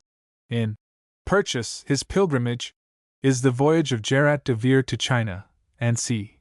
in 1569, and he speaks of the barnacle goose thus: "Those geese were of a perfect red color, such as come to Holland about Wieringen, and every year are there taken in abundance, but till this time, it was never known where they hatched their eggies, so that some men have taken upon them to write that they sit upon trees in Scotland, that hang over the water, and such eggs that fall from them down into the water, become young geese, and swim there out of the water, but those that fall upon the land burst asunder, and are lost, but that is now found to be contrary, that no man could tell where they breed their eggies, for that no man that ever we knew had ever been under 80 degrees, nor that land under 80 degrees was never set down in any card, much less the red geese that breed therein." He and his sailors declared that they had seen these birds sitting on their eggs, and hatching them, on the coasts of Nova Zembla. Du Bartas thus mentions this goose. Goose. I could multiply quotations on this subject. Gessner and every other naturalist believed in the curious birth of the barnacle goose, and so even did Aldrovandus, writing at the close of the 17th century, for from him I take this illustration. But enough has been said upon the subject. Remarkable egg. No wonder that a credulous age, which could see nothing extraordinary in the barnacle goose, could also, metaphorically, swallow such an egg, as Lycidas, first of all, and Aldrovandus, after him, gives us in the accompanying true picture. The latter says that a goose's egg was found in France. He leaves a liberal margin for locality, which on being broken appeared exactly as in the picture. Comment thereon is useless. Moon woman. One would have imagined that this egg would be sufficient to test the credulity of most people, but Aldrovandus was equal to the occasion, and he gives us a moon woman who lays eggs, sits upon them, and hatches giants, and he gives this on the authority of Lycosthenes and Revisius Textor. The griffin. There always has been a tradition of birds being existent, of far greater size than those usually visible. The Maoris aver that at times they still hear the gigantic moa in the scrub, and even, if extinct, we know, by the state of the bones found, that its extinction must have been of comparatively recent date. But no one credits the moa with the power of flight, whilst the griffin, which must not be confounded with the gold-loving Arimaspian griffin, was a noble bird. Mandeville knew him. In this land, Bactria, are many griffins, more than in other places, and some say they have the body before as an eagle, and behind as a lion, and it is trouth, for they be made so, but the griffin hath a body greater than 8 lions, and stalworthier, stouter, braver, than 100 eagles. For certainly he will bear to his nest flying, a horse and a man upon his back, or 2 oxen yoked together as they go at plough, for he hath lunged nae less on his fate, as great as it were horns of oxen, and of those they make cups there to drink of, and of his ribes they make bows to shoot with. Olaus Magnus says they live in the far northern mountains, that they prey upon horses and men, and that of their nails drinking cups were made, as large as ostrich eggs.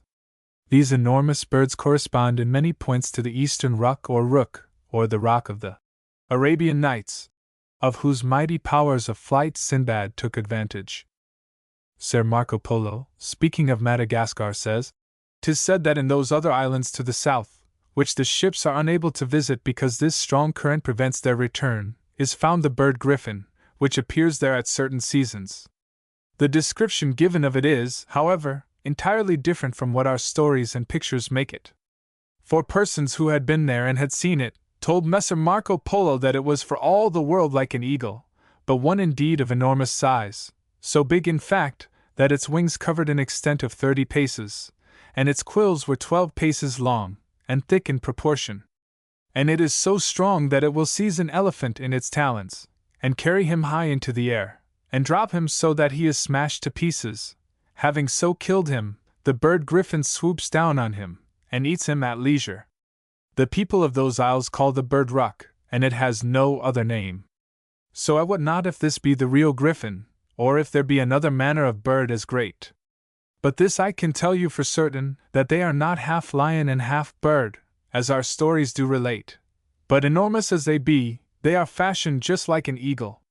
The great Khan sent to those parts to inquire about these curious matters, and the story was told by those who went thither. He also sent to procure the release of an envoy of his who had been dispatched thither, and had been detained. So both those envoys had many wonderful things to tell the great Khan about those strange islands, and about the birds I have mentioned. They brought, as I heard, to the great Khan a feather of the said ruck, which was stated to measure 90 spans, whilst the quill part was 2 palms in circumference, a marvelous object. The great Khan was delighted with it, and gave great presents to those who brought it. This quill seems rather large. Other travelers, however, perhaps not so truthful as Ser Marco, speak of these enormous quills. The moa of New Zealand, Dinornis giganteus, is supposed to have been the largest bird in creation, and next to that is the Epiornis maximus, whose bones and egg have been found in Madagascar. An egg is in the British Museum, and it has a liquid capacity of 2.35 gallons, but alas for the quill story, this bird was wingless. The condor has been put forward as the real and veritable ruck, but no living specimens will compare with this bird as it has been described, especially if we take the picture of it in Lane's Arabian Nights, where it is represented as taking up 3 elephants, one in its beak, and one in each of its claws.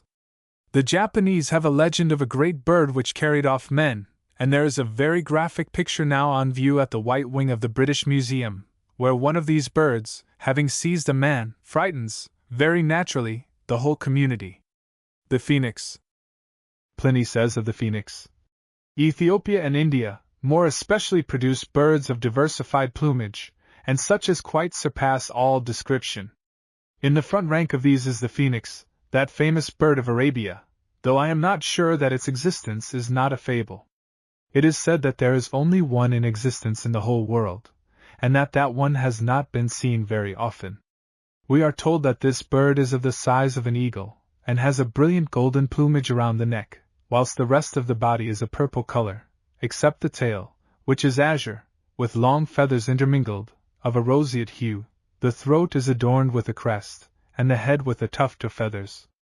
The first Roman who described this bird, and who has done so with great exactness, was the Senator Manilius, so famous for his learning, which he owed, too, to the instructions of no teacher. He tells us that no person has ever seen this bird eat, that in Arabia it is looked upon as sacred to the sun, that it lives 540 years.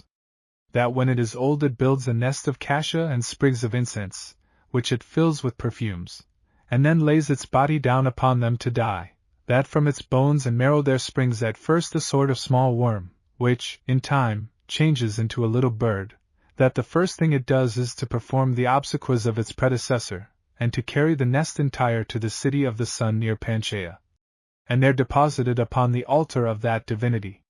The same Manilius states also, that the revolution of the great year is completed with the life of this bird, and that then a new cycle comes round again with the same characteristics as the former one, in the seasons and the appearance of the stars, and he says that this begins about midday of the day in which the sun enters the sign of Aries. He also tells us that when he wrote to the above effect, in the consulship of P. Licinius and Gnaeus Cornelius, BC 96, it was the 215th year of the said revolution. Cornelius Valerianus says that the phoenix took its flight from Arabia into Egypt in the consulship of Q. Claudius and Sextus Papinius, AD 36. This bird was brought to Rome in the censorship of the Emperor Claudius, being the year from the building of the city, 800, AD 47, and it was exposed to public view in the Comitium. This fact is attested by the public annals, but there is no one that doubts that it was a fictitious phoenix. Cuvier seems to think that the bird described above was a golden pheasant, brought from the interior of Asia, at a time when these birds were unknown to civilized Europe. Du Bartas, in his metrical account of the creation, mentions this winged prodigy. The swallow.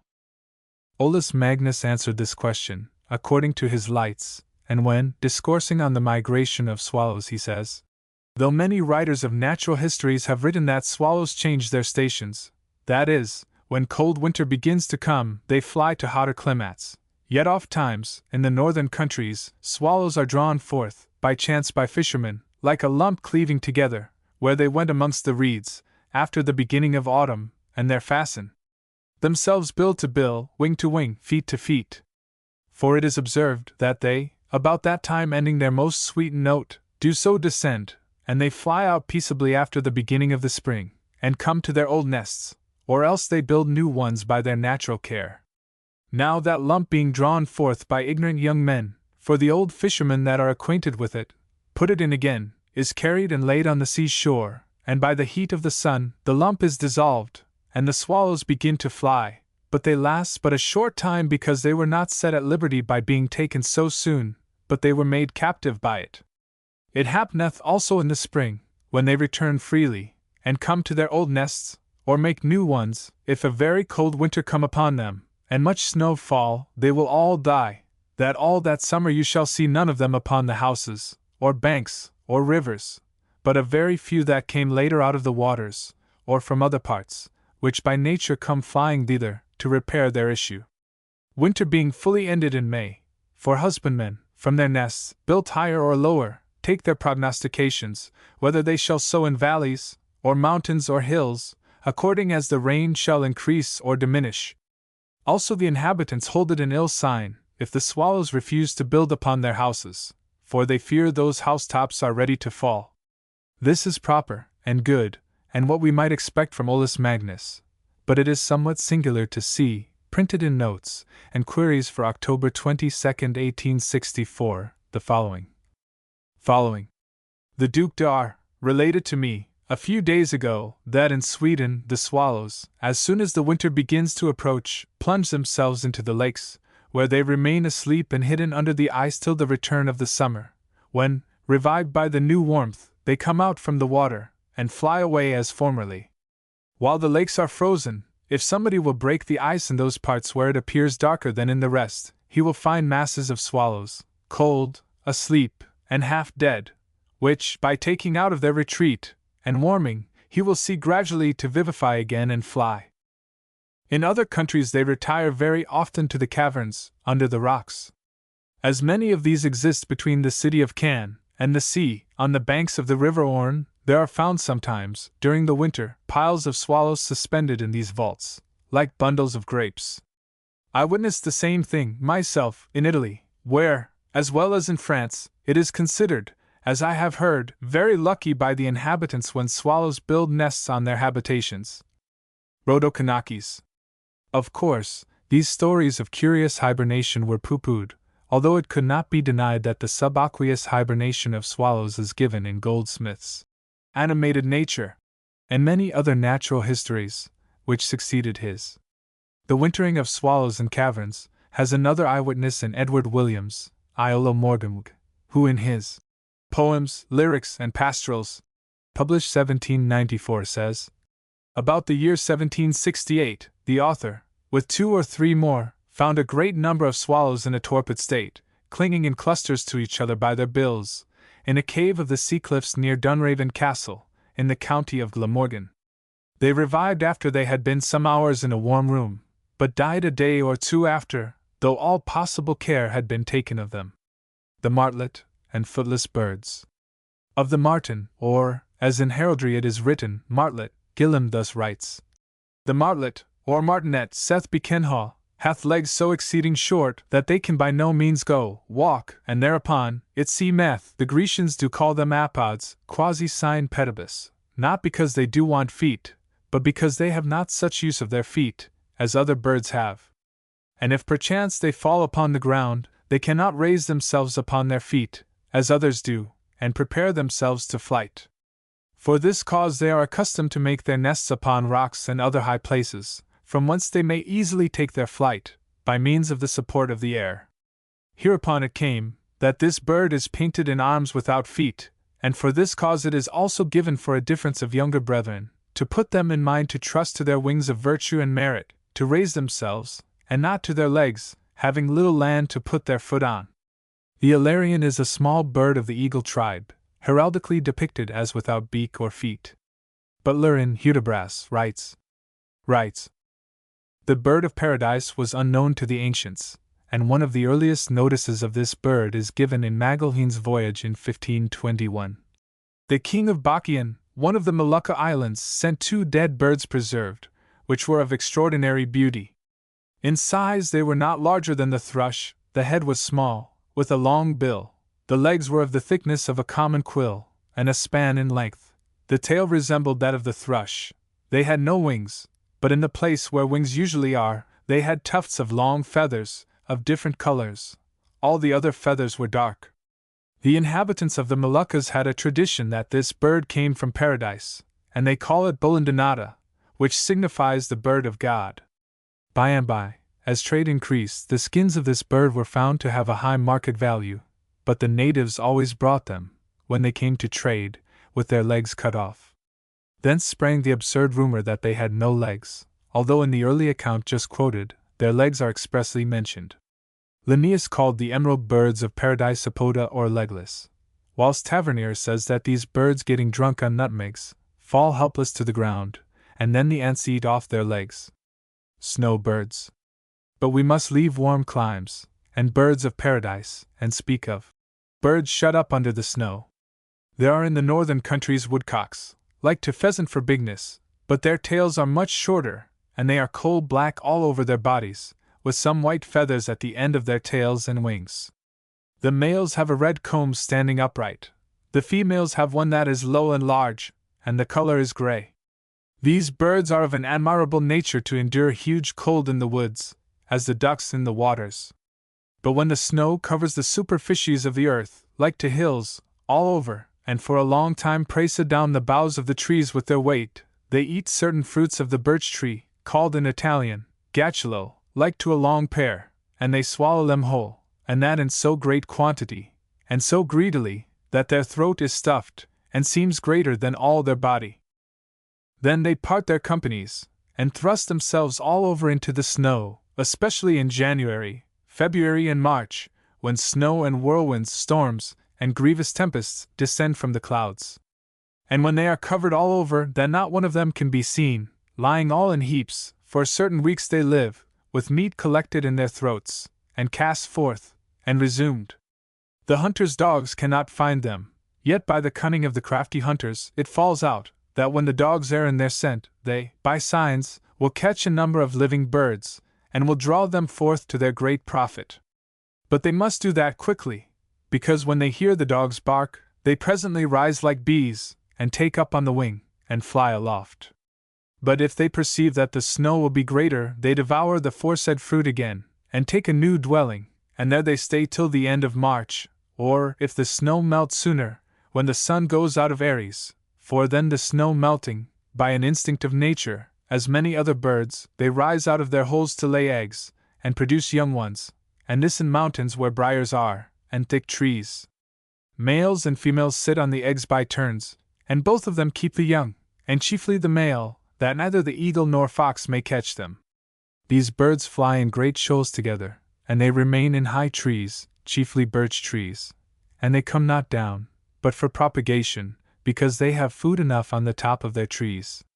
And when hunters or countrymen, to whom those fields belong, see them fly all abroad, over the fields full of snow, they pitch up staves obliquely from the earth, above the snow, 8 or 10 foot high, and at the top of them, there hangs a snare, that moves with the least touch, and so they catch these birds, because they, when they couple, leap strangely, as partridges do, and so they fall into these snares, and hang there.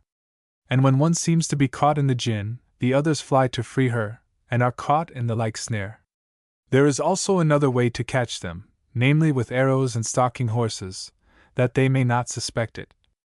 There is also another kind of birds called Binosa, whose flesh is outwardly black, inwardly white.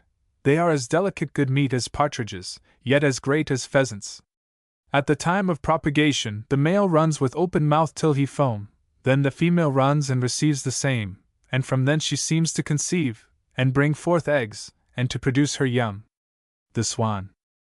The ancient fable so dear, even to modern poets, that swans sing before they die, was not altogether believed even in classical times, as saith Pliny. It is stated that at the moment of the swan's death, it gives utterance to a mournful song, but this is an error, in my opinion. At least, I have tested the truth of the story on several occasions.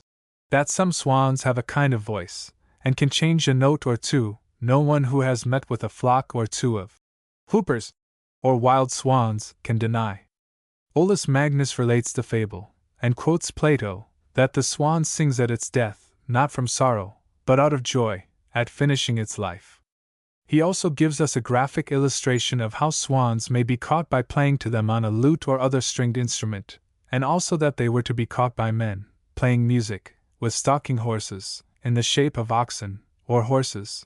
And in another page he says, that not far from London, the metropolis of England, on the river Thames, may be found more than 1,000 domesticated swans. The ala. There is also in this lake, the White Lake, a kind of bird, very frequent, and in other coasts of the Bothnic and Swedish Sea, that cries incessantly all the summer, alle, alle, therefore they are called all over, by the inhabitants, alle, alle. For in that lake such a multitude of great birds is found, as I said before, by reason of the fresh waters that spring from hot springs, that they seem to cover all the shores and rivers, especially sea crows, or cormorants, coots, moorhens, 2 sorts of ducks, swans, and infinite smaller water birds.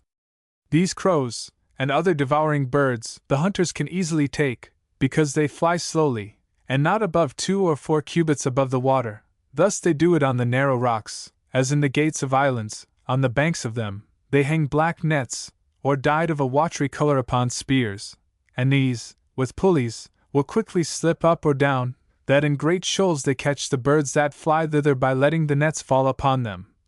And this is necessary, because those birds fly so slowly and right forward, so that few escape. Also, sometimes ducks and other birds are taken in these nets.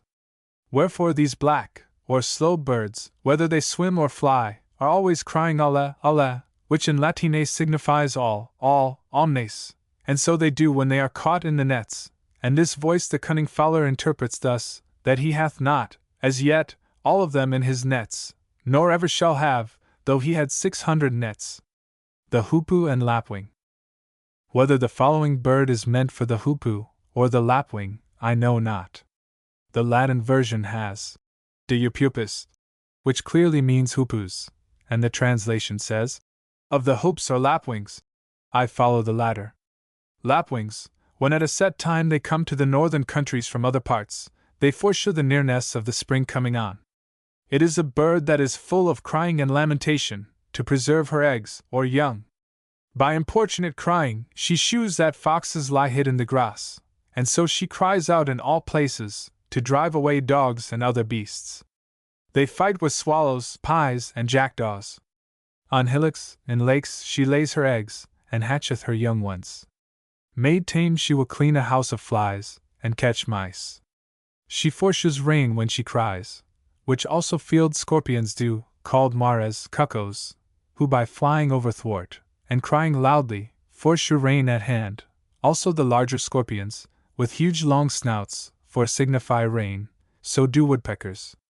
There is a bird also called rain, as big as a partridge that hath feathers of divers colors, of a yellow, white, and black color. This is supposed to live upon nothing but air, though she be fat, nothing is found in her belly. The fowlers hunt her with long poles, which they cast high in the air to fright her, so that they may catch the bird flying down. The ostrich. Modern observation, and especially ostrich farming, has thoroughly exploded the old errors respecting this bird. We believe in its powers of swallowing anything not too large, but not in its digesting everything, and certainly not, as Munster would fain have us believe, that an ostrich's dinner consists of a church door key and a horseshoe. As matters of fact, we know that, when pursued, they do not bury their heads in the sand or a bush, and instead of covering their eggs with sand, and leaving the sun to hatch them, both the male and female are excellent and model parents. Pliny, however, says differently. This bird exceeds in height a man sitting on horseback, and can surpass him in swiftness, as wings have been given to aid it in running. In other respects, ostriches cannot be considered as birds, and do not raise themselves from the earth. They have cloven talons, very similar to the hoof of the stag. They have but 2 toes. With these they fight, and they also employ them in seizing stones for the purpose of throwing at those who pursue them. They have the marvelous property of being able to digest every substance without distinction, but their stupidity is no less remarkable, for although the rest of their body is so large, they imagine when they have thrust their head and neck into a bush, that the whole body is concealed. Giovanni Leone Africano writes that this fowl liveth in dry deserts and layeth to the number of 10 or 12 eggs in the sand, which being about the bigness of great bullets weigh 15 pounds apiece. But the ostrich is of so weak a memory, that she presently forgetteth the place where her eggs were laid, and afterwards the same, or some other ostrich hen finding the said eggs by chance hatched and fostereth them as if they were certainly her own. The chickens are no sooner crept out of the shell but they prowl up and down the deserts for their food, and before their feathers be grown they are so swift that a man shall hardly overtake them. The ostrich is a silly and deaf creature, feeding upon anything which it findeth, be it as hard and indigestible as iron. The halcyon. Of this bird, the kingfisher, Aristotle thus discourses. The halcyon is not much larger than a sparrow. Its color is blue and green, and somewhat purple. Its whole body is composed of these colors as well as the wings and neck, nor is any part without every one of these colors. Its bill is somewhat yellow, long and slight. This is its external form. Its nest resembles the marine balls which are called halosacne, probably a zoophyte, Alcyonia, except in color, for they are red. In form it resembles those sissy cucumbers, which have long necks. Its size is that of a very large sponge, for some are greater, others less. They are covered up, and have a thick solid part, as well as the cavity. It is not easily cut with a sharp knife, but when struck or broken with the hand, it divides readily like the halosacne. The mouth is narrow, as it were a small entrance, so that the sea water cannot enter, even if the sea is rough. Its cavity is like that of the sponge. The material of which the nest is composed is disputed, but it appears to be principally composed of the spines of the bellone, for the bird lives on fish.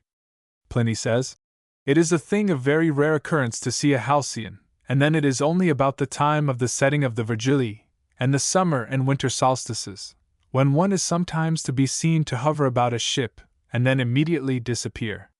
They hatch their young at the time of the winter solstice, from which circumstance those days are known as the halcyon days. During this period the sea is calm and navigable, the Sicilian Sea in particular. Halcyon days is used proverbially, but the kingfisher had another very useful trait. If a dead kingfisher were hung up by a cord, it would point its beak to the quarter whence the wind blew. Shakespeare mentions this property in King Lear, 2:1, and Marlowe, in his Jew of Malta, 1:1. The Pelican. The fable of the pelican. In her piety, Volney herself, as it is heraldically described, is so well known, as hardly to be worth mentioning, even to contradict it.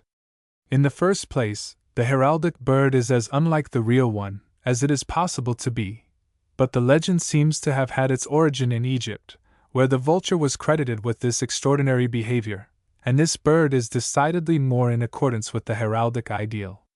Du Bartas, singing of charitable birds, praises equally the stork and the pelican. Pelican. The trochilus. This bird, as described by Aristotle and others, is of a peculiar turn of mind. When the crocodile gapes, the trochilus flies into its mouth to cleanse its teeth. In this process the trochilus procures food, and the other perceives it, and does not injure it. When the crocodile wishes the trochilus to leave, it moves its neck that it may not bite the bird. Giovanni Leone, before quoted, says, respecting this bird, as we sailed further we saw great numbers of crocodiles upon the banks of the islands in the midst of Nilus lie baking them in the sun with their jaws wide open, whereinto certain little birds about the bigness of a thrush entering, came flying forth again presently after. The occasion whereof was told me to be this: the crocodiles, by reason of their continual devouring beasts and fishes, have certain pieces of flesh sticking fast between their forked teeth, which flesh, being putrefied, breedeth a kind of worm, wherewith they are cruelly tormented, wherefore the said birds flying about, and seeing the worms enter into the crocodile's jaws to satisfy their hunger thereon.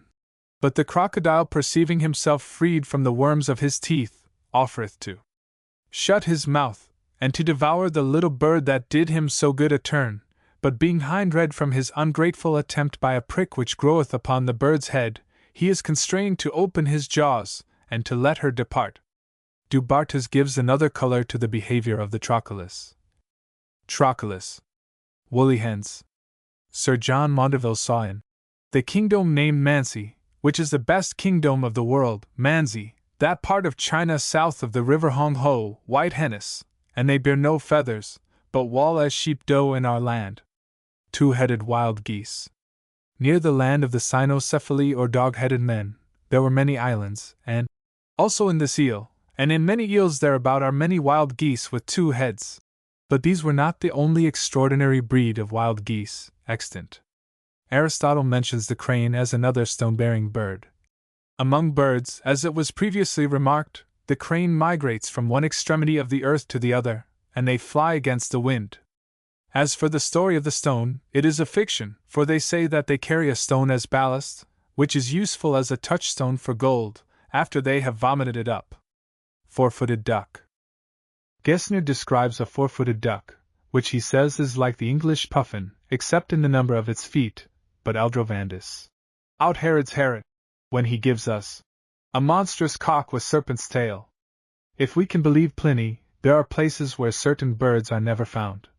With reference to the departure of birds, the owlet, too, is said to lie concealed for a few days. No birds of this last kind are to be found in the island of Crete, and if any are imported thither, they immediately die. Indeed, this is a remarkable distinction made by nature, for she denies to certain places, as it were, certain kinds of fruits and shrubs, and of animals as well. Rhodes possesses no eagles. In Italy, beyond the Padus, there is, near the Alps, a lake known by the name of Larius, beautifully situated amid a country covered with shrubs, and yet this lake is never visited by storks, nor, indeed, are they ever known to come within 8 miles of it, whilst on the other hand, in the neighboring territory of the Montes, there are immense flocks of magpies and jackdaws, the only bird that is guilty of stealing gold and silver. A very singular propensity. It is said that in the territory of Tarentum, the woodpecker of Mars is never found. It is only lately, too, and that but very rarely, that various kinds of pies have begun to be seen in the districts that lie between the Apennines and the city, birds which are known by the name of verii, and are remarkable for the length of the tail. It is a peculiarity of this bird, that it becomes bald every year at the time of sowing rape. The partridge does not fly beyond the frontiers of Boeotia, into Attica, nor does any bird, in the island in the Euxine in which Achilles was buried, enter the temple there consecrated to him. In the territory of Fidene, in the vicinity of the city, the storks have no young, nor do they build nests, but vast numbers of ringdoves arrive from beyond sea every year in the district of Volaterrae. At Rome neither flies nor dogs ever enter the temple of Hercules in the cattle market. Fish. Terrestrial and aerial animals were far more familiar to the ancients than were the inhabitants of the vast ocean, and not knowing much about them, their habits and ways took omni ignotum pro magnifico. We have seen the union of man and beast, and man and bird, and man and fish was just as common, and perhaps more ancient than either of the former, for Berosus, the Chaldean historian, gives us an account of Oannes, or he, who corresponded to the Greek Kronos, who is identified with the fish-headed god so often represented on the sculptures from Nimrod, and of whom clay figures have been found at Nimrod and Khorsabad, as well as numerous representations on seals and gems. Of this mysterious union of man and fish, Berosus says, "In the beginning there were in Babylon a great number of men of various races, who had colonized Chaldea. They lived without laws, after the manner of animals. But in the first year there appeared coming out of the Erythraean Sea, Persian Gulf, on the coast where it borders Babylonia, an animal endowed with reason, named Oans. He had all the body of a fish, but below the head of the fish another head, which was that of a man, also the feet of a man, which came out of its fish's tail. He had a human voice, and its image is preserved to this day. This animal passed the daytime among men, taking no nourishment. It taught them the use of letters, of sciences, and of arts of every kind, the rules for the foundation of towns, and the building of temples, the principles of laws, and geometry, the sowing of seeds, and the harvest. In one word, it gave to men all that conduced to the enjoyment of life. Since that time nothing excellent has been invented. At the time of sunset, this monster Oans threw itself into the sea, and passed the night beneath the waves, for it was amphibious. He wrote a book upon the beginning of all things, and of civilization, which he left to mankind. Helodotus quotes the same story, and calls the composite being Oyes, while another writer, Hyginus, calls him Ioannes. M. Lenormand thinks that it is evident that this latter name is more correct than Oans, for it points to one of the Akkadian names of he Khan, he the fish, and must be identified with the fish god in the illustration. Alexander Polyhistor, who mainly copied from Berosus, says that Oans wrote concerning the generation of mankind, of their different ways of life, and of their civil polity, and the following is the purport of what he wrote. There was a time in which there existed nothing but darkness, and an abyss of waters, wherein resided most hideous beings, which were produced on a twofold principle. There appeared men, some of whom were furnished with 2 wings, others with 4, and 2 faces. They had 1 body, but 2 heads, the one that of a man, the other of a woman. They were likewise in their several organs both male and female. Other human beings were to be seen with the legs and horns of a goat, some had horses' feet, while others united the hind quarters of a horse with the body of a man, resembling in shape the hippocentaurs. Bulls likewise were bred then with the heads of men, and dogs with 4-fold bodies, terminated in their extremities with the tails of fishes, horses also with the heads of dogs, men, too, and other animals, with the heads and bodies of horses, and the tails of fishes. In short, there were creatures in which were combined the limbs of every species of animals. In addition to these, fishes, reptiles, serpents, with other monstrous animals, which assumed each other's shape and countenance. Of all which were preserved delineations in the temple of Belus, at Babylon. But undoubtedly, the earliest representation of the real merman, half man, half fish, comes to us from the uncovered palace of Khorsabad. On a portion of its sculptured walls is a representation of Sargon, the father of Sennacherib, sailing on his expedition to Cyprus, BC 720, on which occasion he had wooden images of the gods made and thrown overboard in order to accompany him on his voyage. Among these is he, or Oans, which I venture to assert is the first representation of a merman. In Hindu mythology, one of the incarnations, or avatars of Vishnu, represents him as issuing from the mouth of a fish. The god Dagon, Dag in Hebrew, signifying fish, was probably Oans or he, and Atargatis was depicted as a mermaid, half woman, half fish. The Greeks worshipped her as Astarte, and later on as Venus Aphrodite. She was perfect woman, still, however, born of the sea foam, and attended by tritons or mermen. These tritons and nereids, male and female, were firmly believed in by both Greek and Roman, who both depicted them alike, the triton, sometimes having a trident, sometimes without, but both triton and nereid, perfect man and woman, of high types of manly and feminine beauty, to the waist, below which was the body of a fish of the classical dolphin type. So ingrained have these forms become in humanity, that it would seem almost impossible to realize a merman, or mermaid, other than as usually depicted. Pliny, of course, tells about them. A deputation of persons from Alasippo, Lisbon, that had been sent for the purpose, brought word to the Emperor Tiberius that a triton had been both seen and heard in a certain cavern, blowing a conch shell, and of the form they are usually represented. Nor yet is the figure generally attributed to the nereids at all a fiction, only in them the portion of the body that resembles the human figure is still rough all over with scales. For one of these creatures was seen upon the same shores, and, as it died, its plaintive murmurs were heard, even by the inhabitants, at a distance. The legatus of Gaul, too, wrote word to the late Emperor Augustus that a considerable number of Nereids had been found dead upon the seashore. I have, too, some distinguished informants of equestrian rank, who state that they themselves once saw, in the ocean of Gades, a seaman, which bore in every part of his body a perfect resemblance to a human being, and that during the night he would climb up into ships, upon which the side of the vessel, where he seated himself, would instantly sink downward, and if he remained there any considerable time, even go under water.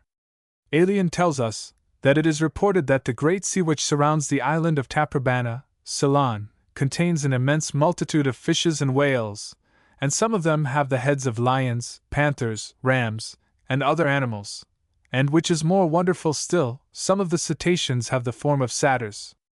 Gessner obligingly depicts this sea satyr, Ichthyocentaurus, or sea demon, as he is indifferently called, and wants to pass it off as a veritable merman, probably on account of its human-like trunk.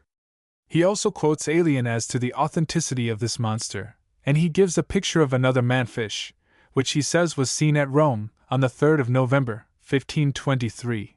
Its size was that of a boy about 5 years of age. See next page. Next page. Mermen and mermaids do not seem to affect any particular district. They were met with all over the world, and records of their having been seen come to us from all parts. That was well, and occurred in the ages of faith, but now the materialism of the present age would shatter, if it could, our cherished belief in these marine eccentricities, and would fain have us to credit that all those that have been seen were some of the Phocidae, such as a dugong. Or else they would attempt to persuade us that a beautiful mermaid, with her comb and looking glass, was either more nor less than a repulsive-looking manatee. Sir J. Emerson Tennant quotes in his Natural History of Ceylon, from the description of one of the Dutch colonial chaplains, named Valentine, who wrote an account of the natural history of Amboina.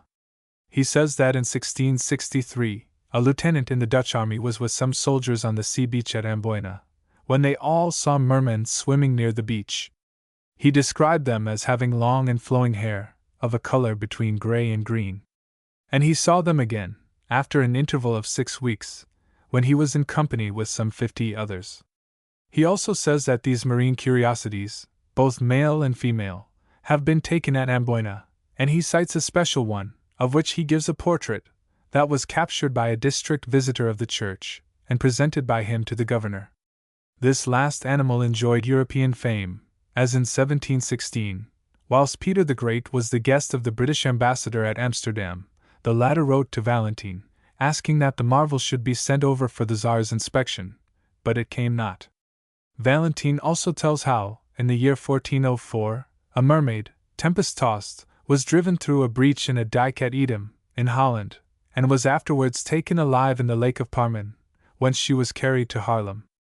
The good Dutch vrouws took kindly care of her, and with their usual thriftiness, taught her a useful occupation, that of spinning. Nay, they Christianized her, and she died a Roman Catholic, several years after her capture.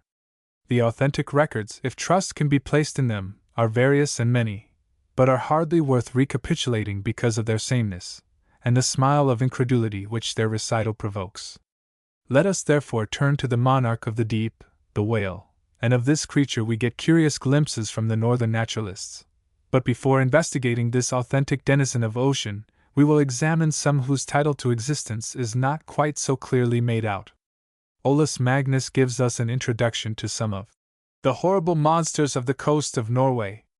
There are monstrous fish on the coast or sea of Norway, of unusual names, though they are reputed a kind of whales, and if men look long on them they will fright and amaze them. Their forms are horrible, their heads square, all set with prickles, and they have sharp and long horns round about, like a tree rooted up by the roots. They are 10 or 12 cubits long, very black, and with huge eyes, the compass whereof, i.e., of the fish, is above 8 or 10 cubits.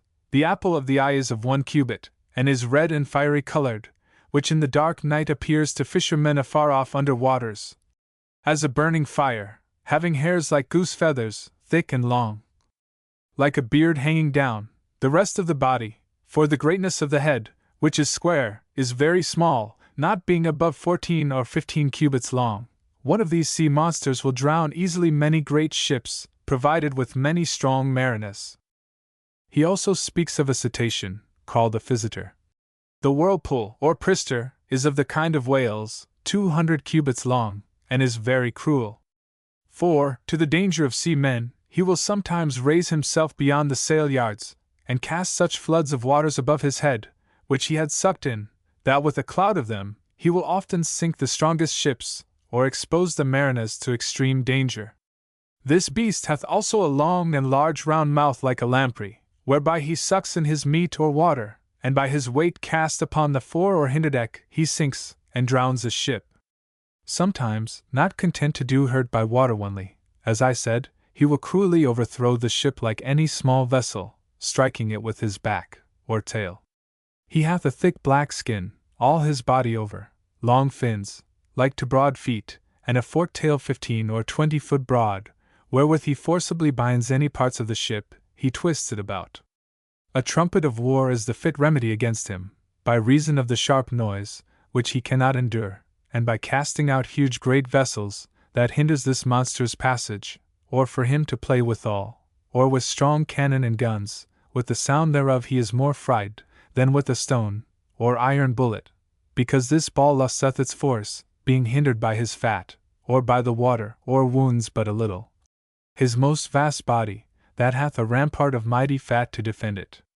Also, I must add that on the coasts of Norway, most frequently both old and new monsters are seen, chiefly by reason of the inscrutable depth of the waters.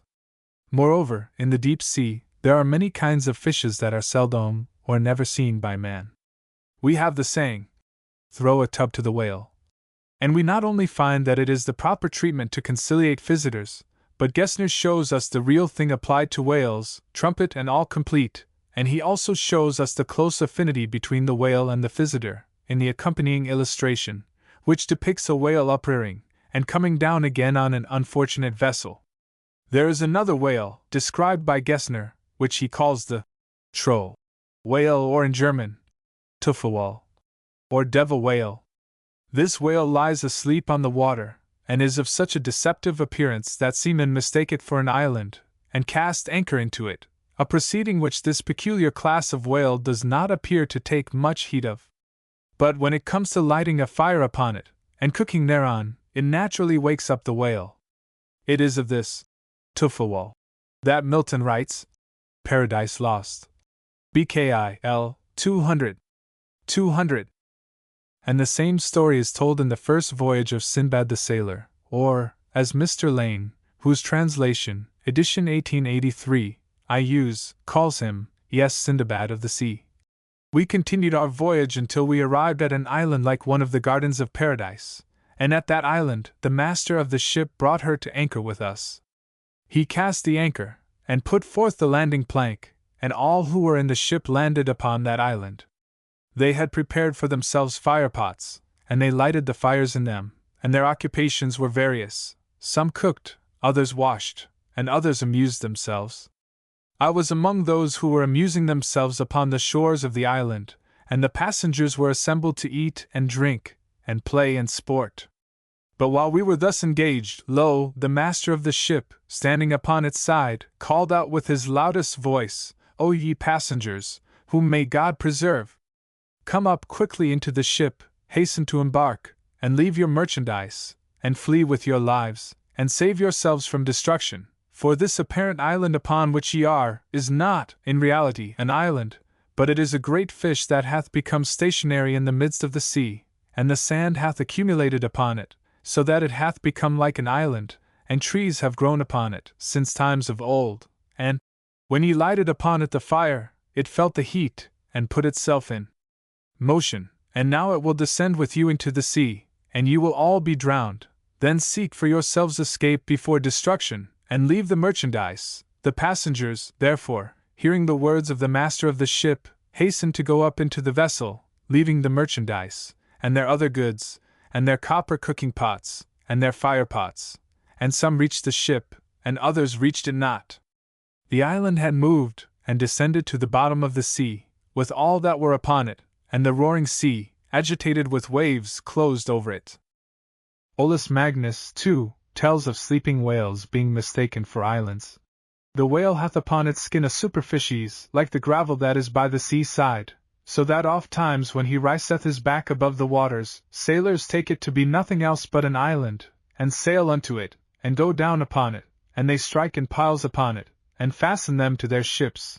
They kindle fires to boil their meat, until at length the whale, feeling the fire, dives down to the bottom, and such as are upon his back, unless they can save themselves by ropes thrown forth of the ship, are drowned. This whale, as I have said before of the whirlpool and prists, sometimes so belcheth out the waves that he hath taken in, that, with a cloud of waters, oft times he will drown the ship, and when a tempest ariseth at sea, he will rise above water that he will sink the ships, during these commotions and tempests.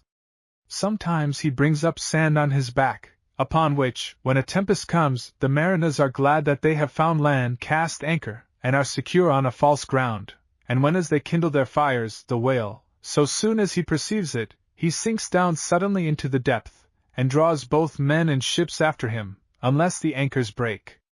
But apropos of the whale casting forth such quantities of water, it is, as a matter of fact, untrue. The whale has a tremendously strong exhalation, and when it breathes under water, its breath sends up 2 columns of spray, but if its head is above water, it cannot spout. One thing in favor of whales is the wonderful affection of the whales towards their young. Whales that have no gills breathe by pipes, which is found but in few creatures. They carry their young ones, when they are weak and feeble, and if they be small, they take them in at their mouths. This they do also when a tempest is coming, and after the tempest they vomit them up. When for want of water their young are hindered that they cannot follow their dams, the dams take water in their mouths, and cast it to them like a river that she may so free them from the land they are fast upon. Also she accompanies them long, when they are grown up, but they quickly grow up, and increase 10 years. According to Olus Magnus, there be many kinds of whales. Some are hairy, and of 4 acres in bigness. The acre is 240 foot long and 120 broad. Some are smooth-skinned, and those are smaller, and are taken in the west and northern sea. Some have their jaws long and full of teeth, namely, 12 or 14 foot long, and the teeth are 6, 8, or 12 foot long. But their 2 dog teeth, or tushes, are longer than the rest, underneath, like a horn, like the teeth of boars or elephants.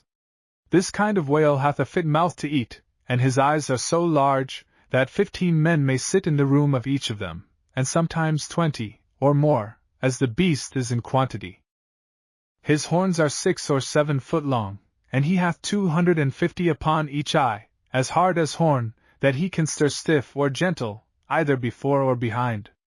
These grow together, to defend his eyes in tempestuous weather, or when any other beast that is his enemy sets upon him. Nor is it a wonder that he hath so many horns, though they be very troublesome to him, when, as between his eyes, the space of his forehead is 15 or 20 foot.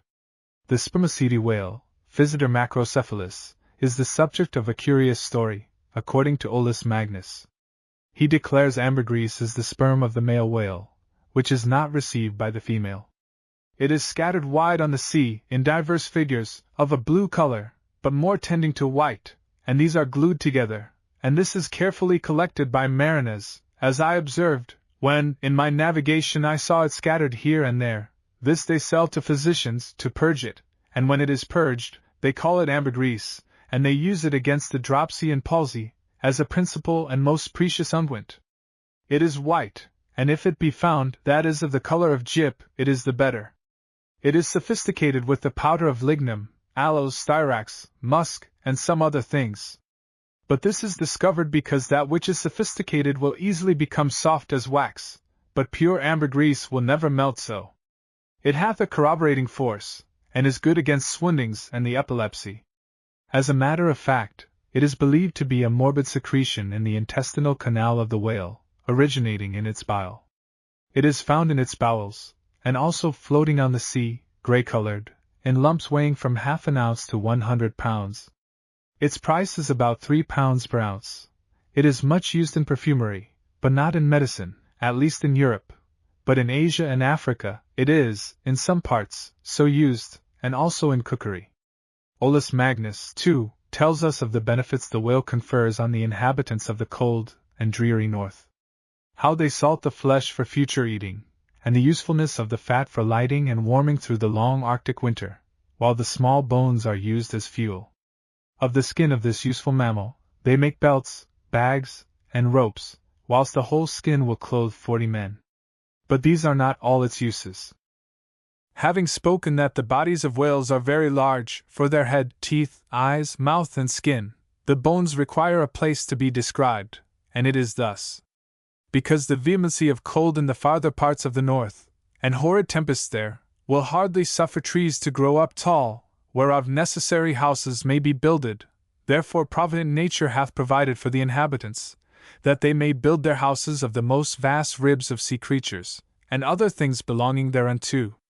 For these monsters of the sea, being driven to land either by some others that are their enemies, or drawn forth by the frequent fishing for them by men, that the inhabitants there may make their prey of them, or whether they die and consume, it is certain that they leave such vast bones behind them, that whole mansion houses may be made of them, for walls, gates, windows, coverings, seats, and for tables also. For these ribs are 20, 30, or more feet in length. Moreover, the backbones, and whorlbones, and the forked bones of the vast head, are of no small bigness, and all these by the industry of artists, are so fitted with saws and files, that the carpenter in wood, joined together with iron, can make nothing more complete. When, therefore, the flesh of this most huge beast is eat and dissolved, only his bones remain like a great keel, and when these are purged by rain, and the air, they raise them up like a house, by the force of men that are called unto it.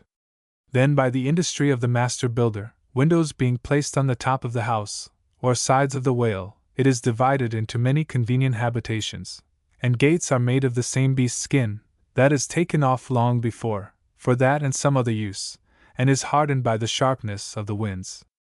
Also a part within this keel raised up like a house, they make several hog sties and places for other creatures, as the fashion is in other houses of wood, leaving always under the top of this structure a place for cocks, that serve instead of clocks, that men may be raised to their labor in the night, which is their continual in the winter time.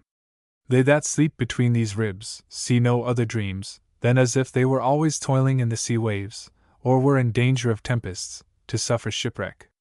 Besides men, whales had their foes in the deep, and there was, according to Du Bartas, one very formidable and cunning enemy, in the shape of a bird. But it is cheering to find, on the authority of the same author, that he also has a helpful friend.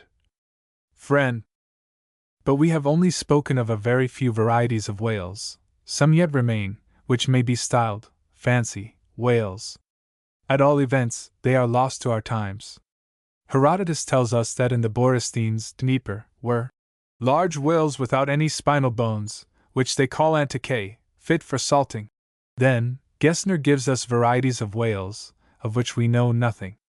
There is the bearded and maned creature with a face somewhat resembling that of a human being, found only in the remotest north, and there is the hairy whale, Sedum capillatum velcrinatum, or Germanis, Harwell, but no particulars of this curious creature are given. He presents us with the image of a cetacean, which he calls an Indian serpent, but he evidently is so doubtful of the creature's authenticity that he tells us that Hieronymus Cardanus sent it formerly to him. He cannot quite make it out, with its monkey's head and paws, but points out that it must be an aquatic animal, because of its tail. In his Addenda et Mendanda, he gives, on the authority of Olaus Magnus, a picture of an unnamed whale. He says it was of great size, and had terrible teeth. He also gives us 2 or 3 curious pictures of now extinct cetaceans, something like terrestrial animals or men. And the first is a leonine monster, and for its authority he quotes Rondeletius. This creature had none of its parts fitted to act as a marine animal of prey, but he says that Gisbertus, Horstius, Germanus, a physician at Rome, certifies that it was taken on the high seas, not long before the death of Pope Paul III, which took place AD 1549. It was of the size and shape of a lion, it had 4 feet, not mutilated, or imperfect as those of the seal, and not joined together as is the case with the beaver or duck, but perfect, and divided into toes with nails, a long thin tail ending in hair, ears hardly visible, and its body covered with scales. But he adds that Gisbertus found fault with the artist, who had made the feet longer than they ought to have been, and the ears too large for an aquatic animal. Gessner also gives us, and so does Aldrovandus, pictures of the monk and bishop fishes. The monkfish, he says, was caught off Norway, in a troubled sea, and he quotes Boethius as describing a similar monster found in the Firth of Forth. The bishop fish was only seen off the coast of Poland, AD 1531. The existence of these marine monsters had, at all events, very wide credence, even if they never existed, for Sloopayer, whom I have before quoted, gives, in his curious little book, 2 pictures of these 2 fishes, more awful than Gessner did. Of the sea monk he says, and of the sea bishop. And Du Bartas writes of them, as if all in air, or on the earth, had its double in the sea, and he specially mentions these Piscine ecclesiastics. Ecclesiastics 38. 39. Was the strange fish that Stowe speaks of in his Annals one of these 2? AD 1187, near unto Orford in Suffolk, certain fishers of the sea took in their netties a fish having the shape of a man in all points, which fish was kept by Bartomeu de Glanville, custos of the castle of Orford, in the same castle, by the space of 6 maneaths, and more, for a wonder, he spake not a word. All manner of meats he gladly did eat, but more greedily raw fish, after he had crushed out all the moisture. Oftentimes he was brought to the church where he showed no tokens of adoration. At length, when he was not well looked to, he stole away to the sea and never after appeared. If this was not the real Simon Pure, yet I think it may put in a claim as a first-class British production, and, as far as I know, unique, all other denizens of the deep having some trace of their watery habitat, either in wearing scales, or a tail. Following Du Bartas' idea, let us take some marine animals which have a somewhat similar counterpart on shore. Gessner gives us the picture, Olaus Magnus gives us the veracious history of the sea cow. The sea cow is a huge monster, strong, angry, and injurious. She brings forth a young one like to herself, yet not above 2, but 1 often, which she loves very much, and leads it about carefully with her, whithersoever she swims to sea, or goes on land. Lastly, this creature is known to have lived 130 years, by cutting off her tail. Olaus Magnus calls the seal, the sea calf, and with trifling exceptions, gives a fair account of its habits, only there are some points which differ from the modern seal, at all events. The sea calf, which also in Latine is called helcus, hath its name from the likeness of a land calf, and it hath a hard fleshy body, and therefore it is hard to be killed, but by breaking the temples of the head. It hath a voice like a bull, 4 feet, but not his ears, because the manner and mansion of its life is in the waters. Had it such ears, they would take in much water, and hinder the swimming of it. They will low in their sleep, thence they are called calves. They will learn, and with their voice and countenance salute the company, with a confused murmuring, called by their names, they will answer, and no creature sleeps more profoundly. The fins that serve them for to swim in the sea, serve for legs on land, and they go hobbling up and down as lame people do. Their skins, though taken from their bodies, have always a sense of the seas, and when the sea goes forth, they will stand up like bristles. The right fin hath a soporiferous quality to make one sleep, if it be put under one's head. They that fear thunder, think those tabernacles best to live in, that are made of sea calves' skins, because only this creature in the sea, as an eagle in the air, is safe and secure from the stroke of thunder. If the sea be boisterous and rise, so doth the sea calf's hair. If the sea be calm, the hair is smooth, and thus you may know the state of the sea in a dead skin. The Bothnic mariners conjecture by their own clothes, that are made of these skins, whether the sea shall be calm, and their voyage prosperous, or they shall be in danger of shipwreck. These creatures are so bold, that when they hear it thunder, and they see it clash and lighten, they are glad, and ascend upon the plain mountains, as frogs rejoice against rain. A very fine piece of casuistry is shown, in the perplexity of those that eat the flesh of sea calves in Lent. And it seems to be finally settled that, according to the men of a more clear judgment, rejecting many reasons brought on both sides, do say, and prove, that when the sea calf brings forth on the shore, if the beast driven by the hunter run into the woods, men must forbear to eat of it in Lent, when flesh is forbidden, but if he run to the waters, one may fairly eat thereof. Gessner, in giving this delineation of a seahorse, openly says that it is the classical horse, as used by Neptunus, but Olaus Magnus declares that the seahorse, between Brittany and Norway, is oft seen to have a head like a horse, and to neigh, but his feet and hoof are cloven like to a cow's, and he feeds both on land and in the sea. He is seldom taken, though he grow to be as big as an ox. He hath a forked tail like a fish. The sea mouse. The sea mouse makes a hole in the earth, and lays her eggs there, and then covers them with earth. On the 30th day she digs it open again, and brings her young to the sea, first blind, and afterwards he comes to see. The sea hare. The sea hare is found to be of divers kinds in the ocean, but so soon as he is caught, onely because he is suspected to be venomous, how like soever he is to a hare, he is let loose again. He hath 4 fins behind his head, 2 whose motion is all the length of the fish, and they are long, like to a hare's ears, and 2 again, whose motion is from the back, to the depth of the fish's belly, wherewith he riseth up the weight of his head. This hare is formidable in the sea. On the land he is found to be as timorous and fearful as a hare. The sea pig. Again we are indebted to Gessner for the drawing of this sea monster. Olaus Magnus, speaking of the monstrous hog of the German Ocean, says, I spake before of a monstrous fish found on the shores of England, with a clear description of his whole body, and every member thereof, which was seen there in the year 1532, and the inhabitants made a prey of it. Now I shall revive the memory of that monstrous hog that was found afterwards, anno 1537, in the same German Ocean, and it was a monster in every part of it.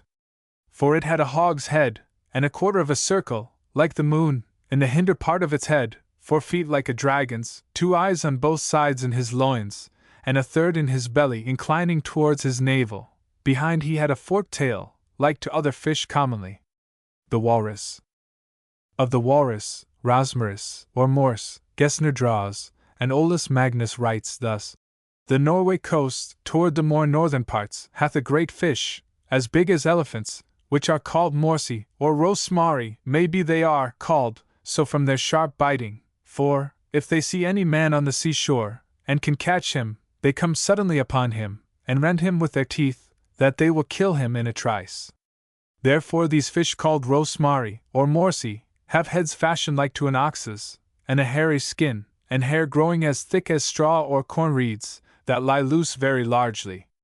They will raise themselves with their teeth, as by ladders to the very tops of rocks, that they may feed on the dewy grass, or fresh water, and roll themselves in it, unless in the meantime they fall very fast asleep, and rest upon the rocks, for then fishermen make all the haste they can, and begin at the tail, and part the skin from the fat, and unto this that is parted they put most strong cords, and fasten them on the rugged rocks or trees that are near. Then they throw stones at his head, out of a sling, to raise him, and they compel him to descend, spoiled of the greatest part of his skin, which is fastened to the ropes. He being thereby debilitated, fearful, and half dead, he is made a rich prey, especially for his teeth, that are very precious amongst the Scythians, the Muscovites, Russians, and Tartars, as ivory amongst the Indians, by reason of its hardness, whiteness, and ponderousness. For which cause, by excellent industry of artificers they are made fit for handles for javelins, and this is also testified by Mechevita, an historian of Poland, in his Double Sarmatia, and Paulus Jovius after him, relates it by the relation of one Demetrius, that was sent from the great Duke of Muscovy to Pope Clement VII. Although Olaus Magnus is very circumstantial in his detail as to the intense somnolence and brutal flaying alive of the thereby debilitated walrus, I can find no confirmation of either in any other account. On the contrary, in a brief note of the Morse and the use thereof, published in Hakluyt, it is described as very wakeful and vigilant, and certainly not an animal likely to have salt put on its tail after Magnus' manner. In the voyage of Jacques Cartier, wherein he discovered the Gulf of S. Lawrence, and the said Isle of Remia in the year 1534, he met with these beasts, as he witnesseth in these words: About the said island are very great beasts as great as oxen, which have two great teeth in their mouths like unto elephants' teeth, and live in the sea. We saw one of them sleeping upon the banks of the water, and thinking to take it, we went to it with our boats, but so soon as he heard us, he cast himself into the sea. Touching these beasts which Shah Carthier saith to be as big as oxen, and to have teeth in their mouths like elephants' teeth, true it is that they are called in Latine boves marini or vaci marini, and in the Russian tongue morsas, the hides whereof I have seen as big as any ox hide, and being dressed, I have yet a piece of one thicker than any 2 ox, or bull's hides in England. The leather dressers take them to be excellent good to make light targets against the arrows of the savages, and I hold them far better than the light leather targets which the Moors use in Barbary against arrows and lances, whereof I have seen divers in Her Majesty's stately armoury in the Tourey of London. The teeth of the said fishes, whereof I have seen a dry flat full at once, are a foot, and sometimes more in length, and have been sold in England to the comb and knife makers at 8 groats, and 3 shillings the pound weight, whereas the best ivory is sold for half the money. The grain of the bone is somewhat more yellow than the ivory. One Mr. Alexander Woodson of Bristol, my old friend, an excellent mathematician and skilful physician, shewed me one of these beasts' teeth which were brought from the Isle of Remia in the first prize, which was half a yard long, or very little less, and assured me that he had made trial of it in ministering medicine to his patients, and had found it as sovereign against poison as any unicorn's horn. The Xiphias. This voracious animal, whose size may be imagined by comparison with the seal it is devouring, is thus described by Magnus. Because this beast is conversant in the northern waters, it is deservedly to be joined with other monstrous creatures. The swordfish is like no other, but in something it is like a whale. He hath as ugly a head as an owl, his mouth is wondrous deep, as a vast pit, whereby he terrifies and drives away those that look into it. His eyes are horrible, his back wedge fashion, or elevated like a sword, his snout is pointed. These often enter upon the northern coasts as thieves and hurtful guests, that are always doing mischief to ships they meet, by boring holes in them, and sinking them. The sawfish. The sawfish is also a beast of the sea. The body is huge great, the head hath a crest, and is hard and dented like to a saw. It will swim under ships and cut them, that the water may come in, and he may feed on the men when the ship is drowned. The orca is probably the thresher whale. Pliny thus describes it. The balaena, whale of some sort, penetrates to our seas even. It is said that they are not to be seen in the ocean of Gades, Bay of Cadiz, before the winter solstice, and that at periodical seasons they retire and conceal themselves in some calm capacious bay, in which they take a delight in bringing forth.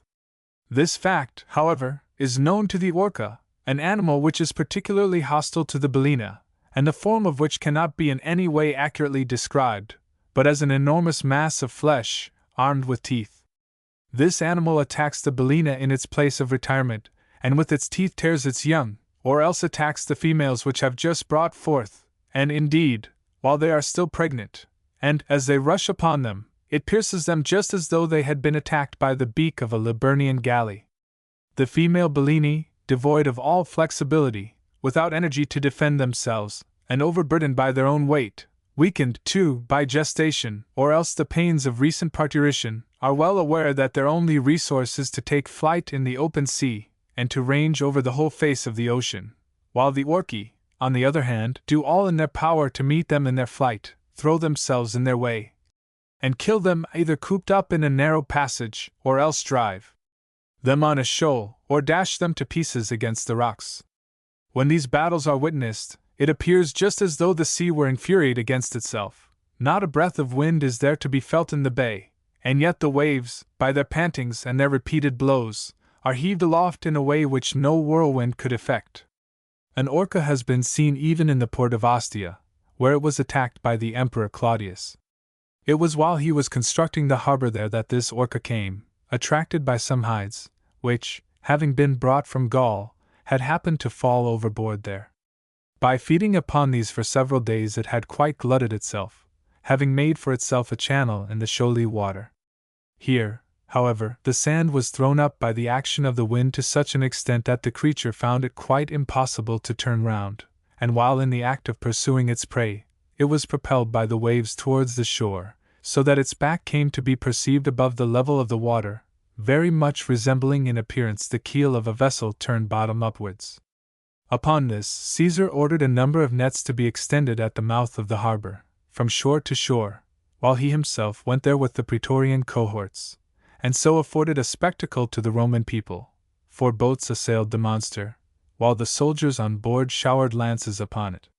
I myself saw one of the boats sunk by the water which the animal, as it respired, showered down upon it.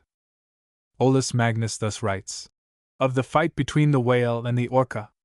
A whale is a very great fish, about 100 or 300 foot long, and the body is of a vast magnitude, yet the orca, which is smaller in quantity, but more nimble to assault, and cruel to come on, is his deadly enemy.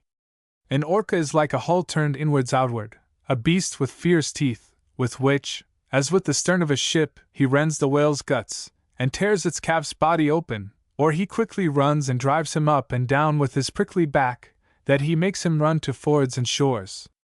But the whale, that cannot turn its huge body, not knowing how to resist the wily orca, puts all its hopes in flight, yet that flight is weak, because this sluggish beast, burdened by its own weight, wants one to guide her, to fly to the fords, to escape the dangers.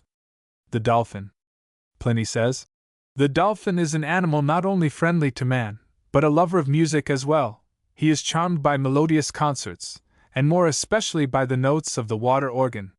He does not dread man, as though a stranger to him, but comes to meet ships, leaps and bounds to and fro, vies with them in swiftness, and passes them even when in full sail."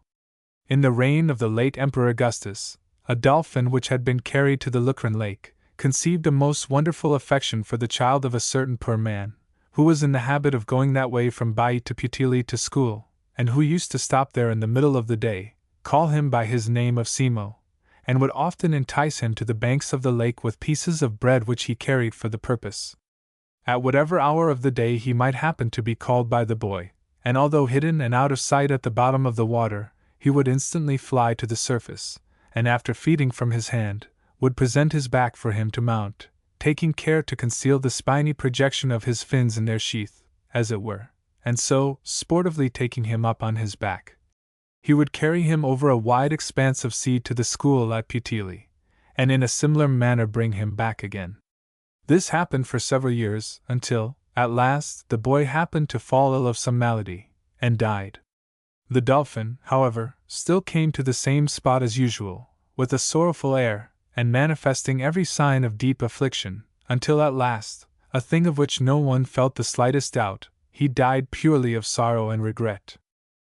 Within these few years also, another at Hippodiaritis, on the coast of Africa, in a similar manner used to receive his food from the hands of various persons, present himself for their caresses, sport about among the swimmers, and carry them on his back. On being rubbed with unguents by Flavianus, the then proconsul of Africa, he was lulled to sleep, as it appeared, by the sensation of an odor so new to him, and floated about just as though he had been dead. For some months after this, he carefully avoided all intercourse with man, just as if he had received some affront or other. But, at the end of that time, he returned, and afforded just the same wonderful scenes as before. At last, the vexations that were caused them by having to entertain so many influential men who came to see this sight, compelled the people of Hippo to put the animal to death.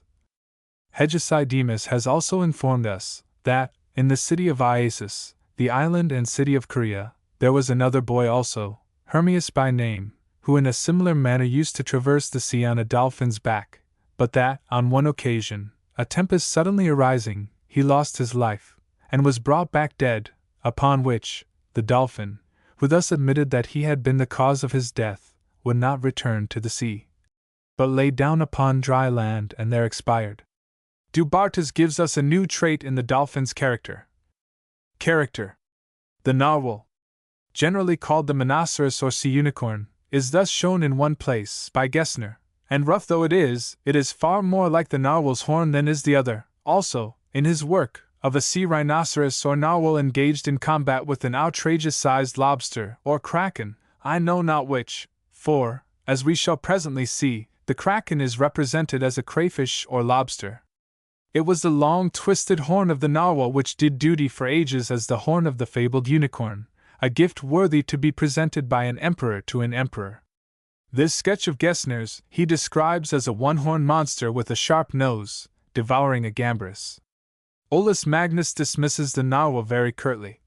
The unicorn is a sea beast, having in his forehead a very great horn, wherewith he can penetrate, and destroy the ships in his way, and drown multitudes of men. But divine goodness hath provided for the safety of mariners herein, for, though he be a very fierce creature, yet is he very slow, that such as fear his coming may fly from him. The earlier voyagers who really saw the narwhal, fairly accurately described it, as baffling, whose name is so familiar to us by the bay called after him. As for the sea unicorn, it being a great fish, having a long horn or bone growing forth of his forehead or nostril, such as Sir Martin Frobisher, in his second voyage found one, in divers places we saw them, which, if the horn be of any good value, no doubt but many of them may be killed. And Frobisher, as reported in Hakluyt, says on this west shore we found a dead fish floating, which had in his nose a horn straight, and torquate, twisted, of length 2 yards lacking 2 inches. Being broken in the top, here we might perceive it hollow, into the which some of our sailors, putting spiders, they presently died. I saw not the trial hereof, but it was reported unto me of a truth, by the virtue thereof we supposed it to be the sea unicorn. The swampfisk. The accompanying illustration, though heading the chapter in Olaus Magnus regarding the swampfisk and other fish, does not at all seem to elucidate the text. The variety of these fish, or rather monsters, is here set down, because of their admirable form, and many properties of nature, as they often come to the Norway shores amongst other creatures, and they are catched for their fat, which they have in great plenty and abundance. For the fishermen purge it, by boiling it like flesh, on the fire, and they sell it to anoint leather, or for oil to burn in lamps, to continue light, when it is perpetual darkness. Wherefore the first monster that comes is of a round form, in Norway called swampfisk, the greatest glutton of all other sea monsters. For he is scarce satisfied, though he eat continually. He is said to have no distinct stomach, and so what he eats turns into the thickness of his body, that he appears nothing else than one lump of conjoined fat. He dilates and extends himself beyond measure, and when he can be extended no more, he easily casts out fishes by his mouth because he wants a neck as other fishes do. His mouth and belly are continued one to the other. But this creature is so thick, that when there is danger he can, like the hedgehog, redouble his flesh, fat and skin, and contract and cover himself, nor doth he that but to his own loss, because fearing beasts that are his enemies, he will not open himself when he is oppressed with hunger, but lives by feeding on his own flesh, choosing rather to be consumed in part by himself, than to be totally devoured by wild beasts. If the danger be past, he will try to save himself. The sahib. There is also another sea monster, called sahib, which hath small feet in respect of its great body, but he hath one long one, which he useth in place of a hand to defend all his parts, and with that he puts meat into his mouth, and digs up grass. His feet are almost gristly, and made like the feet of a cow or calf. This creature swimming in the water breathes, and when he sends forth his breath, it returns into the air, and he casts water aloft, as dolphins and whales do. The cerchos. There is also another monster like to that, called cerchos, which hath a crusty and soft skin, partly black, partly red, and hath 2 cloven places in his foot, that serve for to make 3 toes. The right foot of this animal is very small, but the left is great and long, and therefore, when he walks all his body leans on the left side, and he draws his right foot after him. When the air is calm he walketh, but when the wind is high, and the sky cloudy, he applies himself to the rocks, and rests unmoved, and sticks fast, that he can scarce be pulled off. The nature of this is wonderful enough, which in calm weather is sound, and in stormy weather is sick. The northern naturalists did not enjoy the monopoly of curious fish, for Zahn gives us a very graphic picture of the different sides of 2 small fish captured in Denmark and Norway, i.e., presumably in some northern region, with curious letters marked on them. He does not attempt to elucidate the writing, and as it is of no known language, we may charitably put it down to the original. Volapük. He also favors us with the effigies of a curious fish found in Silesia in 1609, also ornamented with an inscription in an unknown tongue. He also supplies us with the portrait of a pike, which was daintily marked with a cross on its side and a star on its forehead. But too much space would be taken up if I were to recount all the Piscean marvels that he relates. Aristotle mentions that fish do not thrive in cold weather, and he says that those which have a stone in their head, as the chromis, labrax, cyana, and phagris, suffer most in the winter, for the refrigeration of the stone causes them to freeze and be driven on shore.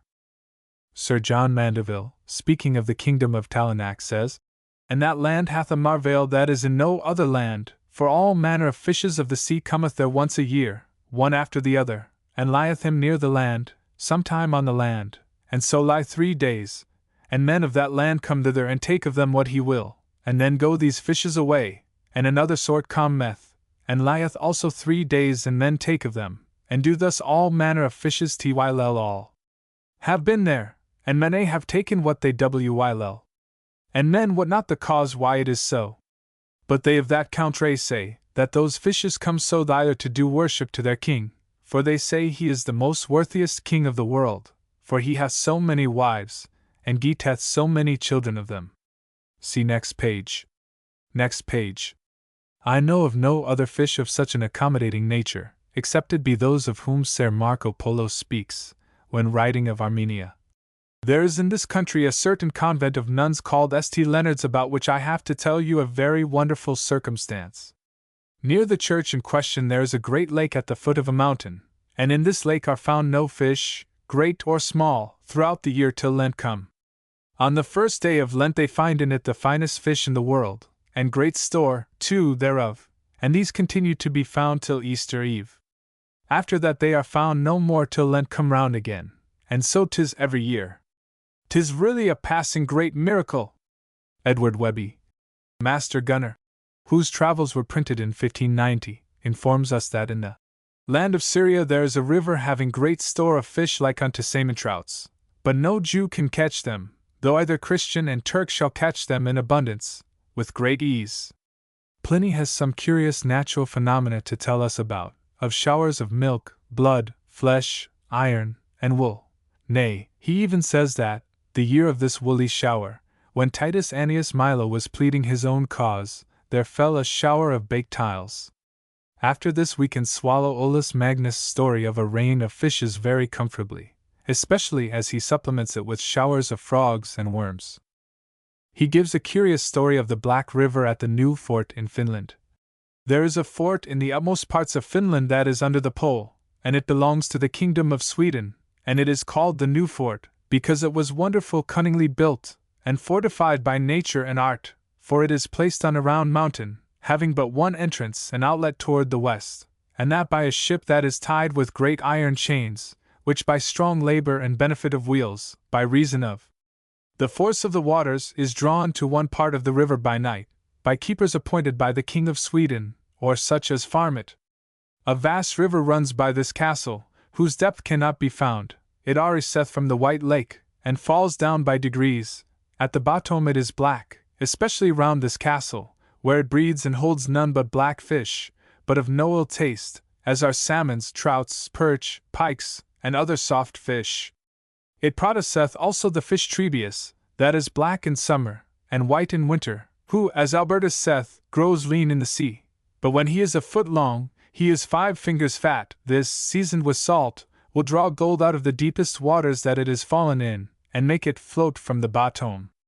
At last, it makes the black lake passing by Viburgum, as Nilus makes a black river, where he dischargeth himself. When the image of a harper, playing, as it were, upon his harp, in the middle of the waters above them appears, it signifies some ill omen, that the governor of the fort, or captain, shall suddenly be slain, or that the negligent and sleepy watchman shall be thrown headlong from the high walls, and die by martial law. Also this water is never free from ghosts and visions that appear at all times, and a man may hear pipes sound, and cymbals tinkle, to the shore. Aristotle mentions a fish called the Meryx that chewed the cud, and Pliny speaks of the Scarus, which, he says, at the present day is the only fish that is said to ruminate, and feed on grass, and not on other fish. But he seems to have forgotten that in a previous place in the same book, he speaks of a large peninsula in the Red Sea, on the southern coast of Arabia, called Qadara, where the sea monsters, just like so many cattle, were in the habit of coming on shore, and after feeding on the roots of shrubs, they would return. Some of them, which had the heads of horses, asses, and bulls, found a pasture in the crops of grain. The remora of this fish, Pliny writes, "There is a very small fish that is in the habit of living among the rocks, and is known as the Acheniais, pi taumacron chiapsilin iotinu nu alpha. From holding back ships, it is believed that when this has attached itself to the keel of a ship, its progress is impeded, and that it is from this circumstance that it takes its name. For this reason, also, it has a disgraceful repute, as being employed in love philters, and for the purpose of retarding judgments and legal proceedings. It is never used, however, for food." Mucianus speaks of a murex of larger size than the purple, with a head that is neither rough nor round, and the shell of which is single, and falls in folds on either side. He tells us, also, that some of these creatures once attached themselves to a ship freighted with children of noble birth, who were being sent by Periander for the purpose of being castrated, and that they stopped its course in full sail. And he further says that the shellfish which did this service are duly honored in the temple of Venus, at Cnidus. Trebius Niger says that this fish is a foot in length, and 5 fingers in thickness, and that it can retard the course of vessels, besides which, it has another peculiar property. When preserved in salt, and applied, it is able to draw up gold which has fallen into a well, however deep it may happen to be. The dogfish and ray. Olaus Magnus writes of the cruelty of some fish, and the kindness of others. There is a fish of the kind of sea dogfish, called Boloma, in Italian, and in Norway, Hafisk, that will set upon a man swimming in the salt waters, so greedily, in troops, unawares, that he will sink a man to the bottom, not only by his biting, but also by his weight, and he will eat his more tender parts, as his nostrils, fingers, and see, until such time as the ray come to revenge these injuries. Which runs o'er the waters armed with her natural fins, and with some violence drives away these fish that set upon the drowned man, and doth what he can to urge him to swim out. And he also keeps the man, until such time as his spirit being quite gone, and after some days, as the sea naturally purgeth itself, he is cast up. This miserable spectacle is seen on the coasts of Norway when men go to wash themselves, namely, strangers and mariners that are ignorant of the dangers, leap out of their ships into the sea. For these dogfish, or boloma, lie hid under the ships riding at anchor as water rams, that they may catch men, their malicious natures stirring them to it. The sea dragon. Of the ray tribe of fishes, the sea dragon is the most frightful looking, but we know next to nothing about it. Pliny only cursorily mentions it thus. The sea dragon again, if caught, and thrown on the sand, works out a hole for itself with its muzzle, with the most wonderful celerity. Olaus Magnus simply copies Pliny almost word for word. Gessner, from whom I have taken this illustration, merely classes it among the rays, and gives no further information about it. Either does Aldrovandus, from whom I have taken another picture. The sting ray. Pliny mentions the sting ray, and ascribes to it marvelous powers, which it does not possess. There is nothing more to be dreaded than the sting which protrudes from the tail of the trigon, by our people known as the pastinaka, a weapon 5 inches in length. Fixing this in the root of a tree, the fish is able to kill it. It can pierce armor, too, just as though with an arrow, and to the strength of iron it adds all the corrosive qualities of poison. Senses of fishes. He also tells us about the senses of fishes, and first of their hearing.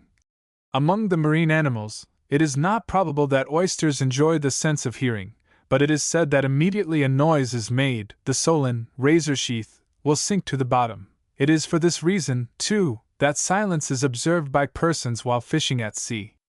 Fishes have neither organs of hearing, nor yet the exterior orifice.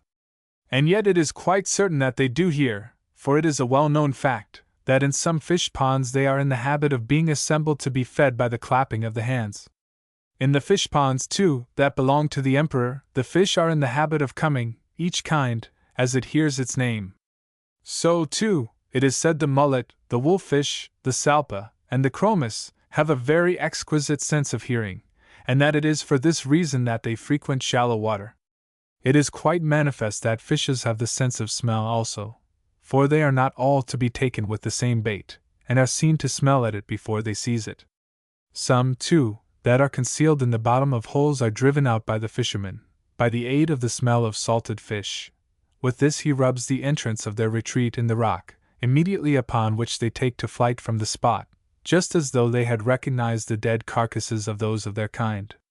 Then, again, they will rise to the surface at the smell of certain odors, such, for instance, as roasted sepia and polypus, and hence it is that these baits are placed in the osier-kipes used for taking fish. They immediately take to flight upon smelling the bilge water in a ship's hold, and more especially upon scenting the blood of fish. The polypus cannot possibly be torn away from the rock to which it clings, but upon the herb cunula being applied, the instant it smells it, the fish quits its hold.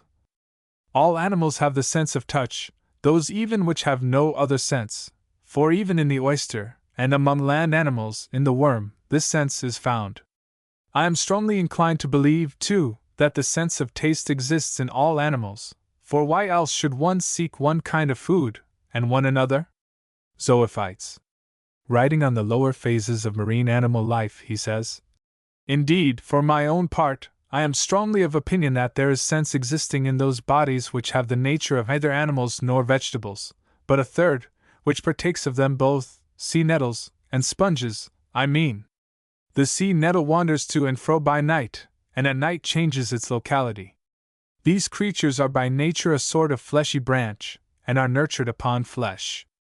They have the power of producing an itching, smarting pain, just like that caused by the nettle found on land. For the purpose of seeking its prey, it contracts, and stiffens itself to the utmost possible extent, and then, as a small fish swims past, it will suddenly spread out its branches, and so seize and devour it. At another time it will assume the appearance of being quite withered away, and let itself be tossed to and fro by the waves, like a piece of seaweed, until it happens to touch a fish. The moment it does so, the fish goes to rub itself against a rock, to get rid of the itching, immediately upon which, the nettle pounces upon it. By night also it is on the lookout for scallops and sea urchins.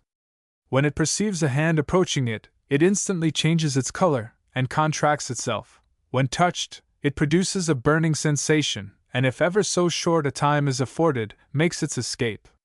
Its mouth is situate, it is said, at the root or lower part, and the excrements are discharged by a small canal situated above. Sponges. We find three kinds of sponges mentioned. The first are thick, very hard, and rough, and are called traggy. The second are thick, and much softer, and are called mani. Of the third, being fine, and of a closer texture, tents for sores are made. This last is known as achillium. All of these sponges grow on rocks, and feed upon shell and other fish, and slime. It would appear that these creatures, too, have some intelligence, for, as soon as ever they feel the hand about to tear them off, they contract themselves, and are separated with much greater difficulty. They do the same also, when the waves buffet them to and fro. The small shells that are found in them, clearly show that they live upon food. About torwin it is even said that they will survive after they have been detached, and that they grow again from the roots which have been left adhering to the rock. They leave a color similar to that of blood upon the rock from which they have been detached, and those, more especially, which are produced in the Syrtes of Africa. Olaus Magnus gives us the accompanying illustration of zoophytes and sponges. Of the latter he says, "Sponges are much multiplied near the coasts of Norway. The nature of it is, that it agrees with other living creatures in the way of contracting and dilating itself, yet some are immovable from rocks, and if they be broken off at the roots, they grow again. Some are movable from place to place, and these are found in huge plenty on the foresaid shores. They are fed with mud, small fish, and oysters. When they are alive, they are black, as they are when they are wet." The kraken. This enormous monster, peculiar to the northern seas, is scarcely a fable, because huge calamaries are not infrequently seen. Per Pontoppidan has often been considered a Danish Ananias, but there are authentic accounts of these enormous cuttlefish. For instance, in 1854, One was stranded at the Skag, in Jutland, which was cut in pieces by the fishermen in order to be used as bait, and filled many wheelbarrows. Another, either in 1860 or 1861, was stranded between Hillswick and Scalloway, on the west of Scotland, and its tentacles were 16 feet long, the pedal arms about half as long, and its body 7 feet. The French ship Alecton, on November 30, 1861, between Madeira and Tenerife, slipped a rope with a running knot over an enormous calamari, but only brought a portion on board, the body breaking off. It was estimated at being 16 to 18 feet in length, without counting its arms. The legend of its sinking ships and taking sailors from them is common to many countries, even the Chinese and Japanese thus depicting them. Olaus Magnus gives us a graphic picture of a huge polyp, thus seizing a sailor, and dragging him from his ship in spite of all his efforts to prevent him. On the next page is a huge calamari shown with a man in its clutches. This is both in Gesner and Aldrovandus. But this terror to mariners had its master in the conger eel. Gesner, who has taken his picture from some description of the world, introduces it as a sea serpent, but Aristotle says that the congers devour the polypi, which cannot adhere to them on account of the smoothness of their surface. Magnus also speaks of the antipathy between the two. Next page. According to Pliny, quoting Trebius Niger, the polypus shows a fair amount of cunning. Shellfish are destitute of sight, and indeed, all other sensations but those which warn them of hunger, and the approach of danger. Hence it is that the polypus lies in ambush till the fish opens its shell, immediately upon which, it places within it a small pebble, taking care, at the same time, to keep it from touching the body of the animal, lest, by making some movement, it should chance to eject it. Having made itself thus secure, it attacks its prey, and draws out the flesh, while the other tries to contract itself, but all in vain, in consequence of the separation of the shell, thus effected by the insertion of the wedge. In addition to the above, the same author states that there is not an animal in existence that is more dangerous for its powers of destroying a human being when in the water. Embracing his body, it counteracts his struggles, and draws him under with its feelers and its numerous suckers, when, as often is the case, it happens to make an attack upon a shipwrecked mariner or a child. If, however, the animal is turned over, it loses all its power, for when it is thrown upon its back, the arms open of themselves. The other particulars which the same author has given appear still more closely to border upon the marvelous. At Cartier, in the preserves there, a polypus was in the habit of coming from the sea to the pickling tubs that were left open, and devouring the fish laid in salt there, for it is quite astonishing how eagerly all sea animals follow even the very smell of salted condiments, so much so, that it is for this reason that the fishermen take care to rub the inside of the wicker fish kipes with them. At last, by its repeated thefts and immoderate depredations, it drew down upon itself the wrath of the keepers of the works. Palisades were placed before them, but these the polypus managed to get over by the aid of a tree, and was only caught at last by calling in the assistance of trained dogs, which surrounded it at night, as it was returning with its prey, upon which, the keepers, awakened by the noise, were struck with alarm at the novelty of the sight presented. First of all, the size of the polypus was enormous beyond all conception, and then it was covered all over with dried brine, and exhaled a most dreadful stench. Who could have expected to find a polypus there, or could have recognized it as such, under these circumstances? They really thought that they were joining battle with some monster, for at one instant, it would drive off the dogs by its horrible fumes, and lash at them with the extremities of its feelers, while at another, it would strike them with its stronger arms, giving blows with so many clubs, as it were, and it was only with the greatest difficulty that it could be dispatched with the aid of a considerable number of three-pronged fish spears. The head of this animal was shown to Lucullus. It was in size as large as a cask of 15 amphorae, about 135 gallons, and had a beard iti tentaculi, to use the expression of Trebius himself, which could hardly be encircled with both arms, full of knots, like those upon a club, and 30 feet in length. The suckers, or calicules, as large as an urn, resembled a basin in shape, while the teeth again were of a corresponding largeness. Its remains, which were carefully preserved as a curiosity, weighed 700 pounds. Olaus Magnus says, "On the coasts of Norway there is a polypus, or creature with many feet, which hath a pipe on his back, whereby he puts to sea, and he moves that sometimes to the right, and sometimes to the left. Moreover, with his legs as it were by hollow places, dispersed here and there, and by his toothed nippers he fasteneth on every living creature that comes near to him, that wants blood. Whatever he eats he heaps up in the holes where he resides, then he casts out the skins, having eaten the flesh, and hunts after fishes that swim to them, also he casts out the shells, and hard outsides of crabs that remain. He changeth his color by the color of the stone he sticks unto, especially when he is fried at the sight of his enemy, the conger. He hath 4 great middle feet, in all 8, a little body, which the great feet make amends for. He hath also some small feet that are shadowed and can scarce be perceived. By these he sustains, moves, and defends himself, and takes hold of what is from him, and he lies on his back upon the stones, that he can scarce be gotten off, unless you put some stinking smell to him." Crayfish and crabs. Pliny tells us that in the Indian Ocean are crayfish 4 cubits in length, 6 feet, and he claims for crabs a sovereign specific against bites of scorpions and snakes. River crabs taken fresh and beaten up and drunk in water, or the ashes of them, kept for the purpose, are useful in all cases of poisoning, as a counterpoison. Taken with ass's milk they are particularly serviceable as a neutralizer of the venom of the scorpion, goat's milk, or any other kind of milk being substituted, where ass's milk cannot be procured. Wine, too, should also be used in all such cases. River crabs beaten up with osmium, and applied to scorpions, are fatal to them. They are possessed of similar virtues, also, for the bites of all other kinds of venomous animals, the sea-tail in particular, adders, the sea hare, and the bramble frog. The ashes of them, preserved, are good for persons who give symptoms of hydrophobia after being bitten by a mad dog, some adding gentian as well, and administering the mixture in wine. In cases, too, where hydrophobia has already appeared, it is recommended that these ashes should be kneaded up into boluses with wine and swallowed. If 10 of these crabs be tied together with a handful of osmium, all the scorpions in the neighborhood, the magicians say, will be attracted to the spot. They recommend, also, that to wounds inflicted by the scorpion, these crabs, or the ashes of them, should be applied with osmium.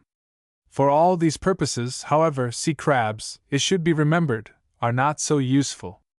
Thrasyllus informs us that there is nothing so antagonistic to serpents as crabs, that swine, when stung by a serpent, cure themselves by eating them, and that, when the sun is in the sign of Cancer, serpents suffer the greatest tortures. It is said that while the sun is passing through the sign of Cancer, the dead bodies of the crabs, which are lying on the shore, are transformed into serpents. The sea serpent. Of the antiquity of the belief in the sea serpent there can be no doubt, for it is represented on the walls of the Assyrian palace at Khorsabad, more than once, in the sculpture representing the voyage of Sargon to Cyprus, thus giving it an authentic antiquity of over 2,600 years. But as its existence must then have been a matter of belief, it naturally comes that it must be much older than that. Aristotle, who wrote nearly 400 years later, speaks of them, and their savage disposition. In Libya, the serpents, as it has been already remarked, are very large. For some persons say that as they sailed along the coast, they saw the bones of many oxen, and that it was evident to them that they had been devoured by the serpents. And, as the ships passed on, the serpents attacked the triremes, and some of them threw themselves upon one of the triremes, and overturned it. These, together with Sargon's sea serpent, were doubtless marine snakes, which are still in existence, and are found in the Indian Ocean, but the larger ones seem to have been seen in more northern waters. It has been the fashion to pooh-pooh the existence of this sea monster, but there are many that still do believe in it most thoroughly.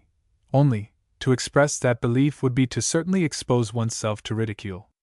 No one doubts the bona fides of those who narrate having seen them, but someone is sure to come forward with his pet theory as to its being a school of porpoises, or an enormous cuttlefish, with its tentacles playing on the surface of the water, so that no one likes to confess that he has seen it.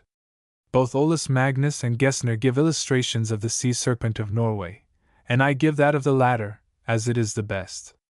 The former says, They who work of navigation on the coasts of Norway, employ themselves in fishing, or merchandise, do all agree in this strange story, that there is a serpent there which is of a vast magnitude, namely 200 feet long, and moreover, 20 foot thick, and is wont to live in rocks and caves toward the sea coast about Berga, which will go alone from his holes in a clear night in summer, and devour calves, lambs, and hogs.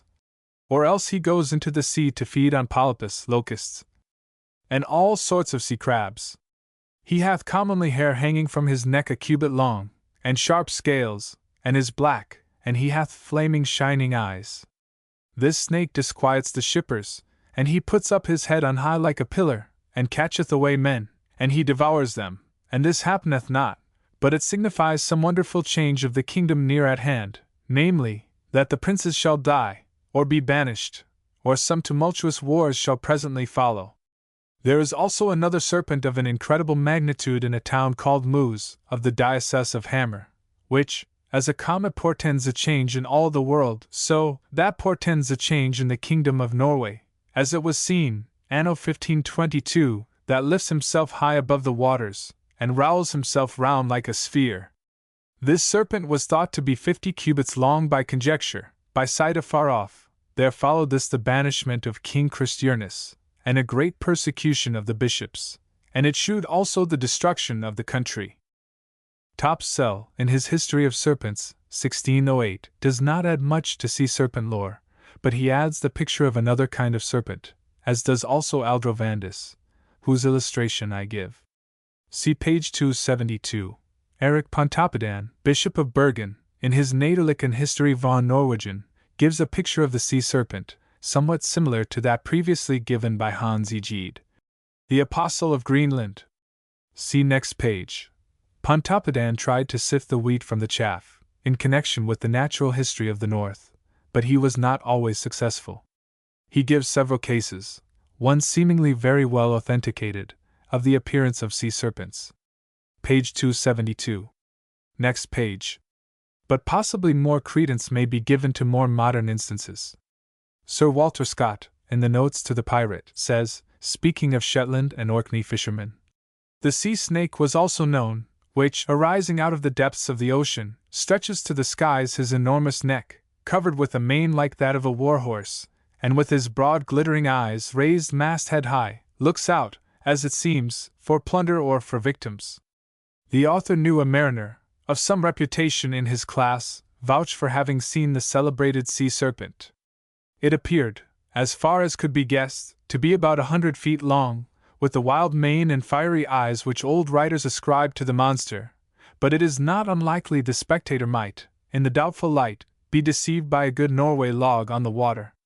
Mr. Maclean, the pastor of Eigg, an island in the Small Isles parish, Inverness-shire, wrote, in 1809, to Dr. Neale, the secretary of the Wernerian Society, that he had seen a sea serpent, while he was in a boat about 2 miles from land. The serpent followed the boat, and the minister escaped by getting on to a rock. He described it as having a large head and slender tail, with no fins, its body tapering to its tail. It moved in undulations, and he thought its length might be 70 to 80 feet. It was seen, also, by the crews of 13 fishing boats, who, being frightened thereat, fled to the nearest creek for safety.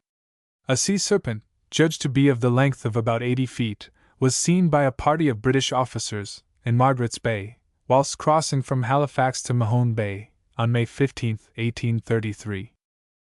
In 1847 a sea serpent was seen frequently, in the neighbourhood of Christiansand and Mold, by many persons, and by one Lars Janoen, fisherman at Småland, especially. He said that one afternoon, in the dog days, when sitting in his boat, he saw it twice in the course of 2 hours, and quite close to him.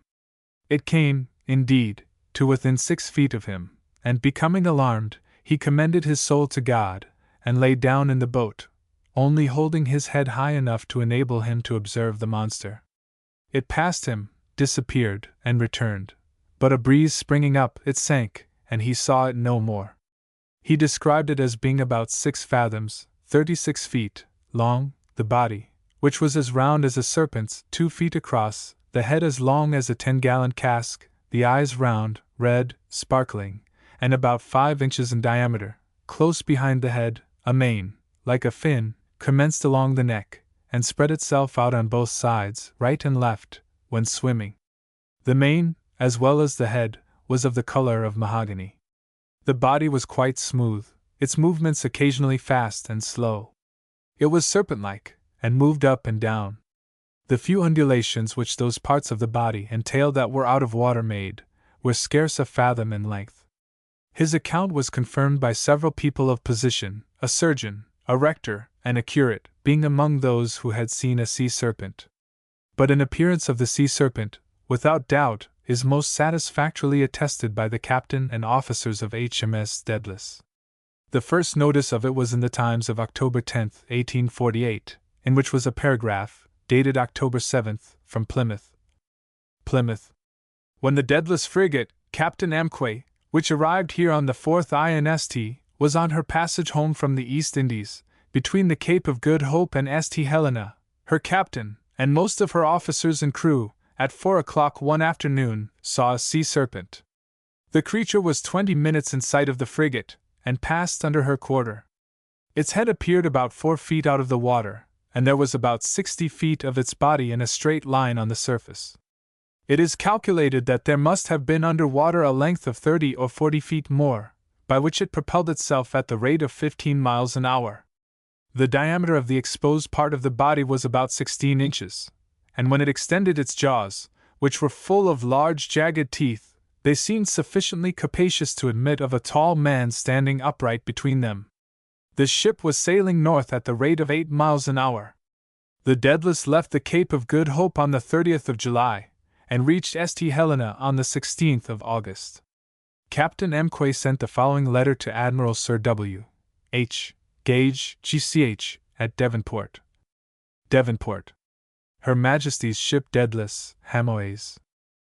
Sir, in reply to your letter of this day's date, requiring information as to the truth of a statement published in the Times newspaper, of a sea serpent of extraordinary dimensions having been seen from Her Majesty's ship Daedalus, under my command, on her passage from the East Indies, I have the honor to acquaint you, for the information of my Lords Commissioners of the Admiralty, that at 5 o'clock p.m. on the 6th of August last, in latitude 24 degrees 44 minutes south, and longitude 9 degrees 22 minutes east, the weather dark and cloudy, wind fresh from the NW, with a long ocean swell from the SW, the ship on the port tack heading NE by N. Something very unusual was seen by Mr. Sartoris, midshipman, rapidly approaching the ship from before the beam.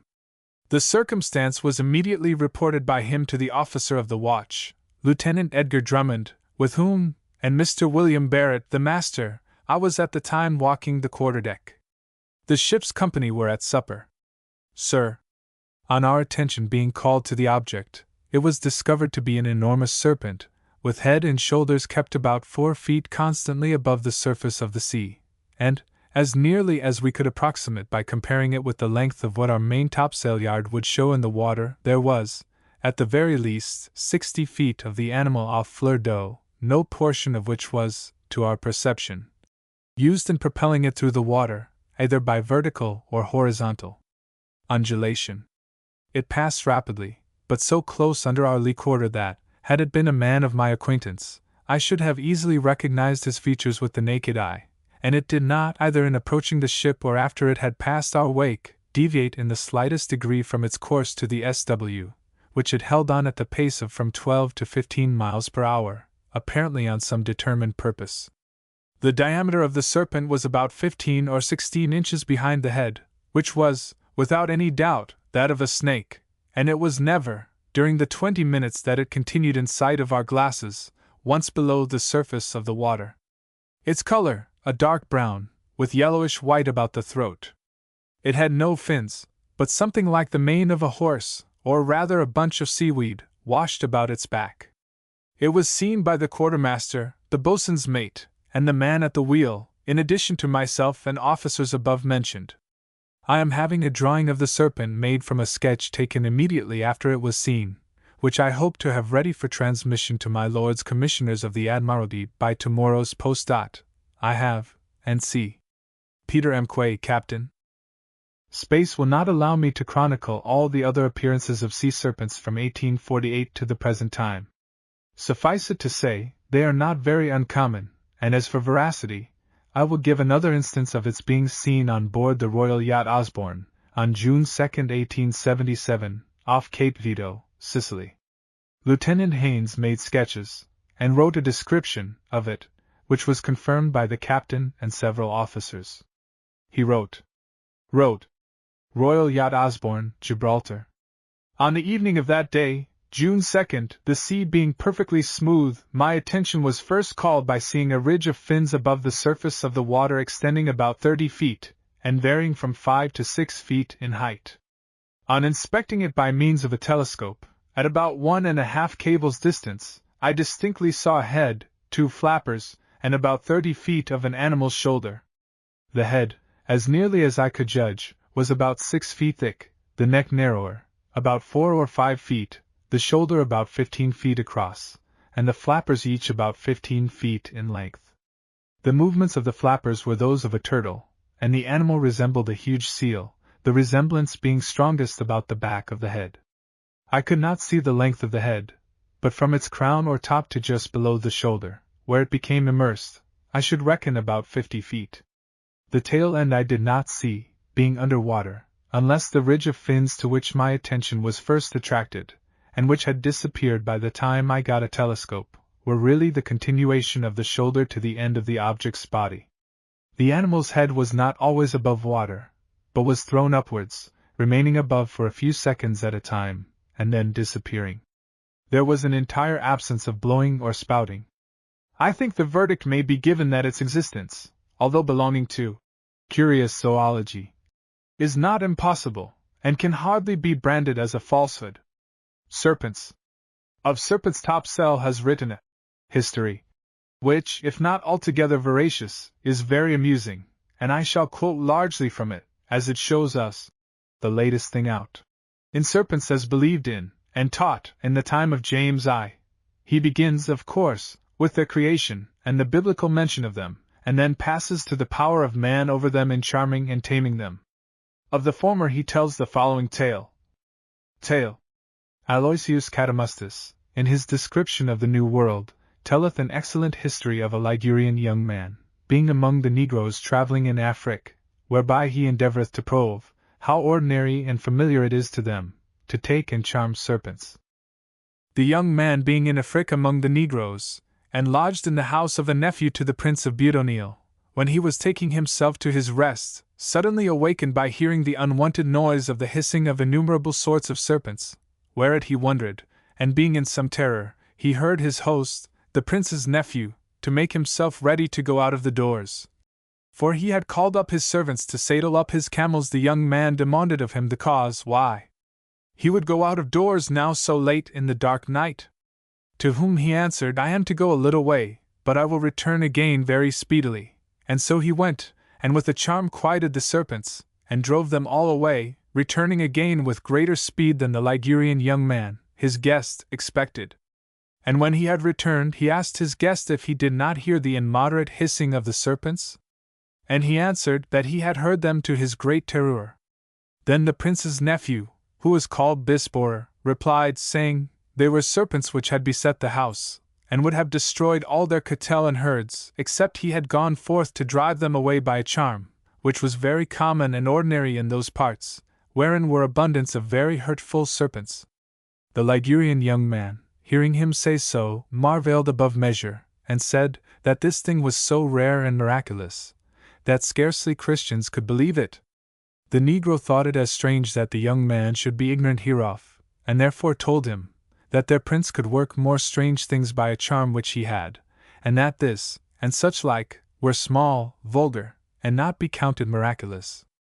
For, when he is to use any strong poison upon present necessity, to put any man to death, he putteth some venom upon a sword, or other piece of armor, and then making a large round circle, by his charm compelleth many serpents to come within that circle, he himself standing amongst them, and observing the most venomous of them also assembled, which he thinketh to contain the strongest poison, killeth him, and causeth the residue to depart away presently, then, out of the dead serpent. He taketh the poison, and mixeth it with the seed of a certain vulgar tree, and therewithal anointeth his dart, arrow, or sword's point, whereby is caused present death, if it give the body of a man but a very small wound, even to the breaking of the skin, or drawing of the blood. And the said negro did earnestly persuade the young man to see an experiment hereof, promising him to shew all as he had related. But the Ligurian, being more willing to hear such things told, than bold to attempt the trial, told him that he was not willing to see any such experiment. And by this it appeareth, that all the negroes are addicted to incantations, which never have any approbation from God, except against serpents, which I cannot very easily be brought to believe. Of the affection of some serpents for the humankind he gives some examples. We read also in Plutarch of certain serpents, lovers of young virgins, and by name there was one that was in love with one Aetolia, a virgin, who did accustom to come unto her in the night time, sliding gently all over her body, never harming her, but as one glad of such acquaintance, tarried with her in that dalliance till the morning, and then would depart away of his own accord, the which thing being made manifest unto the guardians and tutors of the Virgin, they removed her unto another town. The serpent, missing his love, sought her up and down 3 or 4 days, and at last met her by chance, and then he saluted her not as he was wont, with fawning and gentle sliding, but fiercely assaulted her with grim and austere countenance, flying to her hands, and binding them with the spire of his body, fast to her sides, did softly with his tail beat her upon her backer parts.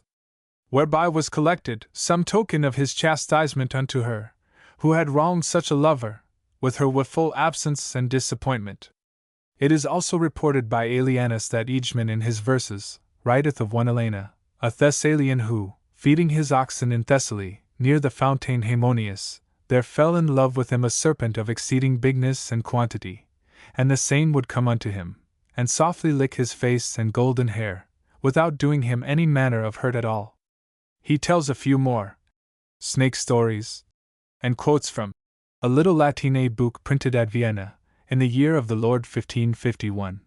The following: There was, saith mine author, found in a mow or rick of corn, almost as many snakes, adders, and other serpents, as there were sheaves, so as no one sheaf could be removed, but there presently appeared a heap of ugly and fierce serpents. The country men determined to set fire upon the barn, and so attempted to do, but in vain, for the straw would take no fire, although they labored with all their wit and policy, to burn them up. At last, there appeared unto them at the top of the heap a huge great serpent, which, lifting up his head, spake with man's voice to the country men, saying, Cease to prosecute your devise, for you shall not be able to accomplish our burning. For we were not bred by nature, neither came we hither of our own accord, but were sent by God to take vengeance on the sins of men. And some serpents were very fine and large. For he says, Gellius writeth, that when the Romains were in the Carthaginian war, and Attilius Regulus the consul had pitched his tents near unto the river Bergrada, there was a serpent of monstrous quantity, which had been lodged within the compasse of the tents, and therefore did cause to the whole army exceeding great calamity, until by casting of stones with slings, and many other devices, they oppressed and slew that serpent, and afterward flayed off the skin and sent it to Rome, which was in length 120 feet. And although this seemeth to be a beast of unmatchable stature, yet Postenius, a Christian writer, relateth a story of another which was much greater, for he writeth that he saw a serpent dead, of the length of an acre of land, and all the residue both of head and body were answerable in proportion, for the bulk of his body was so great, and lay so high, that 2 horsemen could not see one the other, being at his 2 sides. And the widens of his mouth was so great that he could receive at one time, within the compasse thereof, a horse and a man on his back both together, the scales of his coat or skin, being every one like a large buckler or target. So that now, there is no such cause to wonder at the serpent which is said to be killed by St. George, which was, as is reported, so great, that 8 oxen were but strength enough to draw him out of the city Silena. Among the Sirdi, the serpents come by great swarms upon their flocks of sheep and cattle, and some they eat up all, others they kill, and suck out the blood, and some part they carry away. But if ever there were anything beyond credite, It is the relation of Valadarin in his 12th book of the Newfound Lands, wherein he writeth, that there are serpents of a mile long, which at one certain time of the year come abroad out of the holes and denies of habitation, and destroy both the herds and herdmen if they find them. Much more favorable are the serpents of a Spanish island, who do no harm to any living thing, although they have huge bodies, and great strength to accomplish their desires. After this it will be refreshing to have one of Topsail's own particular true stories, and this is of a true history done in England, in the house of a worshipful gentleman, upon a servant of his, whom I could name if it were needful. He had a servant that grew very lame and feeble in his legs, and thinking that he could never be warm in his bed, did multiply his clothes, and covered himself more and more, but all in vain, till at length he was not able to go about, neither could any skill of physician or surgeon find out the cause. It happened on a day as his master leaned at his parlor window, he saw a great snake to slide along the house side, and to creep into the chamber of this lame man, then lying in his bed, as I remember, for he lay in a low chamber, directly against the parlor window aforesaid. The gentleman, desirous to see the issue, and what the snake would do in the chamber, followed, and looked into the chamber by the window, where he espied the snake to slide up into the bed straw, by some way open in the bottom of the bed, which was of old boards. Straightway, his heart rising thereat, he called 2 or 3 of his servants, and told them what he had seen, bidding them go take their rapiers, and kill the said snake. The serving men came first, and removed the lame man, as I remember, and then the one of them turned up the bed, and the other 2 the straw, their master standing without, at the hole, whereinto the said snake had entered into the chamber. The bed was no sooner turned up, and the rapier thrust into the straw, but there issued forth 5 or 6 great snakes that were lodged therein. Then the serving men, bestirring themselves, soon dispatched them, and cast them out of doors dead.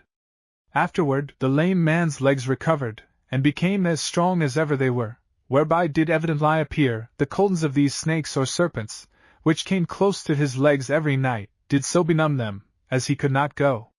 Yet one more. I cannot conceal a most memorable history as ever was any in the world, of a fight betwixt the serpents of the land and the water. This history is taken out of a book of Schilbergerus, a Bavarian, who knew the same, as he writeth, while he was a captive in Tiki. His words are these. In the kingdom called Janaik, there is a city called Samson, about which, while I was prisoner with Bayezid king of Turks, there pitched or arrived an innumerable company of land and water serpents, compassing the said city, a mile about. The land serpents came out of the woods of Trinik, which are great and many, and the water serpents came out of the bordering sea. These were 9 days together assembling in that place, and for fear of them there was not any man that durst go out of the city, although it was not observed that they hurt any man, or living creature thereabouts. Wherefore the prince also commanded, that no man should trouble them, or do them any harm, wisely judging, that such an accident came not but by divine miracle, and that also to signify some notable event. Upon the 10th day, these 2 valiant troops joined Batel, early in the morning, before the sun rising, so continuing in fight until the sunset, at which time the prince, with some horsemen, went out of the city to see the Batel, and it appeared to him and his associates, that the water serpents gave place to the land serpents. So the prince, and his company, returned into the city again, and the next day went forth again, but found not a serpent alive, for there were slain above 8,000, all which he caused presently to be covered with earth and ditches, and afterwards declared the whole matter to Bayezid by letters, after he had gotten that city, whereat the great Turk rejoiced, for he thereby interpreted happiness to himself. Luckily, man has found out things inimical to serpents, and they, and their use, seem to be very simple. There is such virtue in the ash tree, that no serpent will endure to come near either the morning or evening shadow of it, yea, though very far distant from them, they do so deadly hate it. We set down nothing but that we have found true by experience. If a great fire be made, and the same fire encircled round with ashen boughs, and a serpent put betwixt the fire and the ashen boughs, the serpent will sooner run into the fire than come near the ashen boughs. Thus saith Pliny. Olus Magnus saith, that those northern countries which have great store of ash trees, do want venomous beasts, of which opinion is also Pliny. Callimachus saith, there is a tree growing in the land of Trachinia, called Smilo, to which, if any serpents do either come near, or touch, they forthwith die. Democritus is of opinion that any serpent will die if you cast oaken leaves upon him. Pliny is of opinion that Alcibiadum, which is a kind of wild bugloss, is of the same use and quality, and further, being chewed, if it be spat upon any serpent, that it cannot possibly live. In time of those solemn feasts which the Athenians dedicated to the goddess Ceres, their women did use to lay and strew their beds with the leaves of the plant called agnos, because serpents could not endure it, and because they imagined it kept them chaste, whereupon they thought the name was given it. The herb called rosemary is terrible to serpents. The Egyptians do give it out, that Polydamna, the wife of Thoris their king, taking pity upon Helen, caused her to be set on shore in the island of Pharis, and bestowed upon her an herb, whereof there was plenty, that was a great enemy to serpents, whereof the serpents having a feeling sense, as they say, and so readily known of them, they straightways got them to their lurking holes in the earth, and Helen planted this herb, who, coming to the knowledge thereof, she perceived that in his due time it bore a seed that was a great enemy to serpents, and thereupon was called Helenium, as they that are skilful in plants affirm, and it groweth plentifully in Pharis, which is a little isle against the mouth of Nilus, joined to Alexandria by a bridge. Rue, called of some, herb of grace, especially that which groweth in Libya, is but a back friend to serpents, for it is most dry, and therefore causing serpents soon to faint, and lose their courage, because, as Simocatus affirmeth, it induceth a kind of heaviness or drunkenness in their head, with a vertigine, or giddings through the excess of his dryness, or immoderate stixity. Serpents cannot endure the savour of rue, and therefore, a Wesil, when she is to fight with any serpent, eateth rue, as a defensive against her enemy, as Aristotle, and Pliny his interpreter, are of opinion. The country people leaving their vessels of milk abroad in the open fields, do besmear them round about with garlic, lest some venomous serpents should creep into them, but the smell of garlic, as Erasmus saith, driveth them away. No serpents were ever yet seen to touch the herb trifoli, or three-leaved grass, as Edanas wold make us believe. And Cardan the physician hath observed as much, that serpents, nor anything that is venomous will either lodge, dwell, or lurk privily near unto trifoli, because that is their bane, as they are to other living creatures, and therefore it is sown to very good purpose, and planted in very hot countries, where there is most store of such venomous creatures. Arnoldus Villanonanus saith that the herb called Dracontia killeth serpents. And Florentinus affirmeth that, if you plant wormwood, mugwort, or southernwood about your dwelling, that no venomous serpents will ever come near, or dare enterprise to invade the same. No serpent is found in vines, when they flourish, bearing flowers or blossoms, for they abhor the smell, as Aristotle saith. Avicen, an Arabian physician, saith that capers do kill worms in the guts, and likewise serpents. If you make a round circle with her betony, and therein include any serpents, they will kill themselves in the place, rather than strive to get away. Galbanum killeth serpents only by touching, if oil and the herb called fennelgiant be mixed withal. There is a shrub called Therianarca, having a flower like a rose, which mocketh serpents heavy, dull, and drowsy, and so killeth them, as Pliny affirmeth. There are more plants inimical to serpents, but enough have been given to enable the reader, if he have faith in them, to defend himself. And it is comforting to think that although the serpent is especially noxious, when alive, he is marvelously useful, medicinally, when dead. Even now, in some country places, viper broth is used as a medicine, and in the first half of the 18th century its flesh, prepared in various ways, was thoroughly recognized in the Pharmacopoeia. But Topsell, who gathered together all the wisdom of the ancients, gives so very many remedies, for all kinds of illnesses, that may be derived from different parts, and treatment of serpents, that I can only pick out a few. Pliny saith that if you take out the right eye of a serpent, and so bind it about any part of you, that it is of great force against the watering or dropping of the eyes, by means of a rheum issuing out thereat, if the serpent be again let go alive. And so he saith that a serpent's or snake's heart, if either it be bitten or tied to any part of you, that it is a present remedy for the tooth ache. And he addeth further, that if any man do taste of the snake's heart, that he shall never after be hurt of any serpent.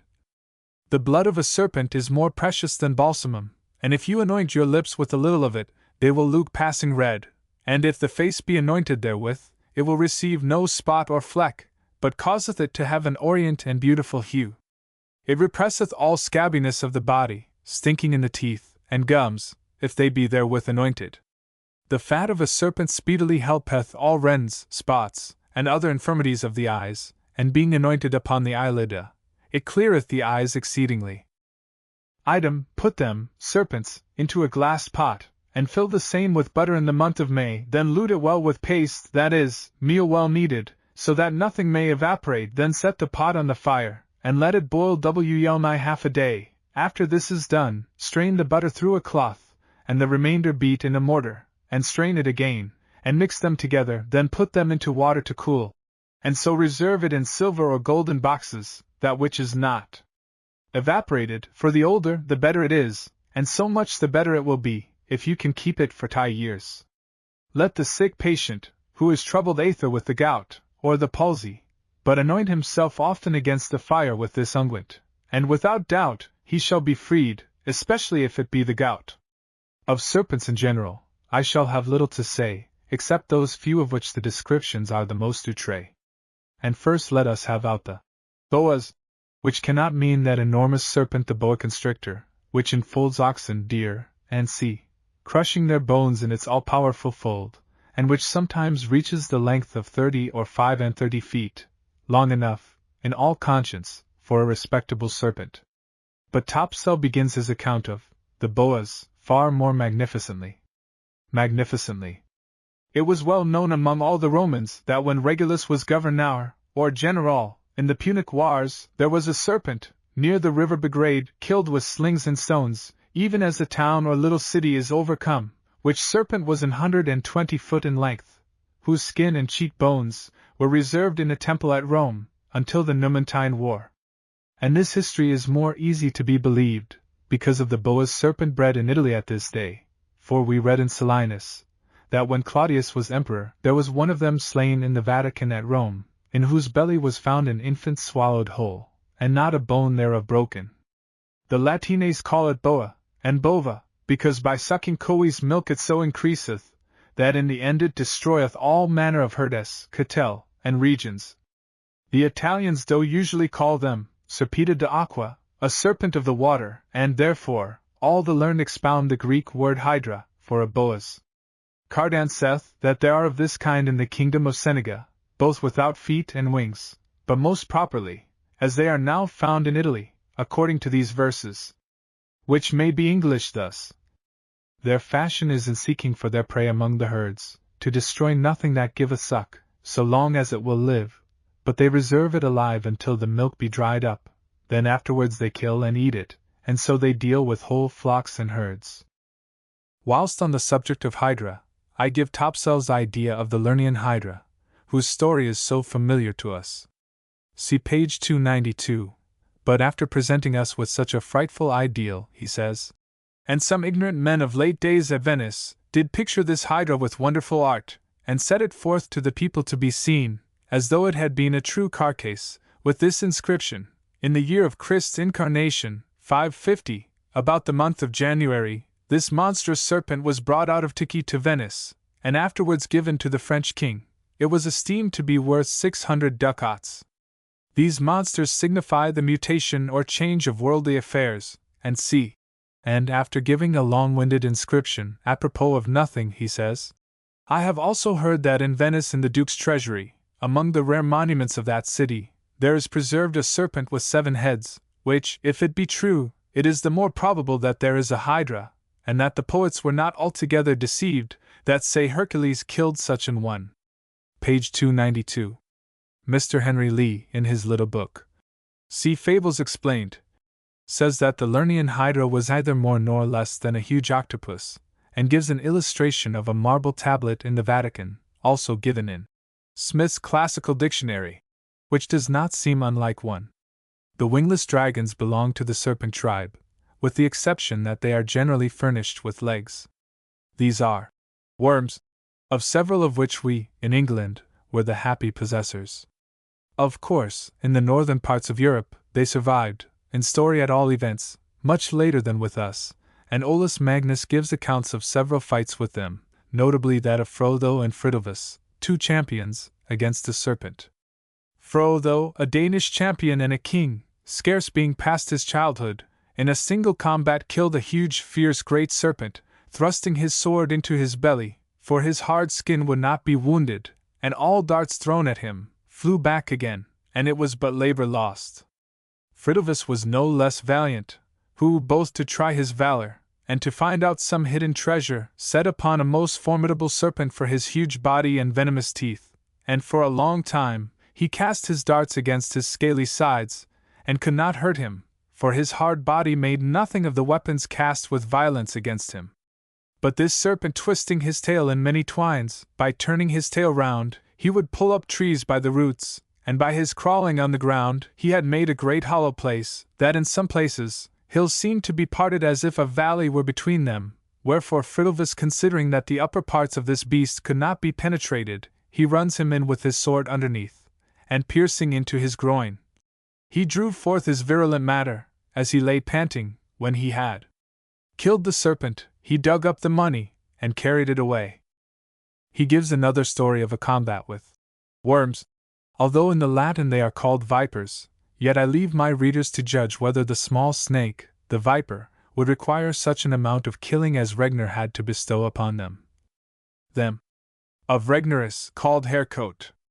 There was a king of the Suns called Hero thus, whose troubled mind was not a little urged how to preserve his daughter's chastity, whether he should guard her with wild beasts, as the manner of most princes was then, or else should commit the custody of her to man's fidelity. But he, preferring cruelty of beasts to man's fidelity, he soonest chose what would do most hurt.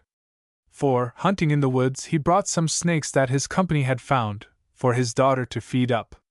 She, quickly obeying her father's commands, bred up a generation of vipers by her virgin hands. And that they might want no meat, her curious father caused the whole body of an ox to be brought, being ignorant that, by this private food, he maintained a public destruction. These, being grown up, by their venomous breath poisoned the neighboring parts. But the king, repenting his folly, proclaimed that he who could remove this plague should have his daughter. When Regnerus of Norway, descended of the king's race, who was the chief suitor this virgin had, heard this report, he obtained from the nurse a woolen cassock and hairy breeches, whereby he might hinder the biting of the adders. And when he came to Sweden in a ship, he purposely suffered his clothes to grow stiff with cold, casting water upon them, and thus clothed, having only his sword and dart to defend him, he went to the king. As he went forward, 2 huge adders met him on the way, that would kill the young man, with the twisting of their tails, and by the venom they cast forth. But Regnerus, confiding in the hardness of his frozen garments, both endured and repulsed their venom, by his clothes, and their biting his harness, being indefatigable in pressing hard upon these wild beasts. Last of all he strongly cast out of his hand his javelin that was fastened with a hook, and struck it into their bodies.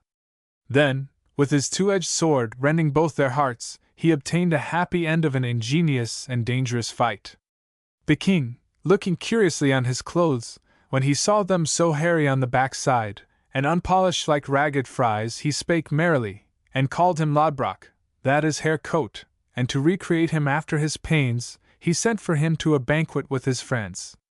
He answered that he must first go see those companions he had left, and he brought them to the king's table, very brave in clothes, as he was then, and lastly, when that was done, he received the pledge of his victory, by whom he begot many hopeful children, and he had her true love to him the more, and the rather enjoyed his company, by how much she knew the great dangers he underwent to win her by, and the ingenious practices he used. We were favored in England with several worms, nor only in England, but in Scotland and Wales. Of course, Ireland can boast of none, as St. Patrick banished all the serpents from that island. Of the dragon of Wanley I say nothing, he has been reslain in modern times, and all the romance has gone out of him. Nobody wishes to know that the dragon was Sir Francis Wortley, who was at loggerheads with his neighbours, notably one Lionel Ralston, whose advocate was More of More Hall. We had rather have had our dear old dragon, and have let the champion More slay him in the orthodox manner. But the Laidley worm, of Lambton is still all our own, and its story is thus told by Surtees in his History and C. of Durham, 1820. 1820. The heir of Lambton, fishing, as was his profane custom, in the Wear, on a Sunday, hooked a small worm or eft, which he carelessly threw into a well, and thought no more of the adventure. The worm, at first neglected, grew till it was too large for its first habitation, and issuing forth from the worm well, betook itself to the Wear, where it usually lay a part of the day coiled round a crag in the middle of the water. It also frequented a green mound near the well, the Worm Hill, where it lapped itself 9 times round, leaving vermicular traces, of which grave living witnesses depose that they have seen the vestiges. It now became the terror of the country, and amongst other enormities, levied a daily contribution of 9 cows' milk, which was always placed for it at the Green Hill, and in default of which it devoured man and beast. Young Lambton had, it seems, meanwhile, totally repented him of his former life and conversation, had bathed himself in a bath of holy water, taken the sign of the cross, and joined the Crusaders. On his return home, he was extremely shocked at witnessing the effects of his youthful imprudences, and immediately undertook the adventure. After several fierce combats, in which the Crusader was foiled by his enemy's power of self-union, he found it expedient to add policy to courage, and not, perhaps, possessing much of the former quality, he went to consult a witch or wise woman. By her judicious advice he armed himself in a coat of mail studded with razor blades, and thus prepared, placed himself on the crag in the river, and awaited the monster's arrival. At the usual time the worm came to the rock, and wound himself with great fury round the armed knight, who had the satisfaction to see his enemy cut in pieces by his own efforts, whilst the stream washing away the severed parts prevented the possibility of reunion. There is still a sequel to the story. The witch had promised Lambton success only on one condition, that he should slay the first living thing which met his sight after the victory. To avoid the possibility of human slaughter, Lambton had directed his father that as soon as he heard him sound 3 blasts on his bugle, in token of the achievement performed, he should release his favorite greyhound, which would immediately fly to the sound of the horn, and was destined to be the sacrifice. On hearing his son's bugle, however, the old chief was so overjoyed that he forgot his instructions, and ran himself with open arms to meet his son. Instead of committing a parricide, the conqueror again repaired to his adviser, who pronounced, as the alternative of disobeying the original instructions, that no chief of the Lambtons should die in his bed for 7, or as some accounts say, for 9 generations, a commutation which, to a martial spirit, had nothing probably very terrible, and which was willingly complied with. In the garden house at Lambton are 2 figures of no great antiquity. A knight in good style, armed cap a pie, the back studded with razor blades, who holds the worm by one ear with his left hand, and with his right crams his sword to the hilt down his throat, and a lady who wears a coronet, with bare breasts, and c. in the style of Charles II and his beauties, a wound on whose bosom and an accidental mutilation of the hand are said to have been the work of the worm. There were several other English worms, but this must suffice as a type. Also, as a typical Scotch worm, the Linton worm will serve. A writer, W.E., tells its story so well in Notes and Queries, February 24, 1866, that I transfer it here, in preference to telling it myself. It was slain by Sir John Somerville, about the year 1174, who received the lands and barony of Linton, in Roxburghshire, as the reward of his exploit. W.E. quotes from a family history entitled The Memory of the Somervilles, written by James, the 11th Lord, AD 1679. 1679. In the Parroquin of Lintown, within the sheriffdom of Roxburgh, there happened to breed an hideous monster in the form of a worm, so called and esteemed by the country people, but in effect has been a serpent or some such other creature, in length 3 Scots yards, and somewhat bigger than an ordinary man's leg, and c. This creature, being a terror to the country people, had its den in a hollow piece of ground, on the side of a hill, southeast from Lintown Church, some more than a mile, which unto this day is known by the name of the Worm's Glen, where it used to rest and shelter itself. But when it sought after prey, then would it wander a mile or 2 from its residence, and make prey of all sort of bestial that came in its way, which it easily did because of its lowness, creeping amongst the peat, heather or grass, wherein that place abounded much, by reason of the meadow ground, and a large flow moss, fit for the pasturage of many cattle. So that the whole countrymen thereabout were forced to remove the bestial and transport them 3 or 4 miles from the place, leaving the country desolate, either durst any person go to the church, or mercat, upon that rod, for fear of this beast. Somerville, happening to come to Jedburgh on the king's business, found the inhabitants full of stories about the wonderful beast. The people who had fled there for shelter told so many lies, as first, that it increased every day, and was beginning to get wings; others pretended to have seen it in the night, and asserted it was full of fire, and in time would throw it out, and see, with 1,000 other ridiculous stories. Somerville determined to see the monster, and accordingly rode to the glen about sunrise, when he was told it generally came forth. He had not to wait long, till he perceived it crawl out of its den. When it observed him, it raised itself up, and stared at him, for some time, without venturing to approach, whereupon he drew nearer to observe it more closely, on which it turned round, and slunk into its lair. Satisfied that the beast was not so dangerous as reported, he resolved to destroy it, but as every one declared that neither sword nor dagger had any effect on it, and that its venom would destroy any one that came within its reach, he prepared a spear double the ordinary length, plated with iron 4 feet from the point, on which he placed a slender iron wheel. Turning on its center, on this he fastened a lighted peat, and exercised his horse with it for several days, until it shewed no fear or dislike to the fire and smoke. He then repaired to the den, and, on the worm appearing, his servant set fire to the peat, and putting spurs to his horse, he rode full at the beast. The speed at which he advanced caused the wheel to spin round, and fanned the peat into a blaze. He drove the lance down the monster's throat full 1/3 part of its length, when it broke, and he left the animal writhing in the agonies of death.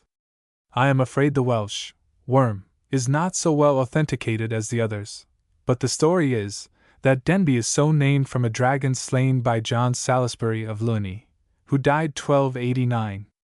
It devastated the country far and wide, after the manner of its kind, and all the inhabitants prayed for the destruction of this bych. This the champion effected, and in his glee joyfully sang, "Dine bych, dine bych, no bych," and the country round was so named. There arises the question whether, having regard to the fact that the lambton worm, at all events, was amphibious, it might not have been a plesiosaurus, which had survived some of its race, such as the illustration now given, of the one reconstructed by Thos. Hawkins in his Book of the Great Sea Dragons. We know that at some time or other these animals existed, and it may be, some few lingered on. At all events, most civilized nations have had a belief in it, and it was held to be the type of all that was wicked, so much so that one of Satan's synonyms is the Great Dragon. In the romances of chivalry, its destruction was always reserved for the worthiest knight. In classical times it was a terror. Both Hindus and Chinese hold it in firm faith, and take it all in all, belief in its entity was general. The winged dragons were undoubtedly more furious and wicked than the worms, and there is scarcely any reason to go farther than its portrait by Aldrovandus, to enable us to recognize it at any time. See next page. Top cell gives another, but with scarcely so much detail. Next page. But although we in our times have not seen flying dragons in the flesh, we have their fossilized bones in evidence of their existence. The pterodactyl, as Mr. Hawkins observes, agrees with the dragon in nearly all its more important features. Thus, it was of great size, possessed a large head, with long jaws and powerful teeth. It had wings of great span, and at the same time 3 powerful clawed fingers to each hand, wings devoid of feathers, and capable of being folded along the sides of the body, while the large size of the orbits may not, improbably, have suggested the name dragon, for dragon, which is derived from the Greek deltokapomeganu, means, literally, keen-sighted. We now have flying lizards, both in India and the Malay archipelago, in which latter is found a small lemur which can fly from tree to tree, and we are all familiar with bats, some of which attain a large size. Topsell has exercised great research among old authorities respecting dragons, and he draws their portraits thus. Gilius, Pyreus, and Gravinus, following the authority of Nicander, do affirm that a dragon is of a black color, the belli somewhat green, and very beautiful to behold, having a treble row of teeth in their mouths upon every jaw, and with most bright and clear-seeing eyes, which cause the poets to feign in their writings that these dragons are the watchful keepers of treasures. They have also 2 dewlaps growing under their chin, and hanging down like a beard, which are of a red color. Their bodies are set all over with very sharp scales, and over their eyes stand certain flexible eyelida. When they gape wide with their mouth, and thrust forth their tongue, their teeth seem very much to resemble the teeth of wild swine, and their necks have many times gross thick hair growing upon them, much like unto the bristles of a wild boar. Apart from looks, he does not give dragons, as a rule, a very bad character, and says they do not attack men unless their general food fails them. They greatly preserve their health, as Aristotle affirmeth, by eating of wild lettuce, for that they make them to vomit, and cast forth of their stomach whatsoever meat offendeth them, and they are most specially offended by eating apples, for their bodies are much subject to be filled with wind, and therefore they never eat apples, but first they eat wild lettuce. Their sight also, as Plutarch saith, doth many times grow weak and feeble, and therefore they renew and recover the same again by rubbing their eyes against fennel, or else by eating it. Their age could never yet be certainly known, but it is conjectured that they live long, and in great health, like all other serpents, and therefore they grow so great. Neither have we in Europe only heard of dragons, and never seen them, but also even in our own country, there have, by the testimony of sundry writers, divers been discovered and killed. And first of all, there was a dragon, or winged serpent, brought unto Francis the French king, when he lay at Sancton, by a certain countryman, who had slain the same serpent himself with a spade, when it set upon him in the fields to kill him. And this thing was witnessed by many learned and credible men which saw the same, and they thought it was not bred in that country, but rather driven by the wind thither from some foreign nation. For France was never known to breed any such monsters. Among the Pyrenees, too, there is a cruel kind of serpent, not past 4 foot long, and as thick as a man's arm, out of whose sides grow winges, much like unto gristles. Gesner also saith, that in the year of our Lord 1543 there came many serpents both with wings and legs into the parts of Germany near Styria, who did bite and wound many men incurably. Cardan also describeth certain serpents with wings, which he saw at Paris, whose dead bodies were in the hands of Gulielmus Musicus. He saith that they had 2 legs, and small winges, so that they could scarce fly, the head was little, and like to the head of a serpent, their colour bright, and without hair or feathers, the quantity of that which was greatest did not exceed the bigness of a coney. And it is said they were brought out of India. There have been also dragons many times seen in Germain, flying in the air at midday, and signifying great and fearful fears to follow, as it happened near to the city called Unabridged, near to the shore of the Rhine, in a marvellous clear sunshine day, there came a dragon 3 times successively together in one day, and did hang in the air over a town called Sanctogorin, and shaking his tail over that town every time. It appeared visibly in the sight of many of the inhabitants, and afterwards it came to pass that the said town was 3 times burned with fire, to the great harm and undoing of the people dwelling in the same, for they were not able to make any resistance to quench the fire, with all the might, art, and power they could raise. And it was further observed that about the time there were many dragons seen washing themselves in a certain fountain or well near the town, and if any of the people did by chance drink of the water of that well, their bellies did instantly begin to swell, and they died as if they had been poisoned.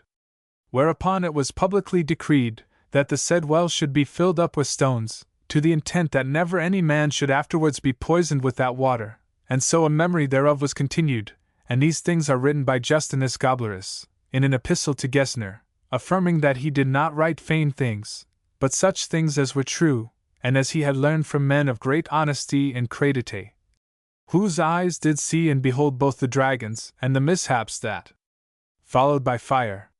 Hitherto we have only seen that side of a dragon's temperament that is inimical to man, but there are stories, equally veracious, of their affection and love for men, women, and children, how they, by kindness, may be tamed, and brought into kindly relations with the human species.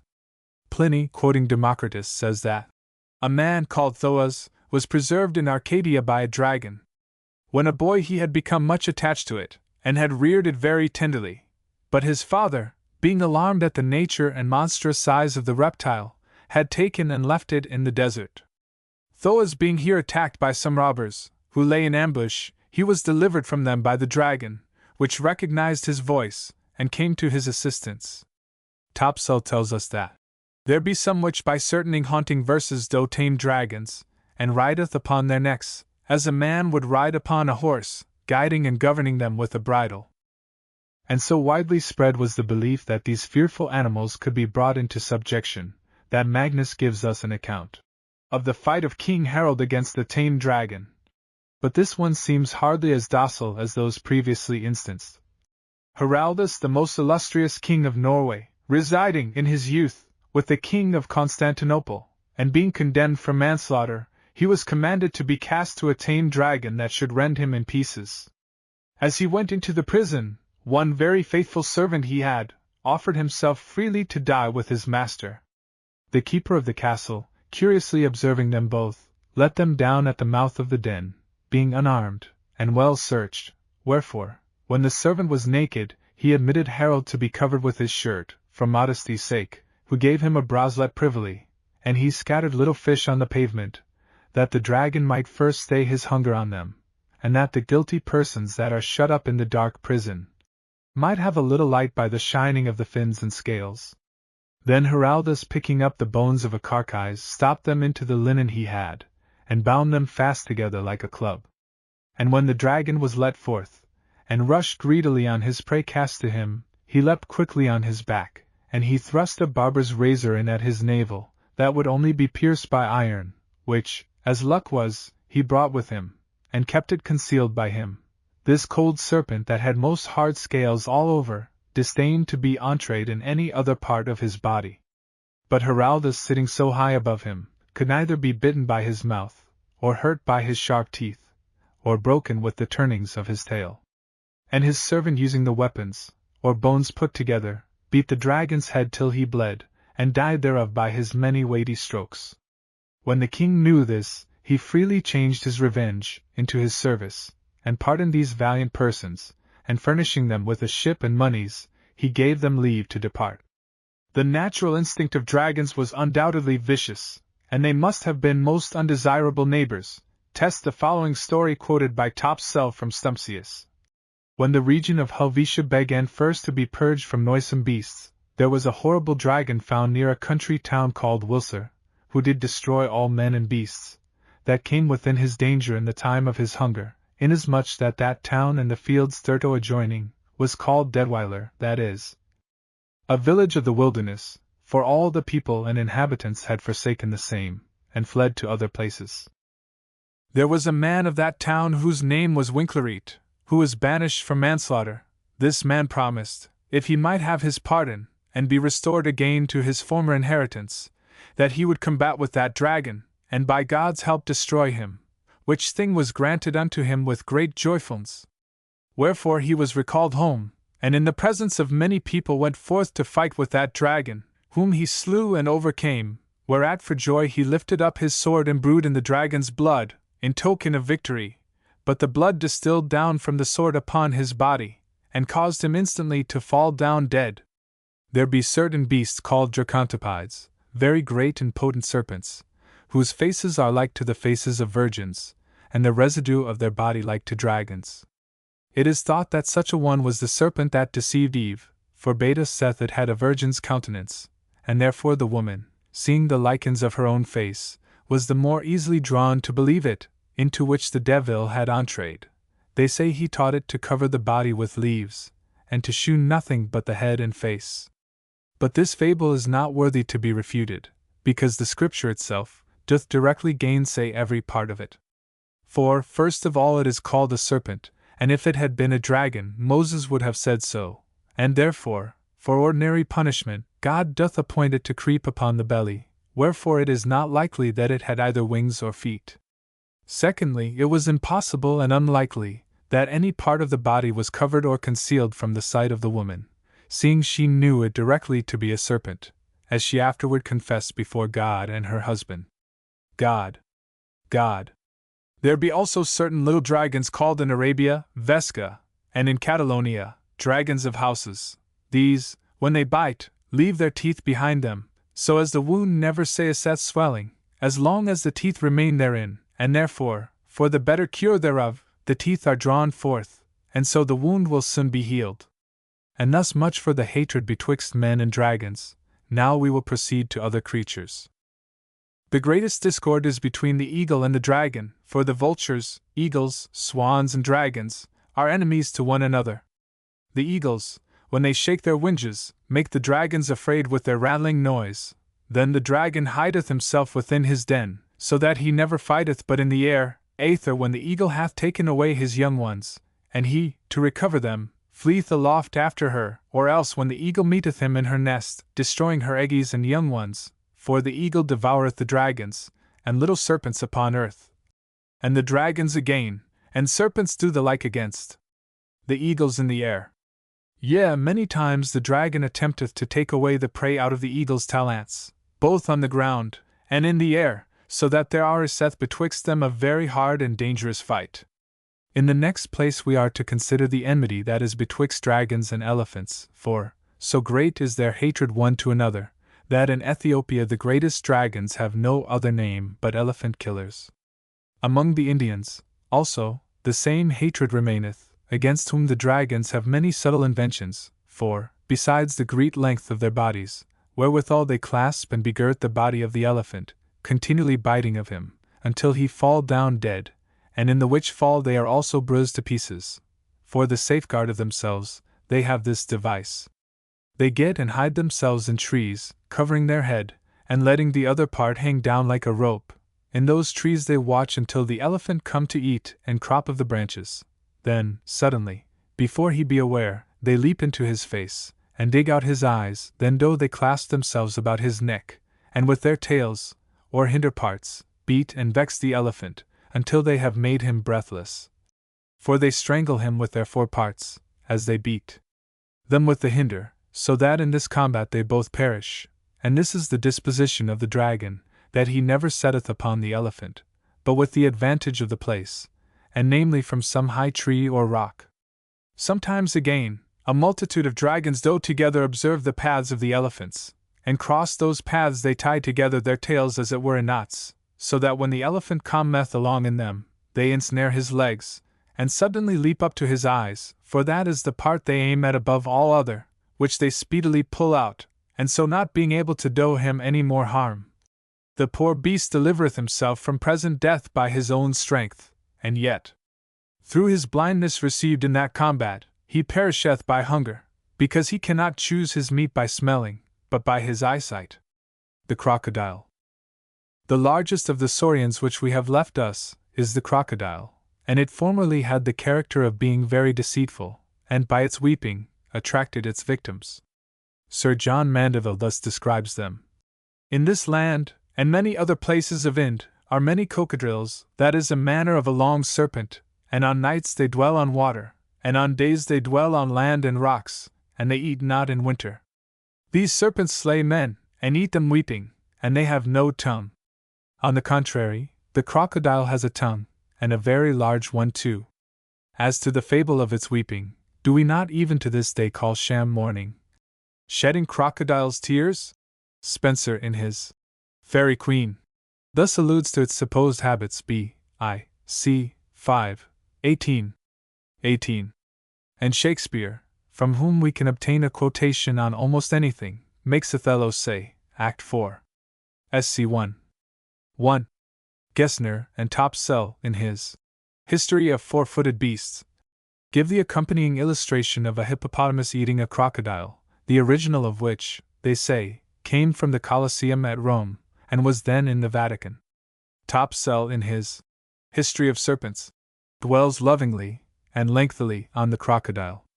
He says, Some have written that the crocodile runneth away from a man if he wink with his left eye, and look steadfastly upon him with his right eye, but if this be true, it is not to be attributed to the virtue of the right eye, but only to the rareness of sight, which is conspicuous to the serpent from one eye.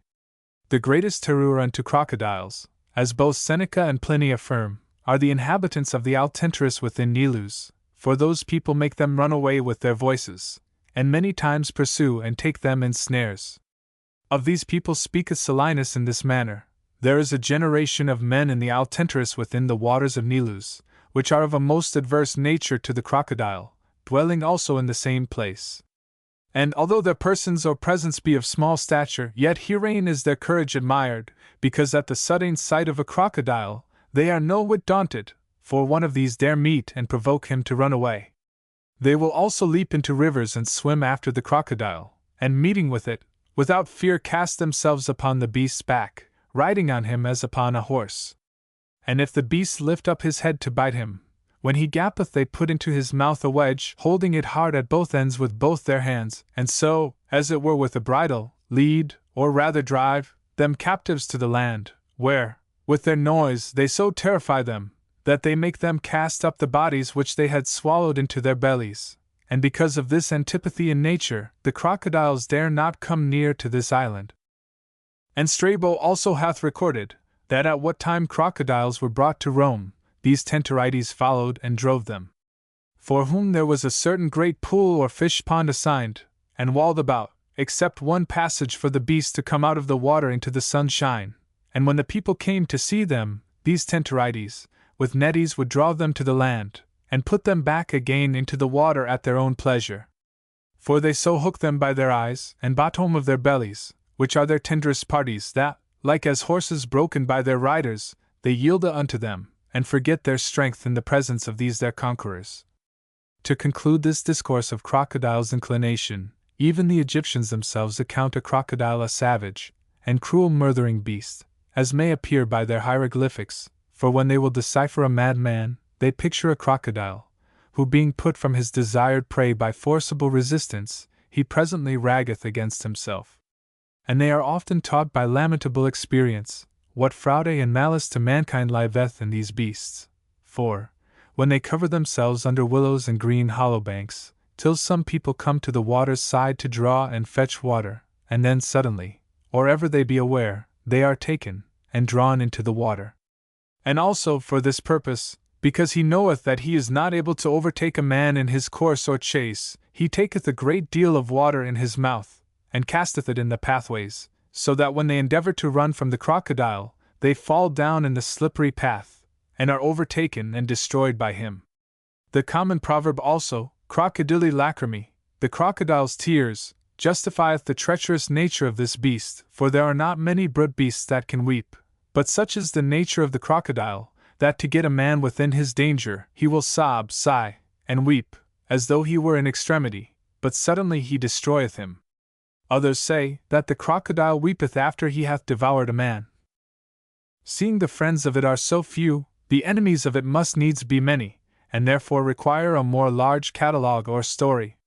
In the first rank whereof cometh, as worthy the first place, the ichneumon or Pharaoh's mouse, who raggeth against their eggies in their persons, for it is certain that it hunteth with all sagacity of sense to find out their nests, and having found them, it spoileth, scattereth, breaketh, and emptieth all their eggs. They also watch the old ones asleep, and finding their mouths open against the beams of the sun, suddenly enter into them, and being small, creep down their vast and large throats before they be aware, and then, putting the crocodile to exquisite and intolerable torment, by eating their guts asunder, and so their soft bellies, while the crocodile tumbleth to and fro sighing and weeping, now in the depth of water, now on the land, never resting till strength of nature faileth. For the incessant gnawing of the ichneumon so provoketh her to seek her rest in the unrest of every part, herb, element, throes, throbs, rollings, tossings, mournings, but all in vain, for the enemy within her breatheth through her breath, and sporteth herself in the consumption of those vital parts, which wast and wear away by yielding to her unpacificable teeth, one after the other, till she that crept in by stealth at the mouth, like a puny thief, come out at the belly like a conqueror thorough a passage opened by her own labor and industry. The medicines arising out of it are also many. The first place belongeth to the call, which hath more benefits or virtues in it than can be expressed. The blood of a crocodile is held profitable for many things, and among other, it is thought to cure the bitings of any serpent. Also by anointing the eyes, it cureth both the dregs, or spots of blood in them, and also restoreth soundness and clearness to the sight, taking away all dullness, or deadness from the eyes. And it is said that if a man take the liquor which cometh from a piece of a crocodile fried, and anoint either with all his wound or harmed part, that then he shall be presently rid of all pain and torment. The skin both of the land and water crocodile dried into powder, and the same powder, with vinegar or oil, laid upon a part or member of the body, to be seared, cut off, or lanced, taketh away all sense and feeling of pain from the instrument in the action. All the Egyptians do with the fat or soot of a crocodile, is to anoint all them that be sick of fevers, for it hath the same operation which the fat of a sea dog or dogfish hath. And if those parts of men and beasts which are hurt and wounded with crocodile's teeth be anointed with this fat, it also cureth them. Being concocted with water and vinegar, and so rolled up and down in the mouth, it cureth the toothache, and also it is outwardly applied against the biting of flies, spiders, worms, and such like, for this cause, as also because it is thought to cure wens, bunches in the flesh, and old wounds. It is sold dear, and held precious in Alcaire, Cairo. Scaliger writeth that it cureth the gangrene. The canine teeth which are hollow, filled with frankincense, and tied to a man or woman, which hath the tooth ache, cureth them, if the party know not of the carrying them about. And so they write, that if the little stones which are in their belly be taken forth and so used, they work the same effect against fevers. The dung is profitable against the falling off of the hair, and many such other things. The basilisk and cockatrice. Aldrovandus portrays the basilisk with 8 legs.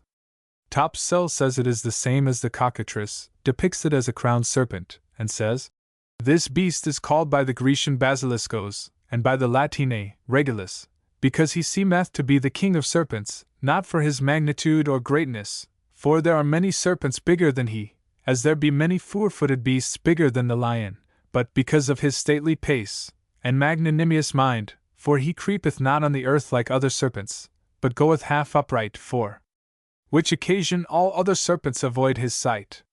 And it seemeth nature hath ordained him for that purpose, for, besides the strength of his poison, which is uncurable, he hath a certain comb or coronet upon his head, as shall be shewed in due place." Pliny thus describes the serpents called basilisks. There is the same power 40 also in the serpent called the basilisk. It is produced in the province of Cyrene, being not more than 12 fingers in length. It has a white spot on the head, strongly resembling a sort of diadem. When it hisses, all the other serpents fly from it, and it does not advance its body, like the others, by a succession of folds, but moves along upright and erect upon the middle. It destroys all shrubs, not only by its contact, but even those that it has breathed upon. It burns up all the grass too, and breaks the stones, so tremendous is its noxious influence. It was formerly a general belief that if a man on horseback killed one of these animals with a spear, the poison would run up the weapon and kill, not only the rider, but the horse as well. To this dreadful monster the effluvium of the weasel is fatal, a thing which has been tried with success, for kings have often desired to see its body when killed, so true is it that it has pleased nature that there should be nothing without its antidote. The animal is thrown into the hole of the basilisk, which is easily known from the soil around it being infected. The weasel destroys the basilisk by its odor, but dies itself in this struggle of nature against its own self. 40. Du Bartas says, "The origin of the cockatrice is, to say the least, peculiar. There is some question among us writers about the generation of this serpent, for some, and those very many and learned, affirm him to be brought forth of a cock's eggy. For they say that when a cock groweth old, he layeth a certain eggy without any shell, instead whereof it is covered with a very thick skin, which is able to withstand the greatest force of an easy blow or fall.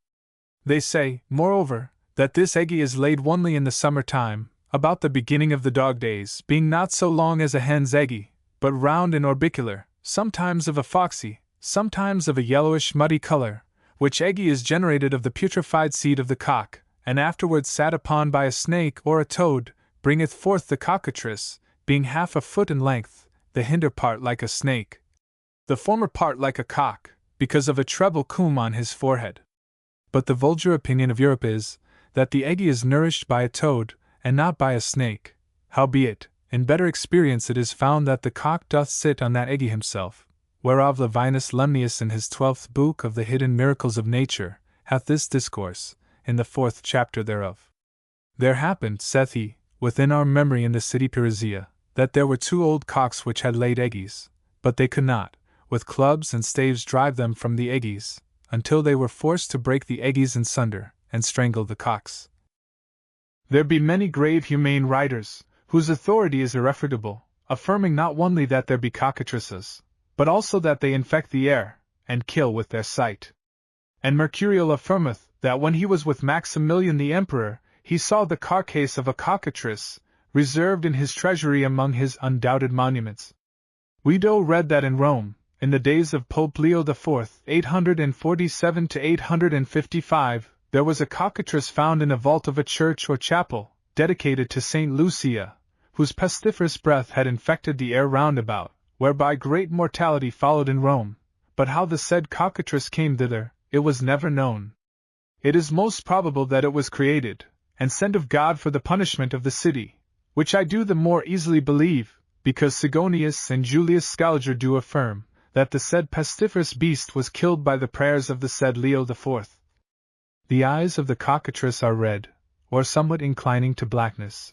The skin and carcase of this beast have been accounted precious, for we read that the Pergamini did buy but certain pieces of a cockatrice, and gave for it 2 pound and a half of silver, and because there is an opinion that no bird, spider, or venomous beast will endure the sight of this serpent, they did hang up the skin thereof stuffed in the temples of Apollo and Diana, in a certain thin net made of gold, and therefore it is said, that never any swallow, spider, or other serpent durst come within those temples, and not only the skin or the sight of the cockatrice worketh this effect, but also the flesh thereof, being rubbed upon the pavement, posts, or walls of any house.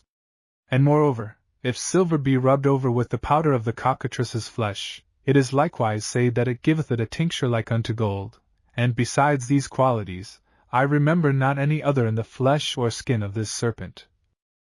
We read also that many times in Africa, the mules fall down dead for thirst, or else lie dead on the ground for some other causes, unto whose carcase innumerable troops of serpents gather themselves to feed thereupon. But when the basilisk windeth the said dead body, he giveth forth his voice, at the first hearing whereof, all the serpents hide themselves in the near adjoining sandies, or else run into their holes, not daring to come forth again, until the cockatrice have well dined and satisfied himself. At which time he giveth another sign all by his voice of his departure, then come they forth, but never dare meddle with the remnants of the dead beast, but go away to seek some other prey. And if it happen that any other pestiferous beast cometh unto the waters to drink near the place wherein the cockatrice is lodged, so soon as he perceiveth the presence thereof, although it be not heard nor seen, yet it departeth back again, without drinking, neglecting his own nutriment, to save itself from further danger, whereupon Lucanus saith, which may be thus Englished: Now we are to entreat of the poison of this serpent, for it is a hot and a venomous poison, infecting the air round about, so as no other creature can live near him, for it killeth, not only by his hissing, and by his sight, as is said of the Gorgons, but also by his touching, both immediately, and mediately, that is to say, not only when a man toucheth the body itself, but also by touching a weapon wherewith the body was slain, or any other dead beast slain by it. And there is a common fame, that a horseman taking a spear in his hand, which had been thrust through a cockatrice, did not only draw the poison of it unto his own body, and so died, but also killed his horse thereby. The salamander. Many writers have essayed this fabled creature, but almost all have approached the subject with diffidence, as if not quite sure of the absolute entity of the animal. Thus, Aristotle does not speak of it authoritatively, and the salamander shews that it is possible for some animal substances to exist in the fire, for they say that fire is extinguished when this animal walks over it. Pliny on salamanders writes, "We find it stated by many authors that a serpent is produced from the spinal marrow of a man." Many creatures, in fact, among the quadrupeds even, have a secret, and mysterious origin. Thus, for instance, the salamander, an animal like a lizard in shape, and with a body starred all over, never comes out except during heavy showers, and disappears the moment it becomes fine. This animal is so intensely cold as to extinguish fire by its contact, in the same way that ice doth. It spits forth a milky matter from its mouth, and whatever part of the human body is touched with this, all the hair falls off, and the part assumes the appearance of leprosy. The wild boar of Pamphylia, and the mountainous parts of Cilicia, after having devoured a salamander, will become poisonous to those who eat its flesh, and yet the danger is quite imperceptible by reason of any peculiarity in the smell and taste. The salamander, too, will poison either water or wine in which it happens to be drowned, and what is more, if it has only drunk thereof, the liquid becomes poisonous. This idea of an animal supporting life in the fire is not confined to the salamander alone, for both Aristotle and Pliny aver that there is a fly which possesses this accomplishment. Says the former, in Cyprus, when the manufacturers of the stone called calcitus burn it for many days in the fire, a winged creature something larger than a great fly is seen walking and leaping in the fire. These creatures perish when taken from the fire. And the latter, that element, also, which is so destructive to matter, produces certain animals, for in the copper smelting furnaces of Cyprus, in the very midst of the fire, there is to be seen, flying about, a four-footed animal with wings the size of a large fly, this creature, called the pyralis, and by some the pyrosta. So long as it remains in the fire it will live, but if it comes out, and flies a little distance from it, it will instantly die. Sir Marco Polo thoroughly pooh-poohs the idea of the salamander, and says it is asbestos. Speaking of the province of Chinchontalas, he says, and you must know that in the same mountain there is a vein of the substance of which salamander is made. For the real truth is that the salamander is no beast, as they allege in our part of the world, but is a substance found in the earth, and I will tell you about it. Everybody must be aware that it can be no animal's nature to live in fire, seeing that every animal is composed of all the four elements. Now I, Marco Polo, had a Turkish acquaintance of the name of Zulfikar, and he was a very clever fellow, and this Turk related to Messer Marco Polo how he had lived 3 years in that region on behalf of the Great Khan, in order to procure those salamanders for him. He said that the way they got them was by digging in that mountain till they found a certain vein. The substance of this vein was then taken and crushed, and when so treated, it divides, as it were, into fibers of wool, which they set forth to dry. When dry, these fibers were pounded in a great copper mortar, and then washed, so as to remove all the earth, and to leave only the fibers, like fibers of wool. These were then spun, and made into napkins. When first made, these napkins are not very white, but by putting them in the fire for a while they come out as white as snow. And so again, whenever they become dirty they are bleached by being put in the fire. Now this, and not else, is the truth about the salamander, and the people of the country all say the same. Any other account of the matter is fabulous nonsense. And I may add that they have, at Rome, a napkin out of this stuff, which the Grand Khan sent to the Pope, to make a wrapper, for the holy Siderium of Jesus Christ. That extremely truthful person, Benvenuto Cellini, in his thoroughly veracious autobiography, tells us the following snake story. When I was about 5 years old, my father happened to be in a basement chamber of our house, where they had been washing, and where a good fire of oak logs was still burning. He had a viol in his hand, and was playing and singing alone beside the fire. The weather was very cold. Happening to look into the fire, he spied in the middle of those most burning flames a little creature like a lizard, which was sporting in the core of the intensest coals. Becoming instantly aware of what the thing was, he had my sister and me called, and pointing it out to us children, gave me a great box on the ears, which caused me to howl and weep with all my might. Then he pacified me good-humoredly, and spoke as follows: My dear little boy, I am not striking you for any wrong that you have done, but only to make you remember that that lizard which you see in the fire is a salamander, a creature which has never been seen before, by any one of whom we have credible information. So saying, he kissed me, and gave me some pieces of money. Even Topsell is half-hearted about its fire-resisting qualities, giving no modern instances, and only, for it, quoting old authors. According to his account, and to the picture which I have taken from him, the salamander is not a prepossessing-looking animal. The salamander is also four-footed like a lizard, and all the body over it is set with spots of black and yellow, yet is the sight of it abominable and fearful to man. The head of it is great, and sometimes they have yellowish bellies and tails, and sometimes earthy. Picture. He also says its bite is not only poisonous, but incurable, and that it poisons all it touches. The toad. Toads were always considered venomous and spiteful, and they had but one redeeming quality, which seems to be lost to its modern descendants. Pliny says of these animals, authors quite vie with one another in relating marvelous stories about them, such, for instance, as that if they are brought into the midst of a concourse of people, silence will instantly prevail, as also that, by throwing into boiling water a small bone that is found in their right side, the vessel will immediately cool, and the water refuse to boil again until it has been removed. This bone, they say, may be found by exposing a dead toad to ants, and letting them eat away the flesh, after which the bones must be put into the vessel one by one. On the other hand, again, in the left side of this reptile there is another bone, they say, which, when thrown into water, has all the appearance of making it boil, and the name given to which is apocynon, averting dogs.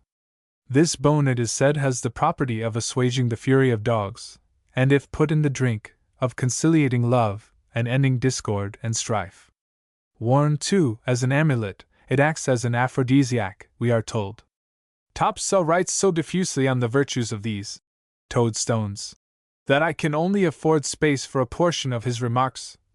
There be many late writers, which do affirm that there is a precious stone in the head of a toad, whose opinions, because they attribute much to the virtue of this stone, is good to examine in this place.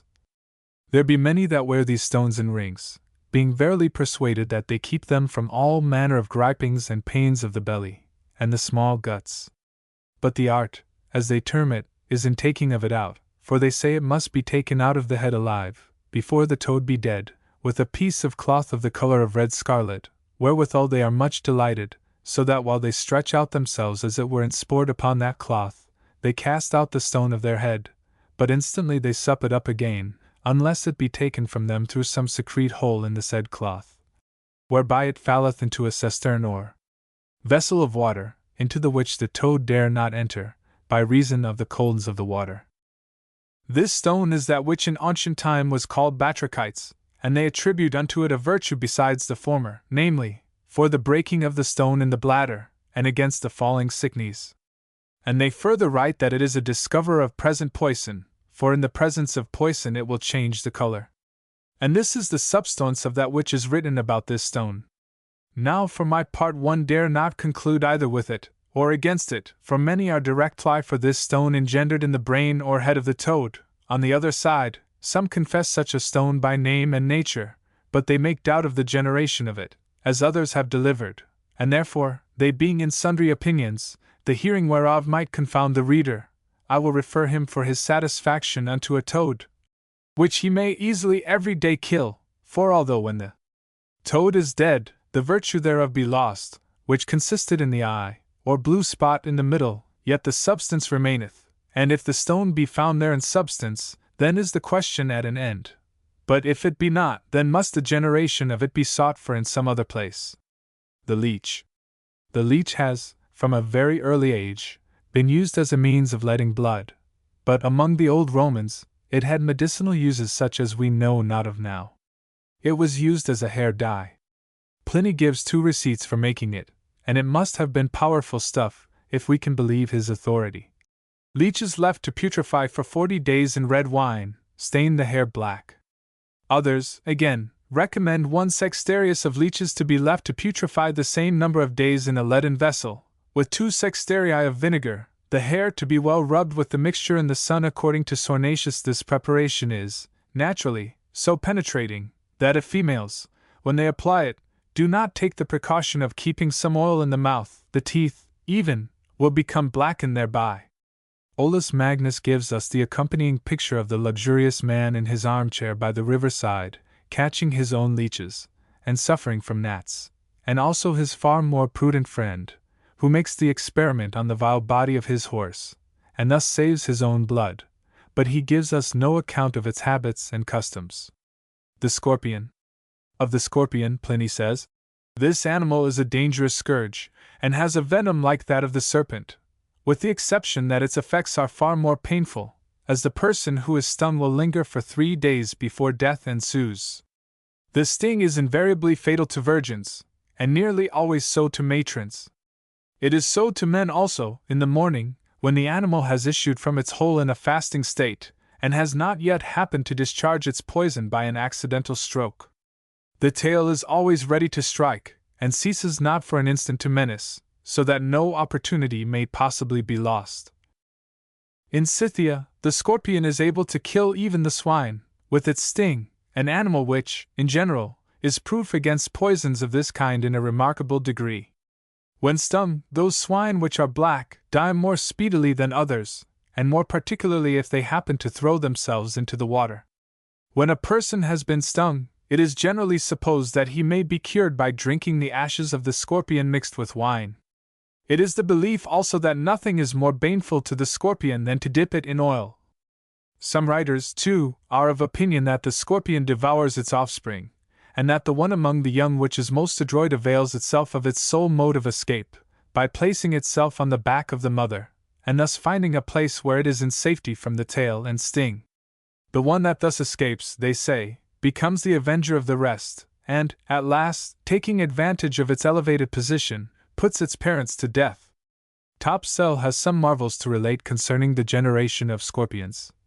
And it is reported by Elianus, that about Estamenus in India, there are abundance of scorpions generated, only by corrupt rain water standing in that place. Also, out of the basilisk beaten into pieces, and so putrefied, are scorpions engendered. And when as one had planted the herb basilica on a wall, in the room or place thereof he found 2 scorpions. And some say that if a man chaw in his mouth, fasting, this herb boiled before he wash, and afterwards lay the same abroad uncovered where no sun cometh at it for the space of 7 nights, taking it in all the daytime, he shall at length find it transmuted into a scorpion, with a tail of 7 knots. Hilarious, to take away all scruple of this thing, writeth that in Italy, in his days, there was a man that had a scorpion bred in his brain by continual smelling to this herb basil, and Gessner by relation of an apothecary in France, writeth also a story of a young maid, who by smelling to bile, fell into an exceeding headache, whereof she died without cure, and, after her death, being opened, there were found little scorpions in her brain. Aristotle remembereth an herb which he calleth sicimbriae, out of which putrefied scorpions are engendered. And we have showed already, in the history of the crocodile, that out of the crocodile's eggies do many times come scorpions, which at their first egression do kill their dam that hatch them. There is a curious legend, that if a scorpion is surrounded by fire, so that it cannot escape, it will commit suicide by stinging itself to death. The ant. No one would credit the industrious ant, whose ways we are told to consider, and gather wisdom therefrom, was avaricious and lustful after gold, but it seems it was even so, at least, in Pliny's time, but then they were abnormally large. The horns of an Indian ant, suspended in the temple of Hercules at Erythri, have been looked upon as quite miraculous for their size. This ant excavates gold from holes, in a country to the north of India, the inhabitants of which are known as the Dardi. It has the color of a cat, and is in size as large as an Egyptian wolf. This gold, which it extracts in the winter, is taken by the Indians during the heats of summer, while the ants are compelled, by the excessive warmth, to hide themselves in their holes. Still, however, on being aroused by catching the scent of the Indians, they sally forth, and frequently tear them to pieces, though provided with the swiftest camels for the purpose of flight. So great is their fleetness, combined with their ferocity, and their passion for gold. The bee. The busy bee, too, according to Olaus Magnus, developed, in the regions of the north, a peculiarity to which it seems a stranger with us, but which might be encouraged, with beneficial effect, by the temperance societies. The bees infested drunkards, being drawn to them by the smell of the liquor with which they had soaked their bodies, and stung them. The hornet.